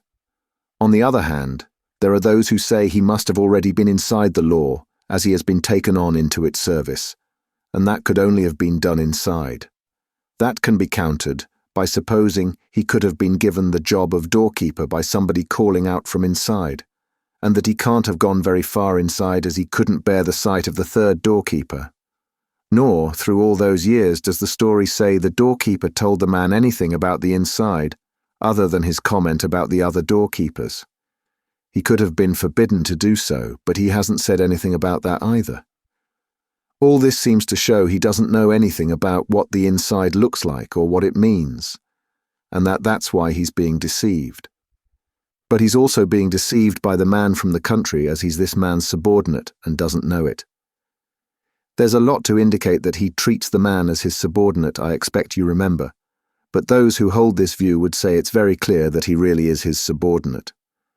Above all, the free man is superior to the man who has to serve another. Now the man really is free. He can go wherever he wants. The only thing forbidden to him is entry into the law, and what's more, there's only one man forbidding him to do so, the doorkeeper. If he takes the stool and sits down beside the door and stays there all his life, he does this of his own free will. There's nothing in the story to say he was forced to do it. On the other hand, the doorkeeper is kept to his post by his employment. He's not allowed to go away from it, and it seems he's not allowed to go inside either, not even if he wanted to. Also, although he's in the service of the law, he's only there for this one entrance. Therefore, he's there only in the service of this one man who the door's intended for. This is another way in which he's his subordinate. We can take it that he's been performing this somewhat empty service for many years, through the whole of a man's life, as it says that a man will come. That means someone old enough to be a man. That means the doorkeeper will have to wait a long time before his function is fulfilled. He will have to wait for as long as the man liked, who came to the door of his own free will. Even the end of the doorkeeper's service is determined by when the man's life ends, so the doorkeeper remains his subordinate right to the end. And it's pointed out repeatedly that the doorkeeper seems to know nothing of any of this, although this is not seen as anything remarkable, as those who hold this view see the doorkeeper as deluded in a way that's far worse, a way that's to do with his service. At the end, speaking about the entrance, he says, "Now I'll go and close it." Although at the beginning of the story it says the door to the law is open as it always is, but if it's always open, always, that means it's open independently of the lifespan of the man it's intended for, and not even the doorkeeper will be able to close it. There are various opinions about this. Some say the doorkeeper was only answering a question or showing his devotion to duty, or just when the man was in his last moments, the doorkeeper wanted to cause him regret and sorrow. There are many who agree that he wouldn't be able to close the door. They even believe, at the end at least, the doorkeeper is aware, deep down, that he's the man's subordinate, as the man sees the light that shines out of the entry to the law, whereas the doorkeeper would probably have his back to it and says nothing at all to show there's been any change. "That is well substantiated," said K, who had been repeating some parts of the priest's explanation to himself in a whisper. "It is well substantiated, and now I too think the doorkeeper must have been deceived. Although that does not mean I've abandoned what I thought earlier, as the two versions are, to some extent, not incompatible. It's not clear whether the doorkeeper sees clearly or is deceived. I said the man had been cheated. If the doorkeeper understands clearly, then there could be some doubt about it, but if the doorkeeper has been deceived, then the man is bound to believe the same thing. That would mean the doorkeeper is not a cheat, but so simple-minded that he ought to be dismissed from his job immediately. If the doorkeeper is mistaken, it will do him no harm, but the man will be harmed immensely." "There you've found another opinion," said the priest, "as there are many who say the story doesn't give anyone the right to judge the doorkeeper. However he might seem to us, he is still in the service of the law, so he belongs to the law, so he's beyond what man has a right to judge. In this case, we can't believe the doorkeeper is the man's subordinate. Even if he has to stay at the entrance into the law, his service makes him incomparably more than if he lived freely in the world. The man has come to the law for the first time, and the doorkeeper is already there. He's been given his position by the law. To doubt his worth would be to doubt the law." "I can't say I'm in complete agreement with this view," said K, shaking his head. "As if you accept it, you'll have to accept that everything said by the doorkeeper is true, but you've already explained very fully that that's not possible." "No," said the priest. "You don't need to accept everything as true, you only have to accept it as necessary." "Depressing view," said K. "The lie made into the rule of the world." K said that as if it were his final word, but it was not his conclusion. He was too tired to think about all the ramifications of the story, and the sort of thoughts they led him into were not familiar to him, unrealistic things better suited for officials of the court to discuss than for him. The simple story had lost its shape. He wanted to shake it off, and the priest, who now felt quite compassionate, allowed this and accepted K.SS remarks without comment, even though his view was certainly very different from K.S. In silence, they carried on walking for some time. K stayed close beside the priest without knowing where he was. The lamp in his hand had long since gone out. Once, just in front of him, he thought he could see the statue of a saint by the glitter of the silver on it, although it quickly disappeared back into the darkness. So that he would not remain entirely dependent on the priest, K asked him, "We're now near the main entrance, are we?" "No," said the priest, "we're a long way from it. Do you already want to go?" K had not thought of going until then, but he immediately said, "Yes, certainly, I have to go. I'm the chief clerk in a bank and there are people waiting for me. I only came here to show a foreign business contact around the cathedral." "All right," said the priest, offering him his hand. "Go then." "But I can't find my way around in this darkness by myself," said K. "Go to your left as far as the wall," said the priest. "Then continue alongside the wall without leaving it, and you'll find a way out." The priest had only gone a few paces from him, but K was already shouting loudly, "Please wait." "I'm waiting," said the priest. "Is there anything else you want from me?" asked K. "No," said the priest. "You were so friendly to me earlier on," said K. "And you explained everything, but now you abandon me, as if I were nothing to you." "You have to go," said the priest. "Well, yes," said K. "You need to understand that." "First, you need to understand who I am," said the priest. "You're the prison chaplain," said K, and went closer to the priest. It was not so important for him to go straight back to the bank as he had made out. He could very well stay where he was. "So that means I belong to the court," said the priest. "So why would I want anything from you? The court doesn't want anything from you. It accepts you when you come, and it lets you go when you leave." Chapter 10. The evening before K.'s 31st birthday. It was about 9 o'clock in the evening, the time when the streets were quiet. Two men came to where he lived, in frock coats, pale and fat, wearing top hats that looked like they could not be taken off their heads. After some brief formalities at the door of the flat when they first arrived, the same formalities were repeated at greater length at K.'s door. He had not been notified they would be coming, but K sat in a chair near the door, dressed in black as they were, and slowly put on new gloves, which stretched tightly over his fingers and behaved as if he were expecting visitors. He immediately stood up and looked at the gentleman inquisitively. "You've come for me then, have you?" he asked. The gentleman nodded. One of them indicated the other with the top hand now in his hand. K told them he had been expecting a different visitor. He went to the window and looked once more down at the dark street. Most of the windows on the other side of the street were also dark already. Many of them had the curtains closed. In one of the windows on the same floor where there was a light on, two small children could be seen playing with each other inside a playpen, unable to move from where they were, reaching out for each other with their little hands. "Some ancient, unimportant actors, that's what they've sent for me," said K to himself, and looked round once again to confirm this to himself. "They want to sort me out as cheaply as they can." K suddenly turned round to face the two men and asked, "What theatre do you play in?" "Theatre?" asked one of the gentlemen, turning to the other for assistance and pulling in the corners of his mouth. The other made a gesture like someone who was dumb, as if he were struggling with some organism causing him trouble. "You're not properly prepared to answer questions," said K, and went to fetch his hat. As soon as they were on the stairs, the gentleman wanted to take K.'s arms, but K said, "Wait till we're in the street. I'm not ill." But they waited only until the front door before they took his arms in a way that K had never experienced before.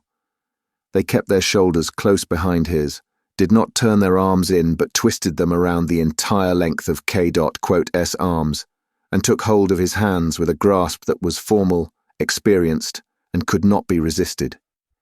K was held stiff and upright between them.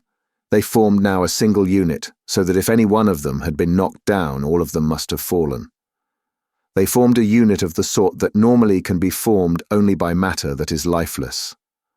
Whenever they passed under a lamp, K tried to see his companions more clearly, as far as was possible when they were pressed so close together, as in the dim light of his room this had been hardly possible. Maybe they're tenors, he thought as he saw their big double chins. The cleanliness of their faces disgusted him. He could see the hands that cleaned them, passing over the corners of their eyes, rubbing at their upper lips, scratching out the creases on those chins.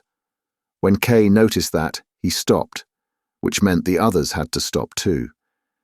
They were at the edge of an open square, devoid of people but decorated with flower beds. "Why did they send you, of all people?" he cried out, more a shout than a question. The two gentlemen clearly knew no answer to give.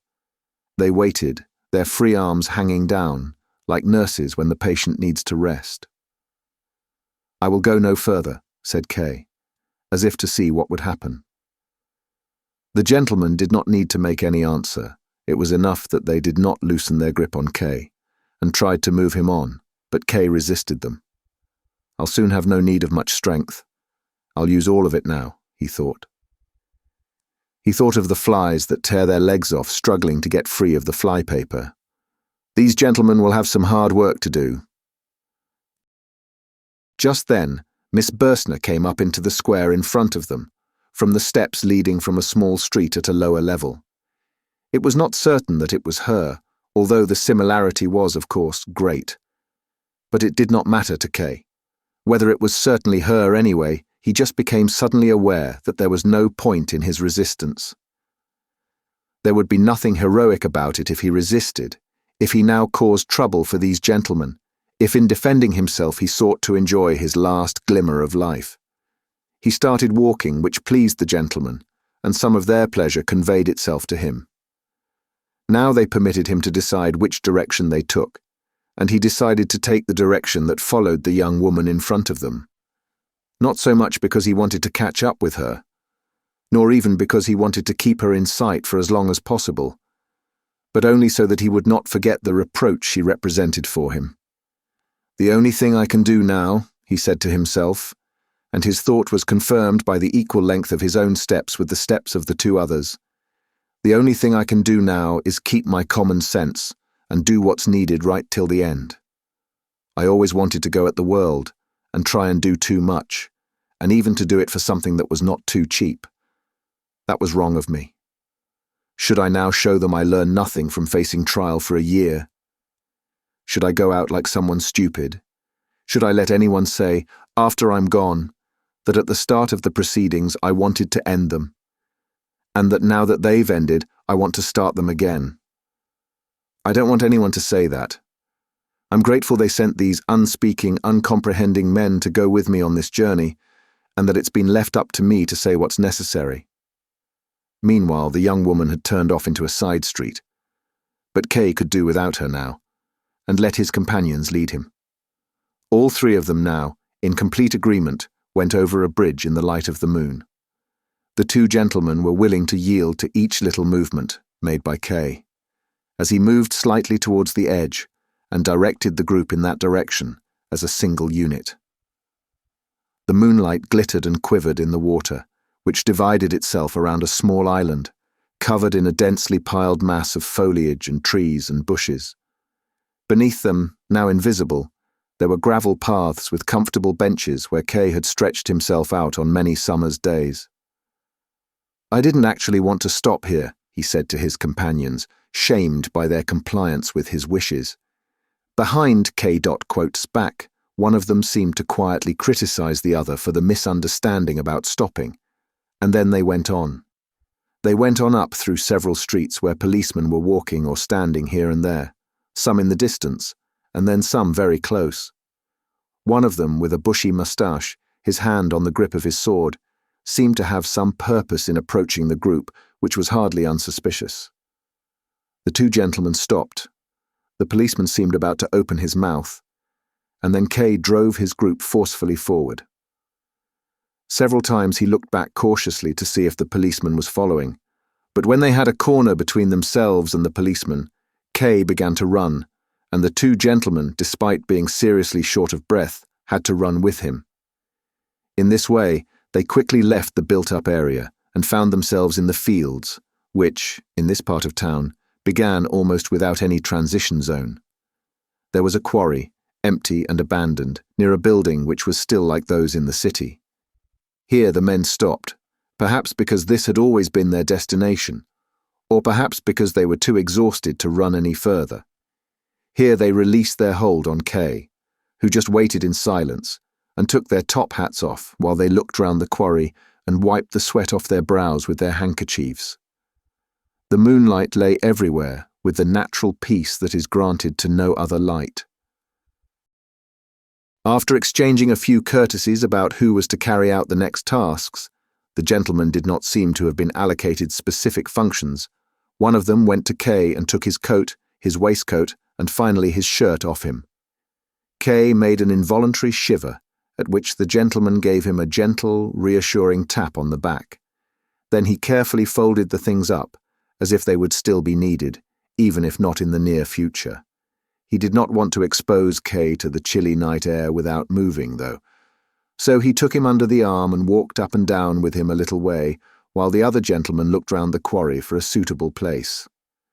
When he had found it, he made a sign, and the other gentleman escorted him there. It was near the rock face.